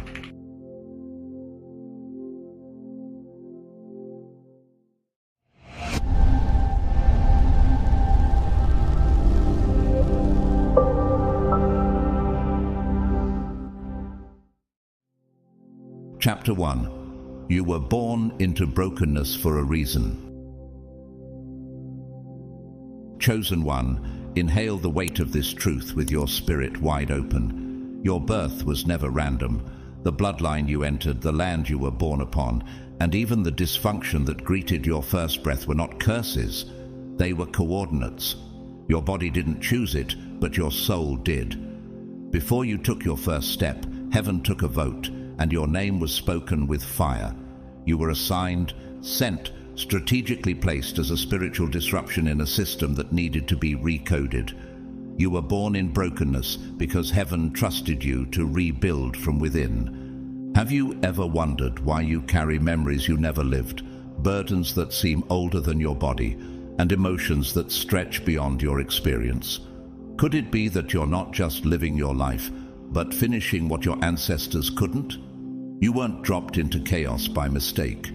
You were planted like a prophetic seed, encoded with ancestral deliverance in your DNA. You are not a continuation of pain. You are the interruption, You grew up around silence, but your spirit couldn't stay quiet. While others were comfortable swallowing emotions, you choked on the suppression. While your family praised survival, your soul longed for wholeness. You witnessed religion without revelation, love without safety, and loyalty without truth. And still, you endured. And still, you listened. And still, you questioned what others called normal. Because in the kingdom, what they called rebellion is actually spiritual discernment in disguise. Do you remember how early it started? That intuitive knowing that something wasn't right. Long before you had the words to name it, you felt the vibrations shift in a room before anyone spoke. You recognized the sadness in your mother's eyes, even when she smiled. You heard the pain in your father's silence, and you began to feel like a foreigner in your own lineage. Not because you were broken, but because you were beginning to awaken. The story of Moses reveals a parallel to your journey. Though raised in Pharaoh's house, he could not align with injustice. Exodus 2:11 says, "One day, after Moses had grown up, he went out to where his own people were and watched them at their hard labor. He noticed. He couldn't unsee the oppression. Just like you. You saw it in your home, your community, your church. What others normalized, you couldn't accept. That wasn't rebellion. It was the anointing to disrupt. You were never meant to duplicate dysfunction. You were born to deconstruct it. You didn't inherit the wound. You inherited the wisdom to heal it. You didn't fit in because you weren't designed to stay in. Your spirit carried a different frequency. And that frequency called out to the patterns and said, "The echo ends here." Can you feel why you were always the one who couldn't sleep when things were off? Why you couldn't pretend like everything was okay? Why peace felt more real to you than pretending ever did? That's not emotional instability. That's sacred sensitivity. You are not defective. You are divine. Even Jesus, the Messiah himself, was born into obscurity, into scandal, into misunderstanding. His lineage traced back to brokenness. Tamar, Rahab, Ruth, Bathsheba, all women with complicated stories. Yet Matthew 1 records them as part of the redemptive lineage of Christ. Why? Because heaven doesn't need perfection to begin restoration. It needs availability. And like Christ, you were born in what looked like contradiction, but it was divine calibration. The artist Kehinde Wiley, known for painting President Barack Obama's official portrait, once said, "The world is broken, but through beauty, we can confront power with truth." You, chosen one, are that kind of beauty. A living confrontation, an embodied answer to ancestral prayers. You weren't sent to survive brokenness. You were sent to transcend it. Take Layla, for example. She grew up in a home where depression was inherited like furniture, silent, heavy, and always present. By age 16, she was journaling about emotions no one around her had the language for. At 22, she became the first in her family to enter therapy. At 25, she wrote a book that helped thousands do the same, not because she was taught healing, but because she became the first to model it. Do you sense the reason you always felt older than your age? Why your laughter sometimes carried grief and your silence carried answers? Could it be that time recognized you before people did? That heaven matured you ahead of schedule because your assignment couldn't wait for permission? Nature gives us a stunning metaphor. The monarch butterfly doesn't migrate alone. It continues a journey started by its ancestors, spanning thousands of miles, sometimes over generations. One butterfly starts it, but another finishes it. And yet the path remains consistent, carried by invisible instinct. Isn't that what you're doing? Completing what your bloodline began. You are the bridge between what was and what must be. The Apostle Paul writes in Romans 8:19, "For the creation waits in eager expectation for the children of God to be revealed." And here you are, revealed not in luxury, but in legacy. Revealed not by avoiding pain, but by rising through it. Every generation before you was waiting for this moment. for you? What if your resistance to conformity is proof of your calling? What if your heartbreak was the catalyst for generational healing? What if you were never meant to belong because you were born to lead the Exodus? You were never just someone's child. You were heaven's first fruit, a spiritual prototype of restoration in a bloodline that only knew survival. And yes, being first comes with pressure that few can see. Have you ever wondered why your shoulders feel heavy, even when your calendar is empty? Why moments of joy feel haunted by invisible responsibility? It's because you're carrying not just your own becoming, but the residue of everyone who came before you. The mantle you wear is ancient. Being the first means picking up what others dropped in despair. It means weeping over wounds they refused to name, tending to traumas they buried, and calling out lies they called tradition. You weren't born into generational pain to drown in it. You were born to become the root system of healing. And like all strong roots, you had to grow in darkness before emerging in light. Look at the life of Nehemiah, a man assigned to rebuild what generations allowed to decay. Nehemiah 2:17 records his awakening moment. You see the trouble we are in. Jerusalem lies in ruins. Come, let us rebuild the wall. He wasn't the cause of the ruin, but he became the builder of the solution, just like you. You didn't cause the collapse, but you're the one heaven trusted to restore the foundation. And that's why the warfare found you early. Why spiritual warfare attached itself to your youth. Why confusion met you at your earliest stages of awareness. Because darkness detects destiny before you have words for it. It's not that you were weak. It's that your light was too threatening to ignore. You were misunderstood, not because you were broken, but because you were blazing. People don't know how to respond to flames that won't die. Have you noticed how even your silence speaks louder than their noise? The reason you've been overlooked is simple. They couldn't recognize what had never been seen before. You carried a frequency that didn't match your environment. Your discernment was offensive to those who were still invested in denial. You saw the cracks in the system, the manipulation behind religion, the emotional neglect dressed up as discipline, and you couldn't pretend it was normal, because it wasn't. The world-renowned Archbishop Desmond Tutu, who fought against apartheid in South Africa, once said, "If you are neutral in situations of injustice, you have chosen the side of the oppressor. You chose not to be neutral. Even as a child, you knew something was off. And even when you were punished for it, you didn't forget what was real. That's not rebellion, that's righteous sensitivity." Consider Elijah, the prophet who stood alone on Mount Carmel to confront hundreds of false prophets. 1 Kings 18, one against many. Sound familiar? He wasn't loud, but he was aligned, and in that alignment, fire fell. Your journey mirrors his. One voice shaking a nation, one life rerouting a lineage. Could it be that you've been set apart not to be comfortable, but to be catalytic? Let me tell you about Omar. Raised in a family where emotional coldness was considered strength, he never felt safe enough to be vulnerable, but he couldn't pretend. By age 12, he began writing poems about pain he wasn't allowed to express. At 28, he became a trauma-informed coach, helping men heal their inner child. His family never understood his path, but countless others found freedom because he walked it. He didn't ask for the assignment, but he answered it. You were placed in that family, in that city, in this generation, not as a punishment, but as a prophecy. God never lost track of you, even when you lost track of yourself.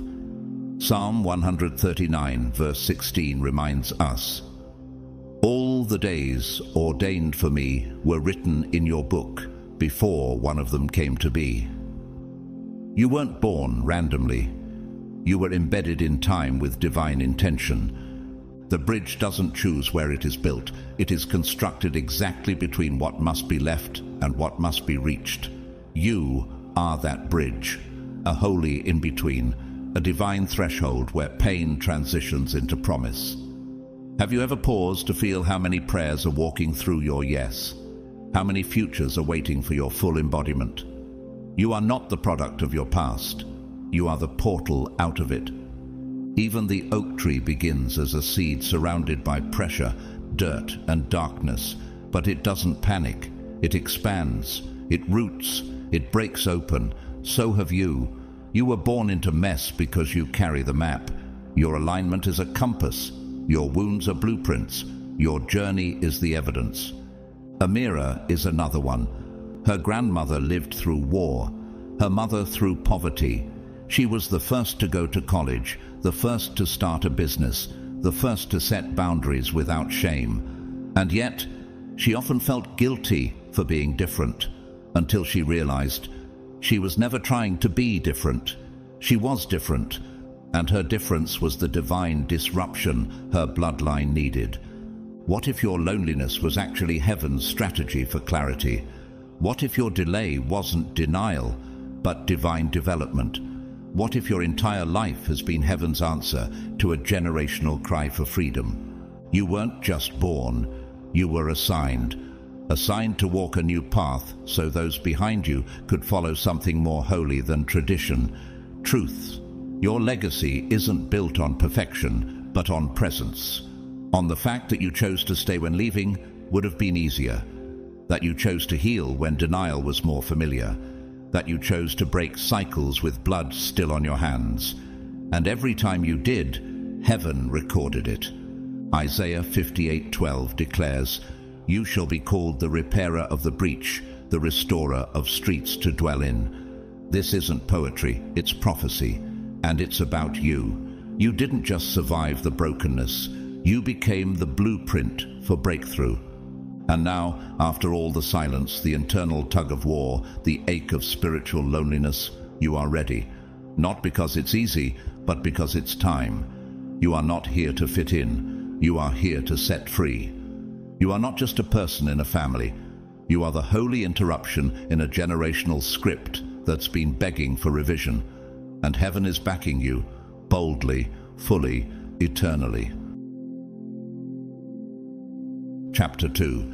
You don't fit the past, but you weren't meant to. Chosen one. There comes a moment, quiet but undeniable, when the world you once clung to begins to feel like a stranger's home. It's not dramatic, it's deeper than that. Familiar faces begin to echo with unfamiliar frequencies. Conversations that used to feel safe suddenly drain you. Dreams that once excited you begin to feel small. This isn't confusion, it's confirmation. You're not regressing, you're awakening. Have you felt it? That strange ache in your spirit when you try to return to what you've outgrown. The discomfort of shrinking back into rooms you used to fit in. Why do old relationships feel like tight shoes on larger feet? Why does the past now sound like a language you can no longer speak fluently? It's not that you're rejecting everything you knew, it's that your soul is expanding beyond what can hold you. You're not disloyal for disconnecting, you're aligned. That old version of you, the one that dimmed your light to make others comfortable, that absorbed dysfunction to keep the peace, that said yes when your spirit screamed no, was never your final form. That version wasn't your true identity, it was your survival avatar. You were shaped by trauma, not by truth, trained by environments that valued compliance over clarity. But God never designed you to live in spiritual camouflage. He designed you to radiate. Esther's journey whispers to your own. Chosen to be queen, she spent a year in preparation, but her true purpose wasn't in luxury, it was in disruption. Esther 4:14 says, "And who knows but that you have come to your royal position for such a time as this." She didn't fit the system, but she was called to change it. You weren't meant to fit in. You were meant to awaken the ones who are still asleep. Why do you feel so disoriented in places that once gave you peace? Why does it feel like every safe space now comes with strings? Could it be that God is stripping away the counterfeit coverings to reveal your true capacity? When He calls you forward, He also calls you out. out of patterns, out of performances, out of prisons dressed as preferences. When God begins the process of realigning you, He often begins with disconnection, not to isolate you, but to insulate you. He's not taking things from you. He's making room for what you didn't know you could carry. What used to nourish you is now too shallow. What once felt like protection now feels like a prison. That's not failure, that's spiritual molting. Pope Francis, a global religious leader known for radical compassion, once said, "Rivers do not drink their own water. Trees do not eat their own fruit. You were never meant to keep your growth to yourself. And for that reason, God will not allow you to remain in places that demand your silence in exchange for inclusion. You weren't born to decorate a broken system. You were born to dismantle it with grace."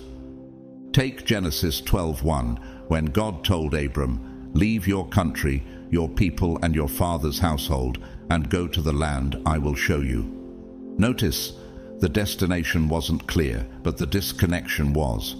God didn't give Abram a map. He gave him a mandate, and that's what He's given you.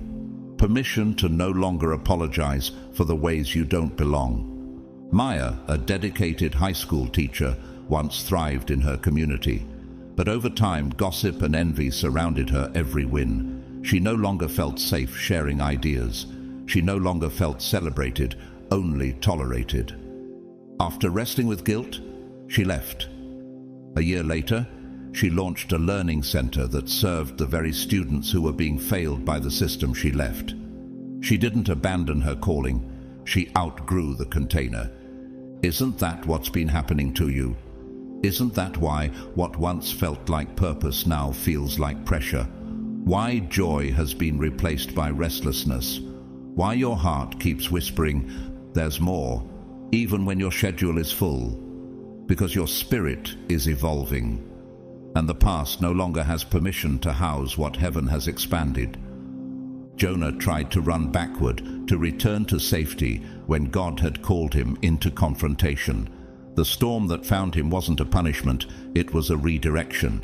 Jonah 1:17 says, "Now the Lord provided a huge fish to swallow Jonah, and Jonah was in the belly of the fish 3 days and 3 nights. Even in confinement, God was preserving the prophet, just like He's preserving you. You are not who you were. That old mold doesn't fit. That identity built on pain, performance, and people-pleasing is shedding like old skin. You are no longer digestible to dysfunction. You're too alive for dead spaces. You can't pretend anymore. And that's not arrogance, it's alignment. Consider Nathan, a gifted architect who spent 10 years in a firm designing buildings that didn't reflect his soul. The pay was good, the recognition was steady, but he felt hollow. He left with no plan but obedience. 3 years later, he became the lead designer on a sustainable housing project that transformed entire neighborhoods. What changed? He stopped shrinking to fit and started expanding to lead. What if discomfort is not punishment, but prophecy? What if that disconnection is not rejection, but redirection? What if the old rooms feel suffocating because your presence now carries an atmosphere they can't contain? Butterflies don't mourn the cocoon. They stretch, they break through, they fly. So must you. The same place that incubated you cannot be the place that releases you. You are no longer in waiting. You are in becoming. You've outgrown the old design, not because you're better, but because you're becoming. The voice that used to whisper, "Stay small," is fading, and in its place, heaven is roaring, "Come forth." That's why the conversations feel shallow now. Not because you've grown arrogant, but because your spirit can no longer digest empty dialogue. That's why rooms that once felt warm now echo with unease. It's not nostalgia, it's misalignment. You're not pretending to be different.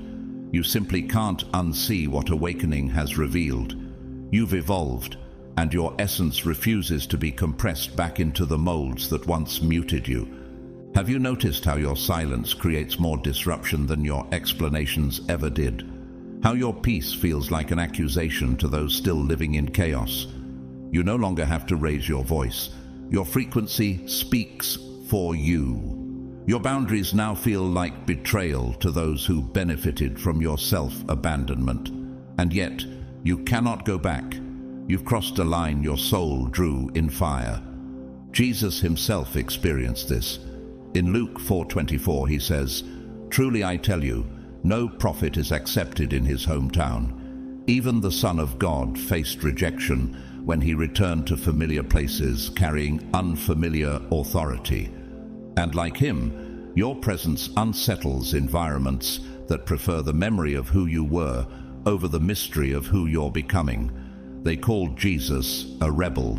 They'll call you the same. But heaven calls you necessary. Why does your transformation bother them so deeply? Why does your peace feel so threatening to those who haven't chosen healing? Could it be that your light exposes their refusal to grow? That your refusal to pretend is their reminder of what authenticity demands? They'll say you've changed, and you have, not to perform, but to align, not to impress, but to obey. This isn't ego, it's evolution. You were never created to preserve outdated structures. You were born to birth the unimagined. You don't fit the past because you were never its end point. You are the divine prototype of a future only your obedience can unlock. Elisha's transition mirrors your own. In 2 Kings 2, when Elijah is taken up, Elisha tears his old mantle in two and receives a double portion. He couldn't wear what once covered him and still carry what was coming. His next level demanded a shedding. So does yours. What if your discomfort is proof that you're being mantled with more? What if the tension around you is heaven's signal that transformation is taking root? You were sent not just to continue the line, but to pivot the lineage. You weren't born to echo. You were born to establish. You're not the next version of someone else. You are the first of your kind. The past doesn't reject you. It simply can't hold you, because you are not repetition. You are revelation. Lauryn Hill, the legendary soul artist, once said, "We can't plan life. All we can do is be available for it." You've made yourself available to purpose, even when it cost you comfort. That's rare. That's holy. That's dangerous to every system built on compromise. You're no longer trying to fit in. You're called to fit forward. I think of Jamal, a software engineer who kept being told he was too deep in team meetings. He didn't understand why the shallow solutions exhausted him. He began exploring innovative ways to integrate ethical coding and AI alignment. His proposals were initially mocked, but 2 years later, his work became foundational to a new startup revolutionizing digital ethics. He wasn't too much, he was just ahead. Have you felt the ache of that loneliness lately? The hollow sting of walking away from the familiar, even when you knew it couldn't hold you? That's not failure. That's the narrow road of obedience. You are not distancing yourself to become superior. You are stepping back so heaven can launch you further. Jesus didn't blend to be loved. He stood to be light. You are a divine interruption, a holy shift in a system that would have continued if not for your presence. You don't belong to what was, because your spirit was wired for what's coming. You were sent to announce it, to model it, to be it. Ruth walked away from Moab with nothing but faith and Naomi's companionship. But in Ruth 1:16 she declared, "Where you go, I will go. Your God will be my God." That bold departure opened the door for her to become the great-grandmother of King David. She didn't fit her past because she carried the seed of a future no one had seen. Like the tectonic plates beneath the Earth's surface, your shift may not be visible to everyone, but it's reshaping everything above ground. You don't need external applause to validate your internal clarity. You weren't made to stay hidden in what used to feel like home. You were made to be the threshold between what was and what will be. Selena, a dancer who abandoned her prestigious ballet contract to choreograph pieces that honored cultural stories. People said she was ruining her future, but now she leads a movement reclaiming sacred dance for spiritual healing across continents. She didn't lose her path, she redefined it. What if you were never meant to be understood, only obeyed? What if the places you left were necessary, not because they were evil, but because they expired? What if your calling is bigger than anyone's comfort? You don't fit the past anymore because your purpose was never designed to live behind you. You are becoming. You are not lost. You are launched. You are not breaking down. You are breaking through. So keep walking, bridge builder. The loneliness won't last. The ache will evolve. And your journey will make sense to those who were always meant to walk into the future you're now preparing. You're not confused. You're calibrated. And heaven is already building what only your obedience could unlock. Chapter 3. You're holding space for what's coming next.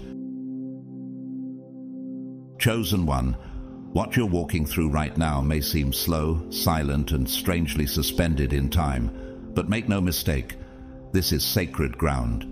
This in-between isn't a delay, it's a delivery room. You're no longer tied to where you were, yet the fullness of what's next hasn't arrived. You've left the shore of your old world, but the new land still hides beneath the morning mist. And though your feet may not be moving, your frequency is. You're not frozen, you're being forged. Have you felt the quiet pressure beneath your skin, that holy ache that can't be soothed by distraction, that growing tension between who you've been and who you're becoming? You're not lost, you're holding space for something ancient, for something future, for something far greater than your name alone. You've become the container for a divine convergence. The delay isn't punishment, it's preservation. It's God's protection of what's being matured in secret. Consider the story of Noah. Before a single drop of rain fell, God gave him the blueprint for something unprecedented. Genesis 6:22 says, Noah did everything just as God commanded him. That obedience in silence created the architecture for survival. You too are building in the unseen. You are constructing faith where others see nothing. You are protecting vision in a season that looks empty. Why does it feel like you're waiting while others are building? Why do you carry so much restlessness, even when your outer life looks still? Could it be that your assignment requires more preparation because your impact will be generational? Because your obedience will be architectural, designing bridges others will walk across for decades? You're not just surviving time, you're stewarding it. You are carrying the blueprint of a future that isn't visible yet, but heaven already calls it finished. You are not running late, you're running aligned. And alignment often looks like stillness to those who only trust movement. The discomfort you feel is contraction, not confusion. The prophet Isaiah declared in Isaiah 60:22, "When the time is right, I, the Lord, will make it happen." This doesn't mean your effort is meaningless. It means your obedience is synchronized with eternity. You're not just holding space, you're holding God's time, the Kairos moment, waiting to erupt from the quiet. Pope John Paul II, a voice of conviction during global crisis, once said, "The future starts today, not tomorrow." You, chosen one, are that today. You are the threshold where God's future starts entering this world. And yes, it's weighty. That's why your sleep has shifted. That's why you cry for no reason. That's why laughter sometimes leaks through tears. You are not just feeling your own process, you're interceding for what is to come. I think of Elijah again. After the fire, after the earthquake, there came the whisper, 1 Kings 19:12. That's where the presence of God hid, in stillness, in tension, in the space between noise and fulfillment. Could it be that what you call delay is actually divine dialogue? That heaven has drawn near, not with answers, but with atmosphere. A mirror, a visual artist, found herself in a creative drought after years of success. Galleries no longer excited her. Commissions felt hollow. So she stopped painting publicly and began journaling in private. That stillness birthed her most prophetic collection, art that spoke to global healing after grief. What looked like a break was actually a bridge. Just like you, you're not done. You're being deepened. Have you questioned why you suddenly feel so alone, even in a crowd? Why connection feels harder? Why small talk makes your spirit ache? That's not a flaw. That's heaven pulling you into focus. You've become a womb for what hasn't yet taken form. And like Mary, who carried the promise in silence, you're not failing, you're forming. Luke 1:38 tells us, "I am the Lord's servant." Mary answered, "May your word to me be fulfilled." She didn't ask for applause. She agreed with alignment. She said yes to becoming the bridge between heaven's decree and earth's redemption. Your yes echoes hers. Your silence isn't empty, it's sacred. It's pregnant with prophecy. Daniel, a quiet engineer, turned down 3 high-paying jobs after sensing God tell him to wait. Friends questioned his logic, but while waiting, he designed a new filtration system for remote villages. That system now provides clean water to tens of thousands. What looked like a pause was actually positioning. Faith didn't make him faster, it made him accurate. Why does everything feel so sensitive right now? Why do your dreams feel more intense? Why does your body feel like it's shedding something invisible? Because you are being spiritually rewired. This is a holy renovation. God is not just adding to your life, He's transforming the foundation. The moon holds space in darkness for tides to move, for oceans to rise, for light to reflect without noise. It doesn't rush, it governs by presence. You too are governing something spiritual right now, not by action, but by authority. You are holding space for a harvest others cannot yet see. And yes, it's heavy, because it's holy, because you're not carrying random ideas. You're carrying an answer. You are the incubation space of what will shift generations. Heaven trusted you with delay, because your yes holds the integrity, not to release something premature. Don't mistake quiet for absence. Don't mistake pause for punishment. Don't mistake stillness for stagnation. You are in the sacred middle, and that middle is where God rewrites history. You may feel like you're stuck in a hallway, but you're not idle, and you're certainly not empty-handed. In this unseen place, you're interceding with tears no one sees. You're obeying without all the instructions. You're shaping an atmosphere that hasn't yet been named. You're building a sanctuary through stillness, a temple out of tension. And while others may never understand the weight you carry, generations will walk into the freedom you made room for, because you chose to stand firm when giving up would have been easier. You are the first to say, "It ends with me," the first to name what others dismissed, the first to seek restoration instead of revenge, the first to ask, "Is this all my family's story will be?" You're not here just to break cycles. You're here to birth something no one has ever seen. How many chains have cracked because of your quiet yes? How many unseen wars have you fought just by staying faithful? Jeremiah knew this weight. In Jeremiah 1:5, God said, "Before I formed you in the womb, I knew you. Before you were born, I set you apart." Set apart for what? For tension, for truth, for transformation. You are healing wounds that were normalized. You are doing the work others buried. You are confronting giants they convinced you were imaginary. And all of this while walking through rooms that have no language for what you carry. You said yes to a divine assignment that didn't come with applause. You lost comfort, companionship, and certainty, but you gained clarity of spirit, depth of discernment, and heaven's full endorsement. Have you noticed how peace still finds you in the tears? That's the sign. You're not alone. You're backed by something ancient. You're being held by someone eternal. Dietrich Bonhoeffer, the German theologian who resisted Nazi oppression, once said, "Silence in the face of evil is itself evil. You refused silence, not with volume, but with presence, with prayers, with unseen acts of courage. Your obedience is louder than noise, and your restraint is more powerful than retaliation. You are not building for applause, you're building for alignment. This isn't just about stepping into destiny. It's about opening a path so others don't have to bleed the way you did. You're building a spiritual bridge for those who didn't even know they were wandering.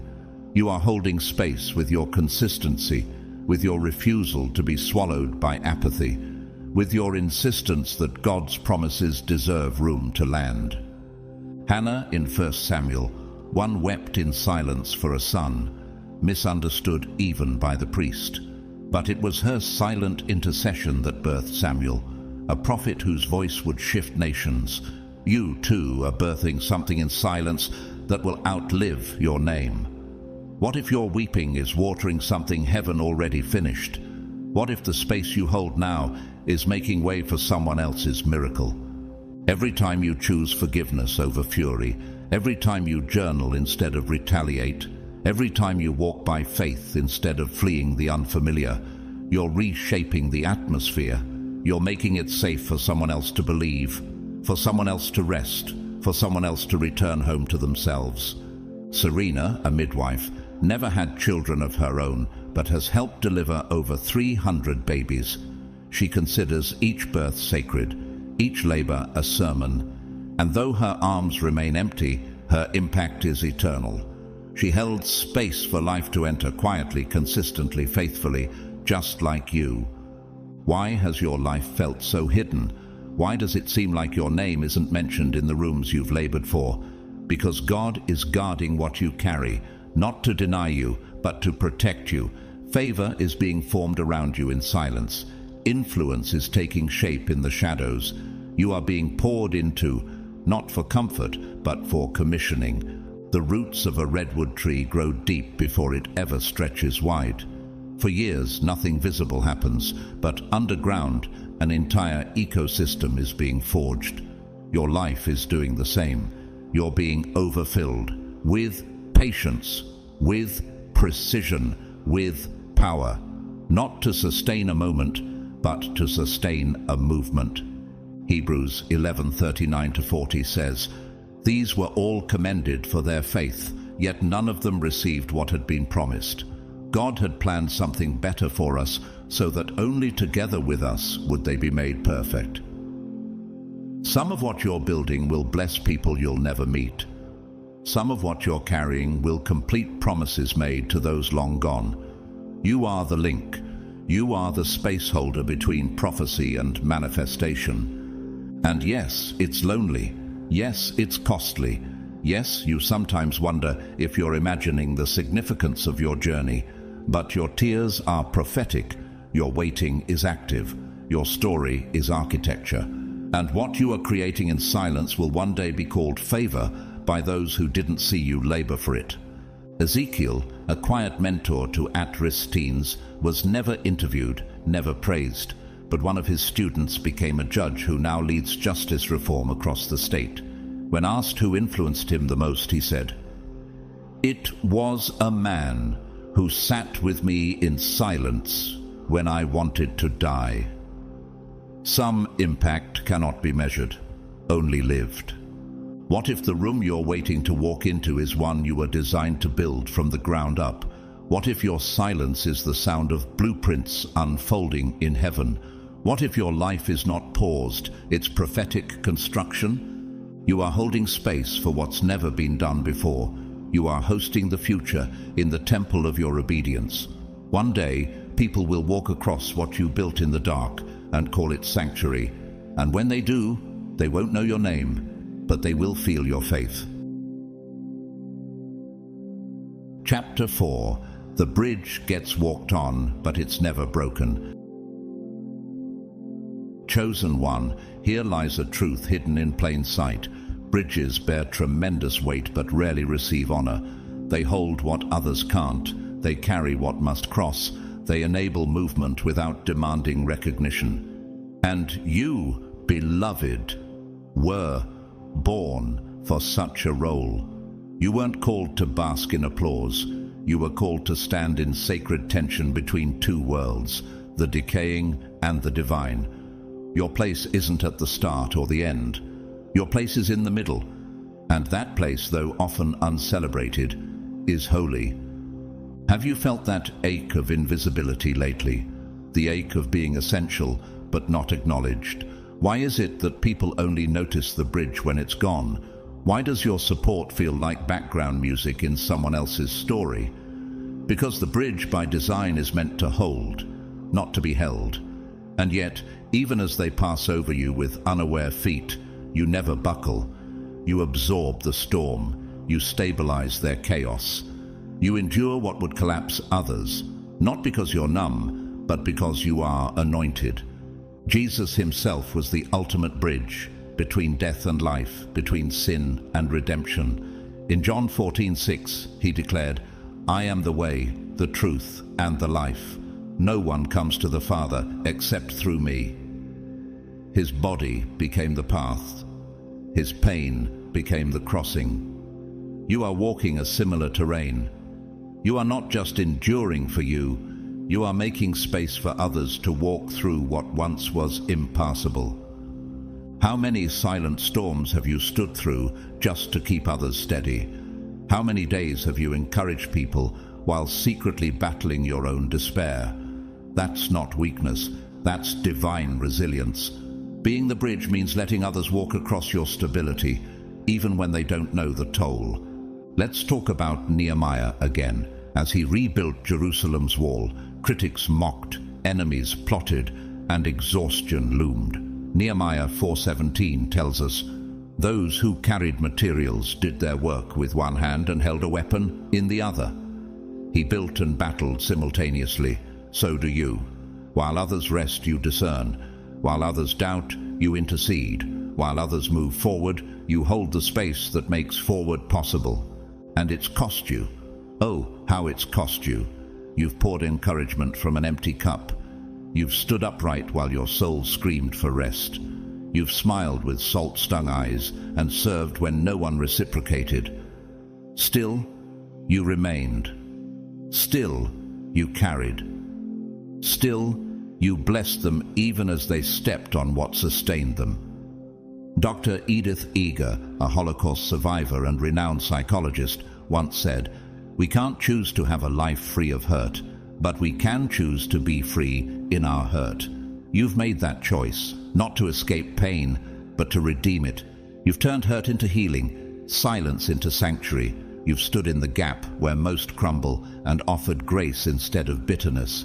Consider Andre, a social worker who often stayed late for teens whose parents never showed up. One day, he cancelled his own birthday plans just to sit with a boy grieving his mother. No one saw it. No one thanked him. But that boy, years later, became a youth leader himself, because Andre became the bridge he never had. Why does your spirit feel so tired at times?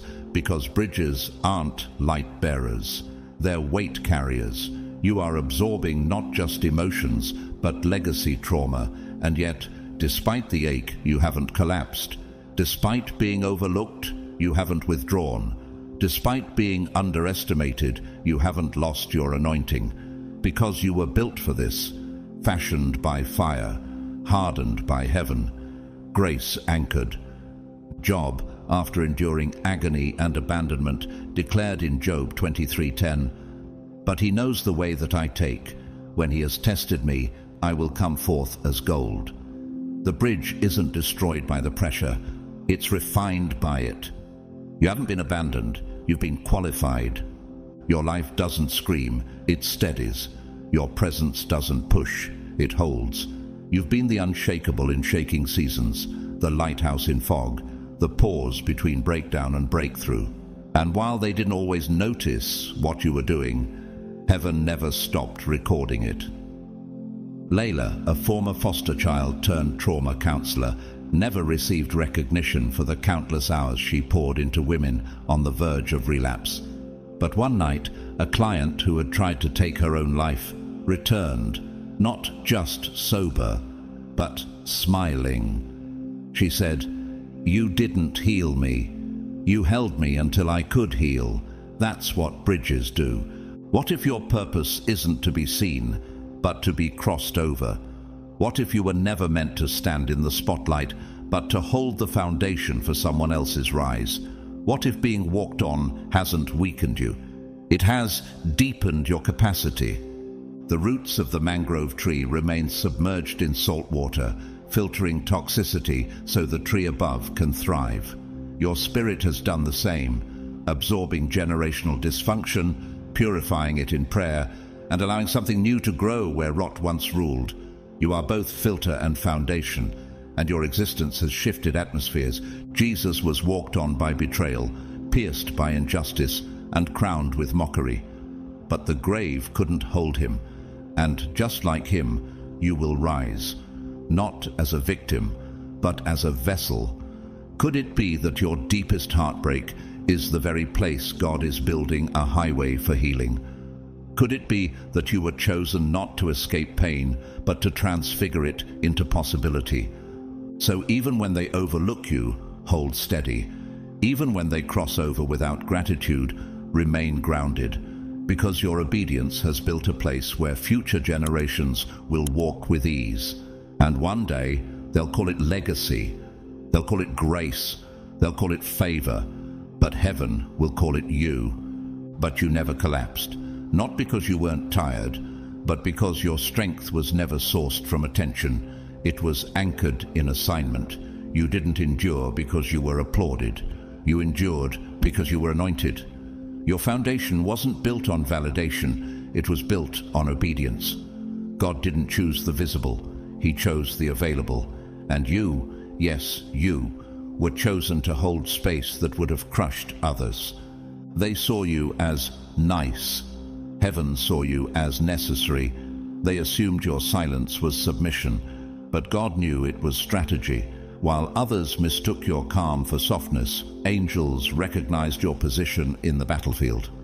And while people forgot the bridge they stepped on to cross, God never forgot what you carried while being stepped on. Have you ever wondered if anyone saw the private sacrifices you made? The nights you stayed awake interceding for someone who would never thank you? The mornings you showed up with peace for others when your own soul was at war? The years you lived below your gifting just to make space for someone else to grow? God saw it, and He remembers. Psalm 56:8 declares, "You keep track of all my sorrows. You have collected all my tears in your bottle." Not a single tear was wasted, not a single prayer dismissed. Not a single time you swallowed your grief to hold someone else's breakthrough went unnoticed. The silence that surrounded you wasn't abandonment, it was divine attention. And here's what makes it sacred. The bridge doesn't get praised, but it gets reinforced. You are not weak. You are reinforced by glory. You are not overlooked. You are upheld by heaven. You are not discarded. You are essential. Without you, connection dies. Without you, destiny detours. You are the hinge between history and healing. Saint Teresa of Calcutta, Mother Teresa, a nun who served the poorest of the poor, once said, "God has not called me to be successful. He has called me to be faithful." And yet her faithfulness transformed nations. Just like you, serving in the shadows, but shifting generations. You didn't build a platform. You became one, not for attention, but for alignment.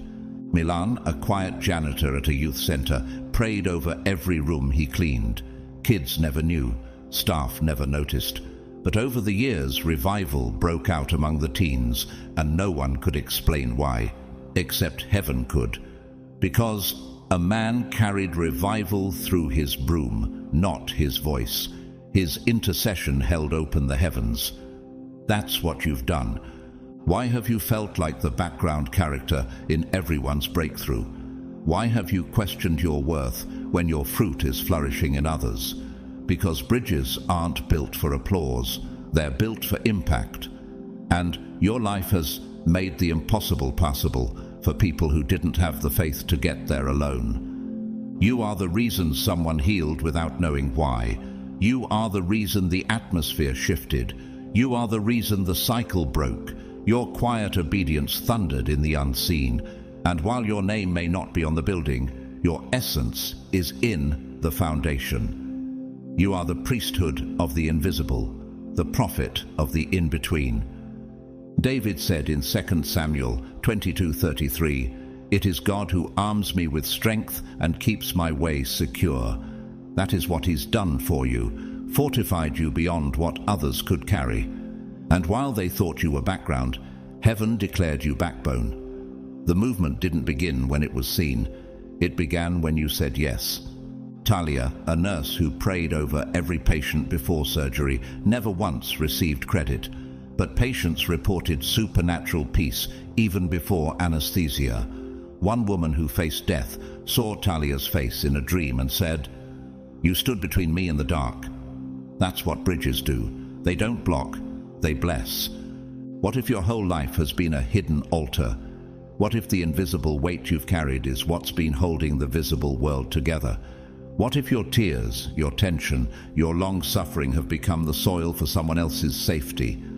You've paved spiritual highways with your pain, torn down principalities with your persistence, broken bloodline curses with your quiet choices.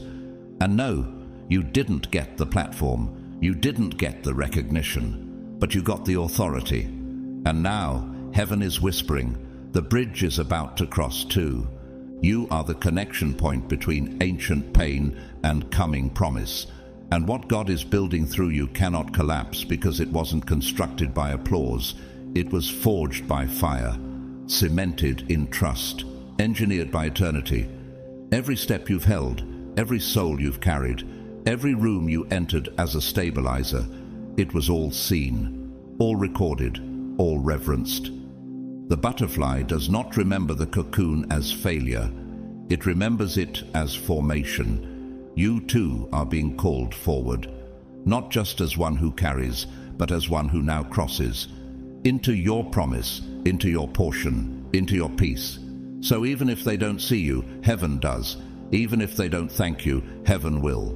And what's coming is not compensation, it's coronation, for the bridge who never broke. Chapter 5. You speak the language of both sides. Chosen one, do you know why your voice carries weight even in silence? Why strangers are drawn to you without knowing your story? Why those still wrestling with their storm lean in when you speak?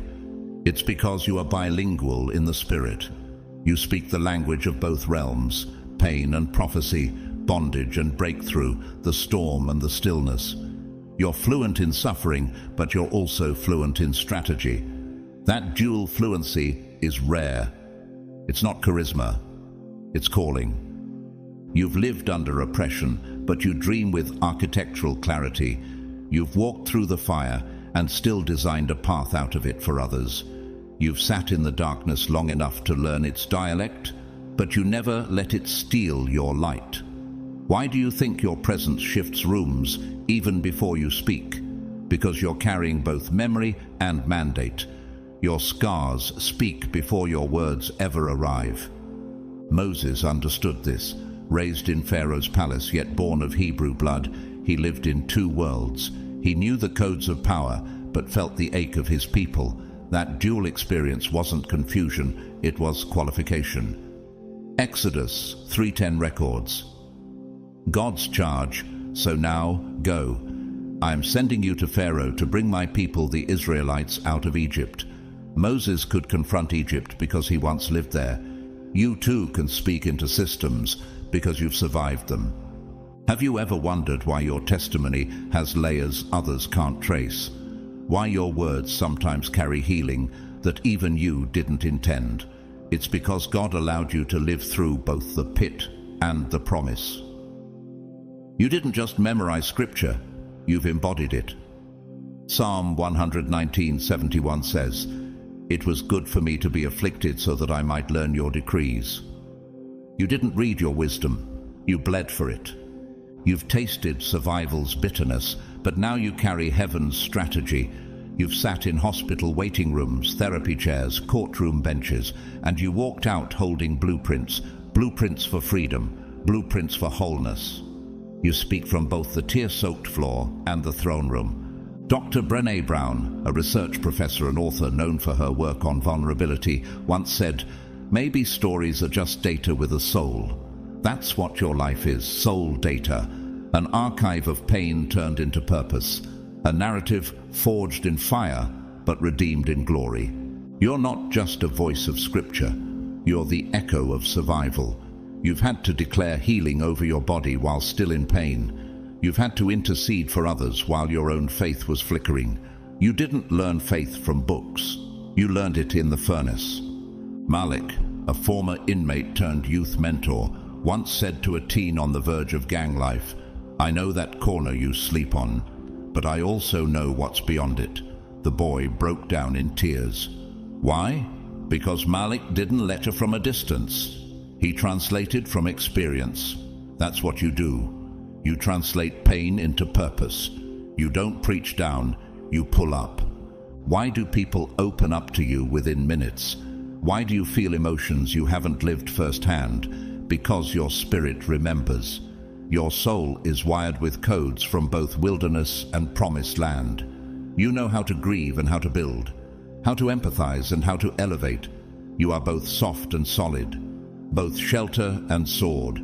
Paul the Apostle was once Saul the persecutor. His letters changed the world not because he avoided darkness, but because he conquered it. In 2 Corinthians 12:9 he writes, "My grace is sufficient for you, for my power is made perfect in weakness."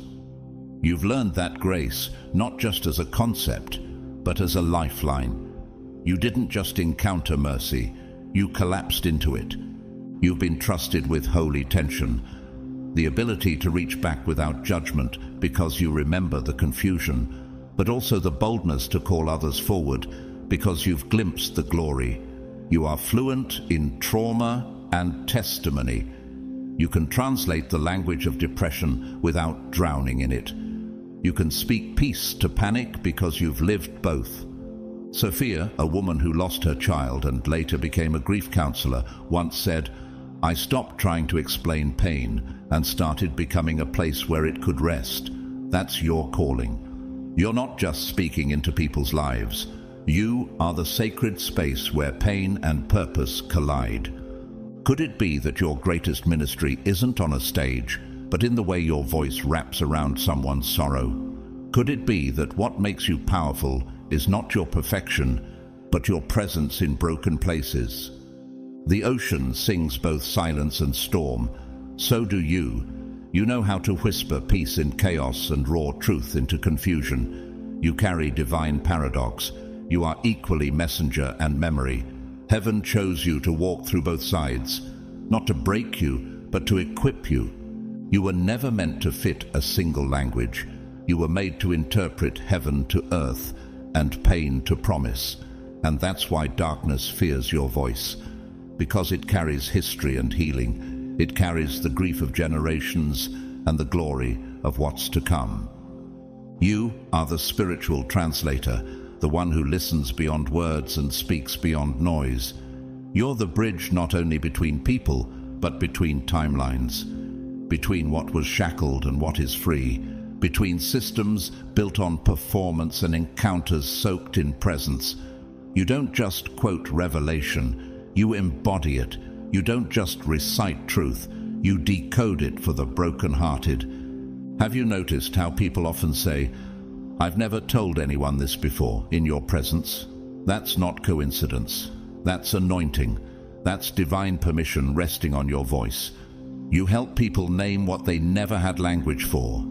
You help them see why they've been stuck without shaming them for it. You speak in ways that bypass intellect and touch the soul. Jesus did the same with the woman at the well. In John 4:29, she cried out, "Come, see a man who told me everything I ever did. Could this be the Messiah?" He didn't condemn her story. He reinterpreted it. He didn't silence her pain. He showed her purpose. You've been given the same mantle. You know how to make the gospel digestible for the wounded. You speak truth with tenderness, and that tenderness is sacred technology. But yes, this spiritual versatility comes at a cost. Have you ever felt stretched so far between realms that you forgot where you belonged? Some days you grieve what you've outgrown. Other days you long for the future that hasn't fully formed. You dwell in holy liminality, the sacred hallway where others are either arriving or departing. Elijah felt it too. After calling down fire, he ran into the wilderness disoriented. But in 1 Kings 19:11-12, God didn't appear in wind, earthquake, or fire, but in a whisper. That's where Elijah realigned. Not in noise, but in nearness. The in-between is not a punishment. It's a positioning. It's the space where God entrusts you to carry revelation others aren't ready to hear yet.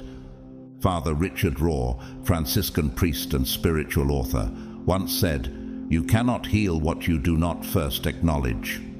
You've been trusted with that sacred acknowledgement.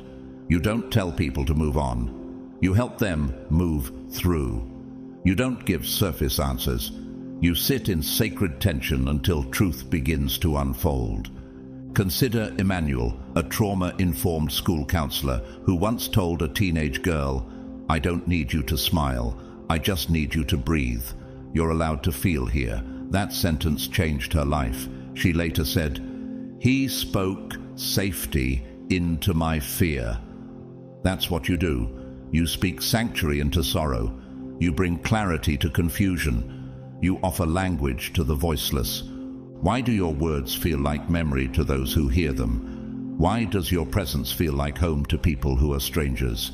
Because your voice carries keys. Not keys made of knowledge, but of compassion forged in fire. You survived what others are still trying to explain. And that survival didn't harden you. It humbled you into truth. Isaiah 54 declares, "The sovereign Lord has given me a well-instructed tongue to know the word that sustains the weary." That's your anointing. Not to shout over people, but to unlock them. Not to impress, but to set free. Your voice doesn't carry hype, it carries healing. You've spoken life while bleeding internally. You've counseled others through storms that still rage inside you. You've hosted deliverance in the very rooms that once held your breakdown. And through it all, you never lost your frequency. Because it was never about performance. It was about presence. Leona, a retired combat nurse, once told a young veteran, "I can't make your nightmares disappear, but I can sit with you in the dark until the dawn comes." That moment became his turning point. He later started a support group called Light Watch, inspired by her presence. Leona didn't offer a solution. She offered herself. That's what you do. Could it be that your entire life has been training for this translation? Could it be that God placed you between two realms, not to tear you, but to temple you, to make you a dwelling place where past and promise can meet? You were trained in trauma, not to wear it as identity, but to lead with insight. You were born into bondage, not to be defined by chains, but to develop the authority to break them. That's why your words don't just instruct, they ignite. You speak both because you carry both, the ache and the anointing, the language of lament and the rhythm of redemption. Your voice is dangerous to darkness because it doesn't speak for attention. It speaks from experience, from depths no one saw, from intercession no one clapped for. And in that space, in the tension between dimensions, God has mantled you with what few can carry, a voice that shifts generations, a sound that reawakens remembrance, a tongue trained by tears and truth alike. So no, you may not always feel understood. You may always feel a little in between. But that's not confusion, that's consecration. You're not lost between realms, you're holding them together. Chapter 6. Your life is a blueprint, not a band-aid. You were never just surviving. You were being carved. You weren't merely escaping pain. you were being encoded with patterns, impressions, and instructions that would echo into generations. What if the trauma you endured wasn't just something to be healed, but something to be translated into sacred architecture? What if the silence you walked through was not abandonment, but alignment, setting the stage for divine design? The path you've taken is not accidental, it's prophetic. Every detour, every delay, every closed door, they weren't roadblocks, they were blueprints. Elijah had to be hidden by the brook, 1 Kings 17:3-4, before he could call down fire. Joseph was thrown into a pit before he was trusted with a palace. Esther endured silence before she stepped into kingdom strategy. What if your hiding wasn't punishment, but preparation? Can you sense that what looked like isolation was actually insulation? That what felt like obscurity was a setup for legacy? You, chosen one, are not simply here to inspire with survival. You are here to instruct with revelation. Your scars are not shameful. They are sacred hieroglyphs of obedience written in the language of heaven. You're becoming a living scroll, read by the desperate, the disillusioned, and the disappointed. Paul said it like this: "You yourselves are our letter, written on our hearts, known and read by everyone." 2 Corinthians 3:2. Have you realized yet that people don't just need sermons, they need stories? They don't just want to hear about healing, they need to see it walk into the room in human form. They're watching you, not to imitate your fashion or follow your feed, but to trace the path of obedience, to confirm that real faith still breathes. How do you respond when no one claps? When obedience costs you everything? Can you still walk forward when applause turns into accusation? When God tells you to build something unseen, do you freeze or forge ahead with trembling faith? You were not sent to reinforce what's already crumbling. You weren't anointed to decorate dysfunction or to patch up spiritual decay with pretty words and hollow rituals. Like Nehemiah, who refused to come down from the wall. Nehemiah 6:3. Your call is to reconstruct, not appease. You weren't called to entertain a dying culture. You were sent to birth a kingdom culture. What you're building is not a band-aid on broken systems. It's a blueprint for spiritual rebirth. And yes, it will cost you comfort, familiarity, belonging, but it will outlast you. Your life is not simply an echo of what was. It is the architect's draft of what's to come. You are the divine hinge between old wine and new wineskin. Matthew 9:17. You are the frequency between what they've known and what they've never seen. Bishop T.D. Jakes once said, "Favor is not free. If it didn't cost you anything, it wasn't favor, it was convenience." Are you ready to carry favor that demands obedience before recognition? Look at Rosa, a midwife in a rural town, who spent years helping women give birth without recognition. Her methods, built from experience and discernment, would one day become the standard for trauma-informed care. And yet, she did it in silence, with no stage, no title, just faith. Her story, like yours, wasn't decorative. It was foundational. And then there's Ethan, a youth counselor who broke generational curses, not by shouting about deliverance, but by showing up every day for the teens no one else saw. He didn't preach, he lived it. Now the very kids he mentored are stepping into healing ministries of their own. Isn't it true that sometimes the greatest builders wear no robes, hold no microphones, and yet shift the spirit of a city? Now take a breath and imagine this: a bridge suspended between two cliffs, unseen by the world until the fog lifts. You are that bridge, strong, silent, unyielding, not flashy, but vital. A monarch butterfly doesn't announce its metamorphosis, it simply emerges and flies. Do you know how much strength it takes to be delicate and divine at once? In John 4, Jesus meets a Samaritan woman at the well, a woman marred by rejection, misidentified by religion, and shackled by her past.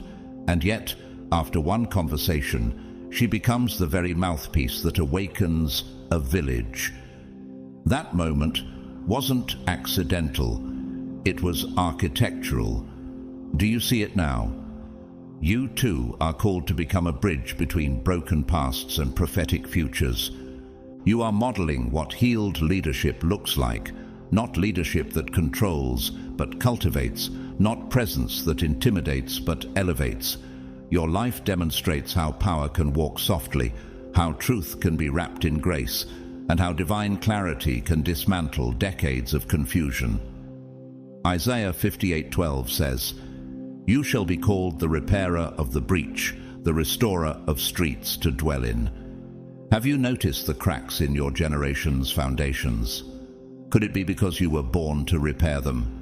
Ruth Graham, daughter of evangelist Billy Graham, once said, "God will not waste your pain." And you? You're living proof. You're not a cosmetic patch for a dysfunctional world. You are God's original design, still under construction, still being drawn by the Master's hand. Your life is not a temporary fix. It is a template, not a reaction to trauma, but a strategy for legacy. And no, you won't always be understood. But blueprints aren't meant to be understood by everyone. They're meant to be followed by builders. You are heaven's schematic for revival, and the world will one day trace the lines of your obedience with awe. You weren't just surviving, you were being drafted. Your life wasn't stitched together with trauma just to keep moving. It was woven intentionally by the hands of a master architect who sees beyond the moment. You weren't walking blindly, you were being engraved with sacred geometry. Every storm, every silent breakdown, every detour that left you breathless wasn't wasted. It was laying foundation. Your scars aren't leftovers from war. They are coordinates in heaven's map. Have you ever wondered why your journey felt different from those around you? Why you've been misunderstood, hidden, or pushed to the side? What if what felt like rejection was actually redirection? Elijah was fed by ravens in isolation before fire ever fell from the sky, 1 Kings 17:3-6. Joseph was falsely accused and imprisoned before his dreams touched royalty. And Esther, trained in silence, saved a nation by showing up at the right time. Could your preparation be more prophetic than painful? You weren't meant to merely talk about faith. You were called to embody it. You are the evidence that healing is possible, that God still speaks, that surrender can shake systems. Paul wrote, "You yourselves are our letter written on our hearts, known and read by everyone." 2 Corinthians 3:2. The world isn't just listening for sermons, they're scanning for survival blueprints. They are reading your obedience like architecture. Your rising is their roadmap. Your breaking is someone's breakthrough.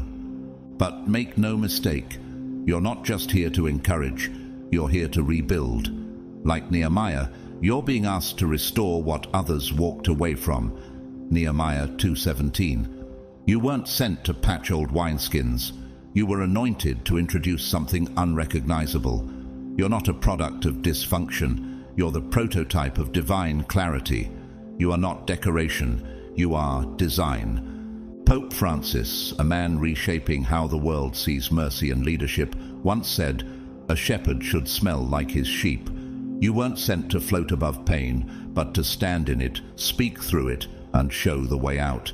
And that's what you're doing, even now, leading from within the fire, not outside it. Just like Rosa, a nurse who never had anyone mentor her, yet ended up mentoring hundreds with the wisdom she fought to learn herself. Or like Caleb, a musician who came from silence and abandonment, but chose to use every note he parade to restore forgotten hearts. Neither were given a model. They became the model. Isn't that what you're doing too? You are living the blueprint you never saw.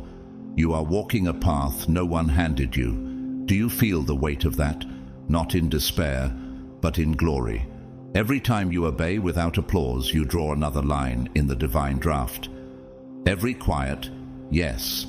Every tear you surrender in prayer. Every time you refuse to settle, you lay another stone for those who come next. Now pause. Picture a glacier, massive, ancient, unseen beneath the surface, yet powerful enough to carve valleys into continents. You are that force, silent but shaping, hidden yet holy.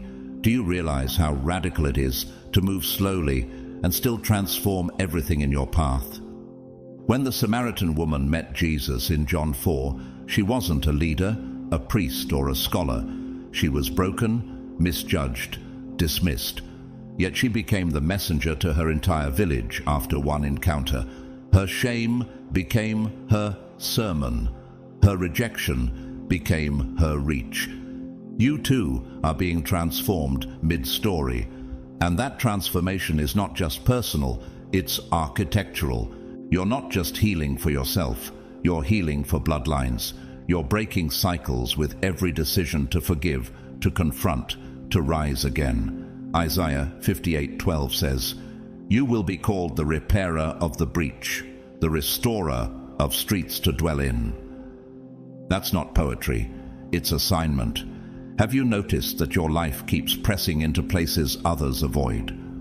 Could it be that you were designed to restore what others abandon? Your intensity is not your flaw, it's your fuel. You feel watched because you are, but not for entertainment.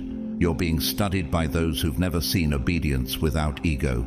You are showing the next generation that strength can wear humility, that power can live in peace, that leadership can bleed without losing reverence. And still, it feels unfamiliar. You didn't have a model for this. Maybe no one taught you how to break generational silence, how to chase God over comfort, how to heal publicly without shame. But that's the miracle. You're becoming what you never received. You're forming a pattern out of fragments. You're not repeating history, you're redirecting it. Every move you make is chiseling a new legacy. Every yes you whisper in private, every boundary you uphold in love, every sacrifice you make in the dark, it's all blueprint, it's all sacred scaffolding. One day someone will walk across the bridge you're building and breathe easier because of it. One day they'll say, if they could survive that with grace, so can I. Do you see it now? You're not simply living, you're leading through living. You're not here to fit in, you're here to forge, to fashion what's never been modeled, to birth what's never been built. Your life isn't random, it's revelation. Your pain isn't punishment, it's a portal. Your walk isn't wandering, it's warfare. You are God's strategy in motion. And strategy comes with structure. You aren't simply overcoming, you're architecting. You're laying invisible foundations, not for applause but for alignment, not for ego but for eternity, not just for now but for what's to come. You are a draft of the divine, a scroll in motion, and you are not a band-aid. You are the blueprint. Chapter 7. What's coming through? You is generational. You are not the consequence, you are the correction. Chosen one, heaven didn't release you casually. You weren't born to blend in, you were born to break through. Your conception wasn't just biological, it was divine strategy. Long before you took your first breath, the spirit realm acknowledged your presence. You arrived as a rupture in a generational pattern, a divine interruption with a frequency that disorients darkness. You weren't sent into your family, your culture, or your country by chance. You were injected into time as a reformer. Have you ever felt like your soul doesn't fit into the system around you? That's because your assignment was never to repeat. It was to reroute. You are carrying something that didn't start with you and will not end with you. Abraham carried a promise that would span millennia, yet all he held in his lifetime was a son. Still, through his faith, God birthed nations. Genesis 12:2-3. What if what's in you isn't meant to be completed in your lifetime, but initiated? Are you willing to be the seed, not just the harvest? You are the one who says no more to cycles of silence, suppression, and spiritual stagnation. The war you faced wasn't personal, it was ancestral. The heaviness hasn't been random, it's been revelatory. Have you ever paused to ask, why was my childhood so turbulent? Why did I experience loneliness so young? Why did it seem like I had to grow up while others got to rest? Could it be because God placed the weight of repair on your back? Nehemiah didn't rebuild the wall because he was the most skilled. He rebuilt it because he was the most surrendered. Nehemiah 2:18. Are you beginning to recognize the sacred burden you carry? And this burden, it's not just emotional, it's architectural. You're not just healing, you're rewriting the DNA of your bloodline. Moses didn't just deliver people out of slavery. He was used to reset a culture and recalibrate their covenant with God. Exodus 3:10 through 12. You too are being used to shift the trajectory of generations. You are a divine detour in motion, a spiritual firewall between what was and what will never be again. Nadia, a trauma therapist and single mother, didn't grow up with emotional tools.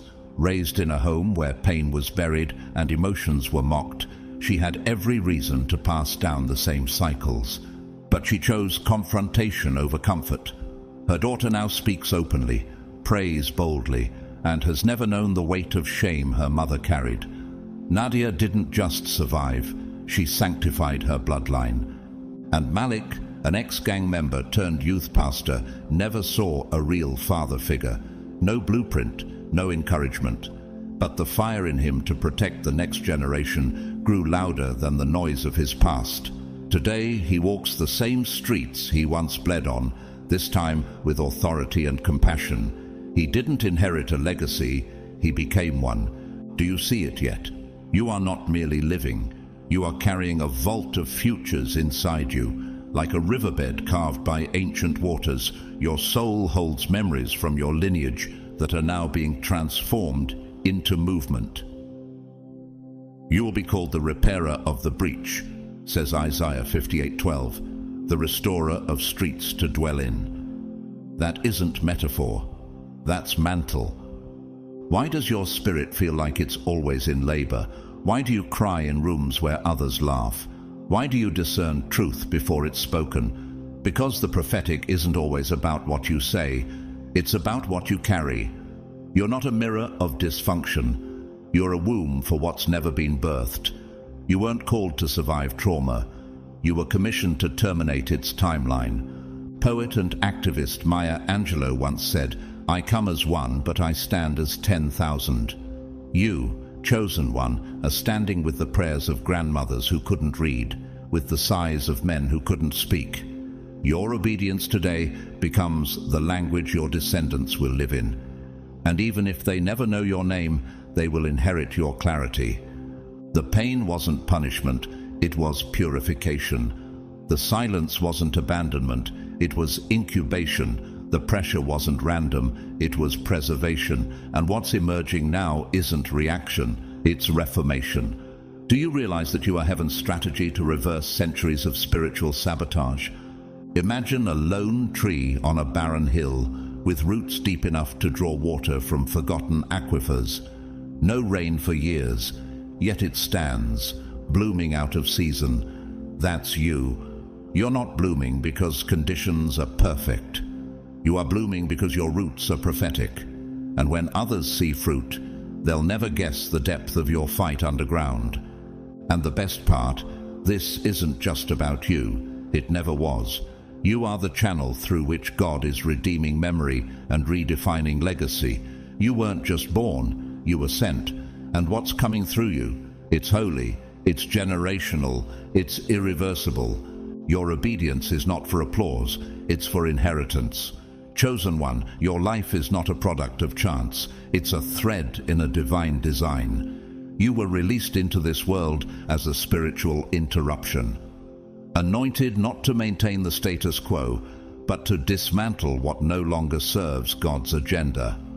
You were never meant to be a reflection of dysfunction. You were born to be a reformer of destiny. The reason your soul doesn't settle easily is because your very presence was meant to disrupt generational cycles.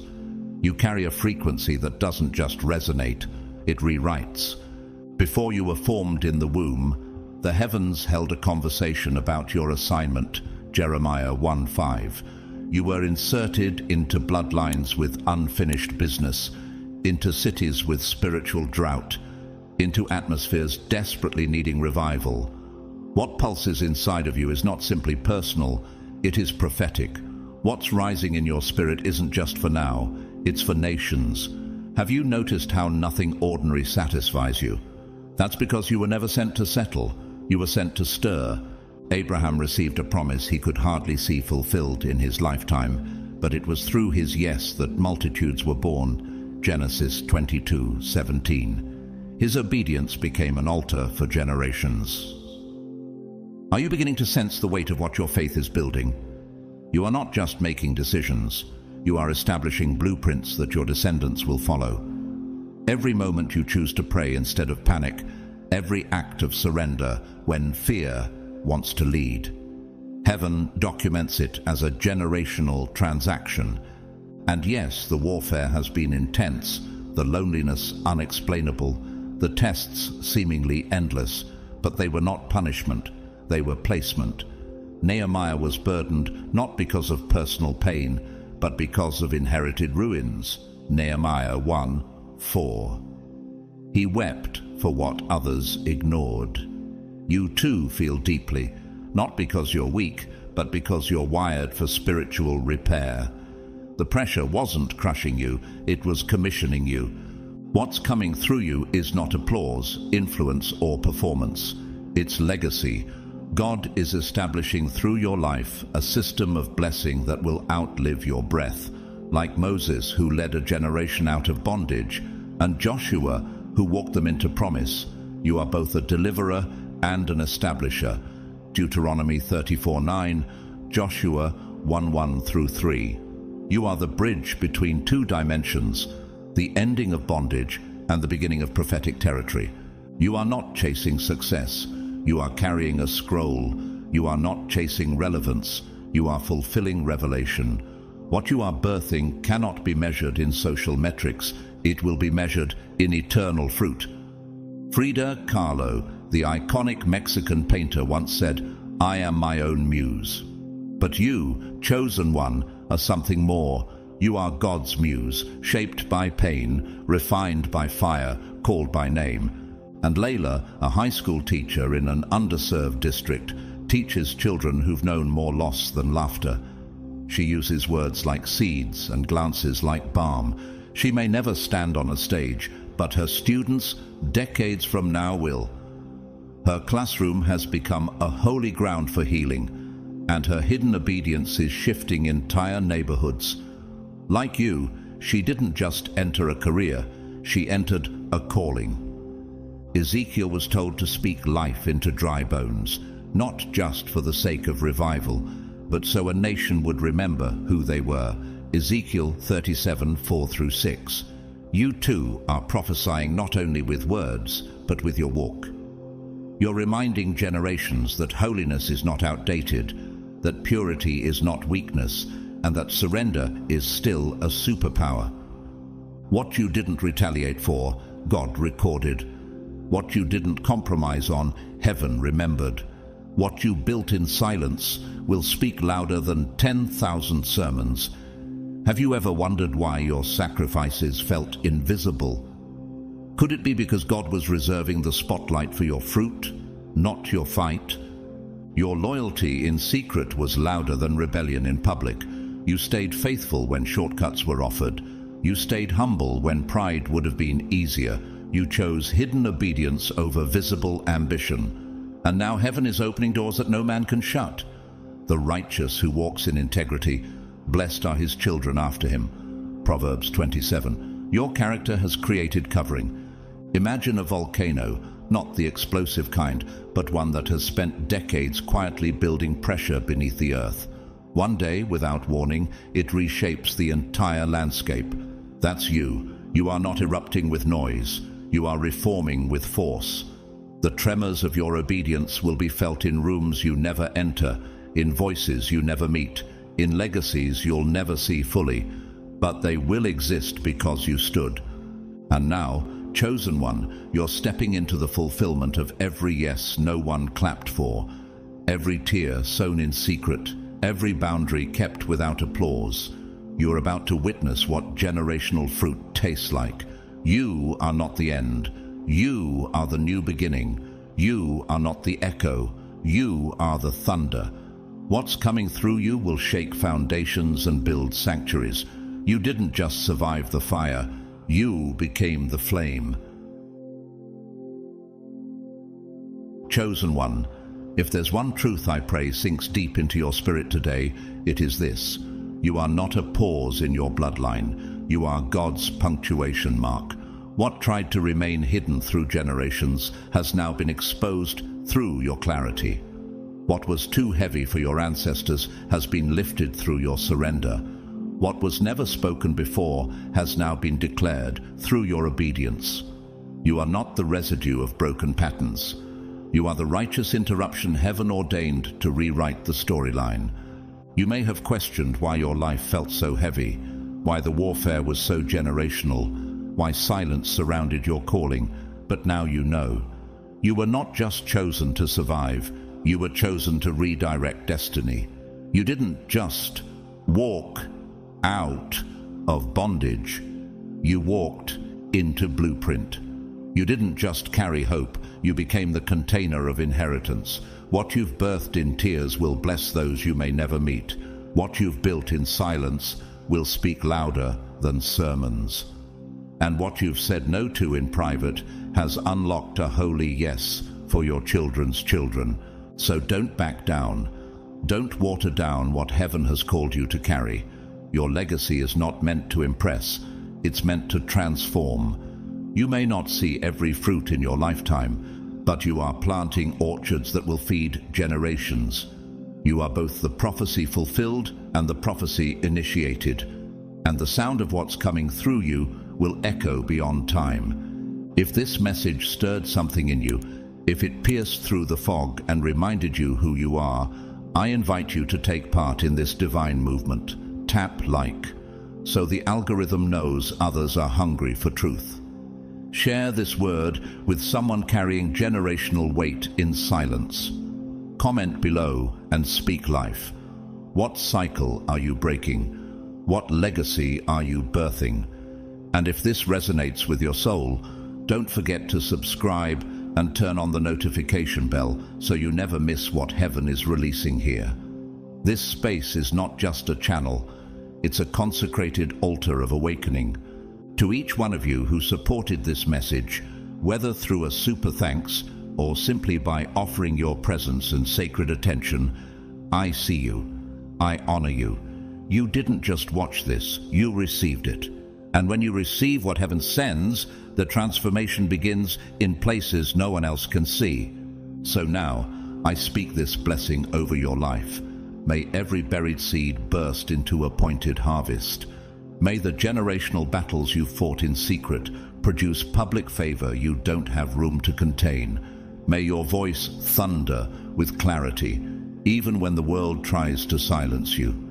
May you never again question your worth, your timing, or your assignment. May you walk forward knowing you are not late, you are the legacy. You are not weak, you are the chosen. You are not just living, you are leading eternity. In the mighty name of Jesus, Amen.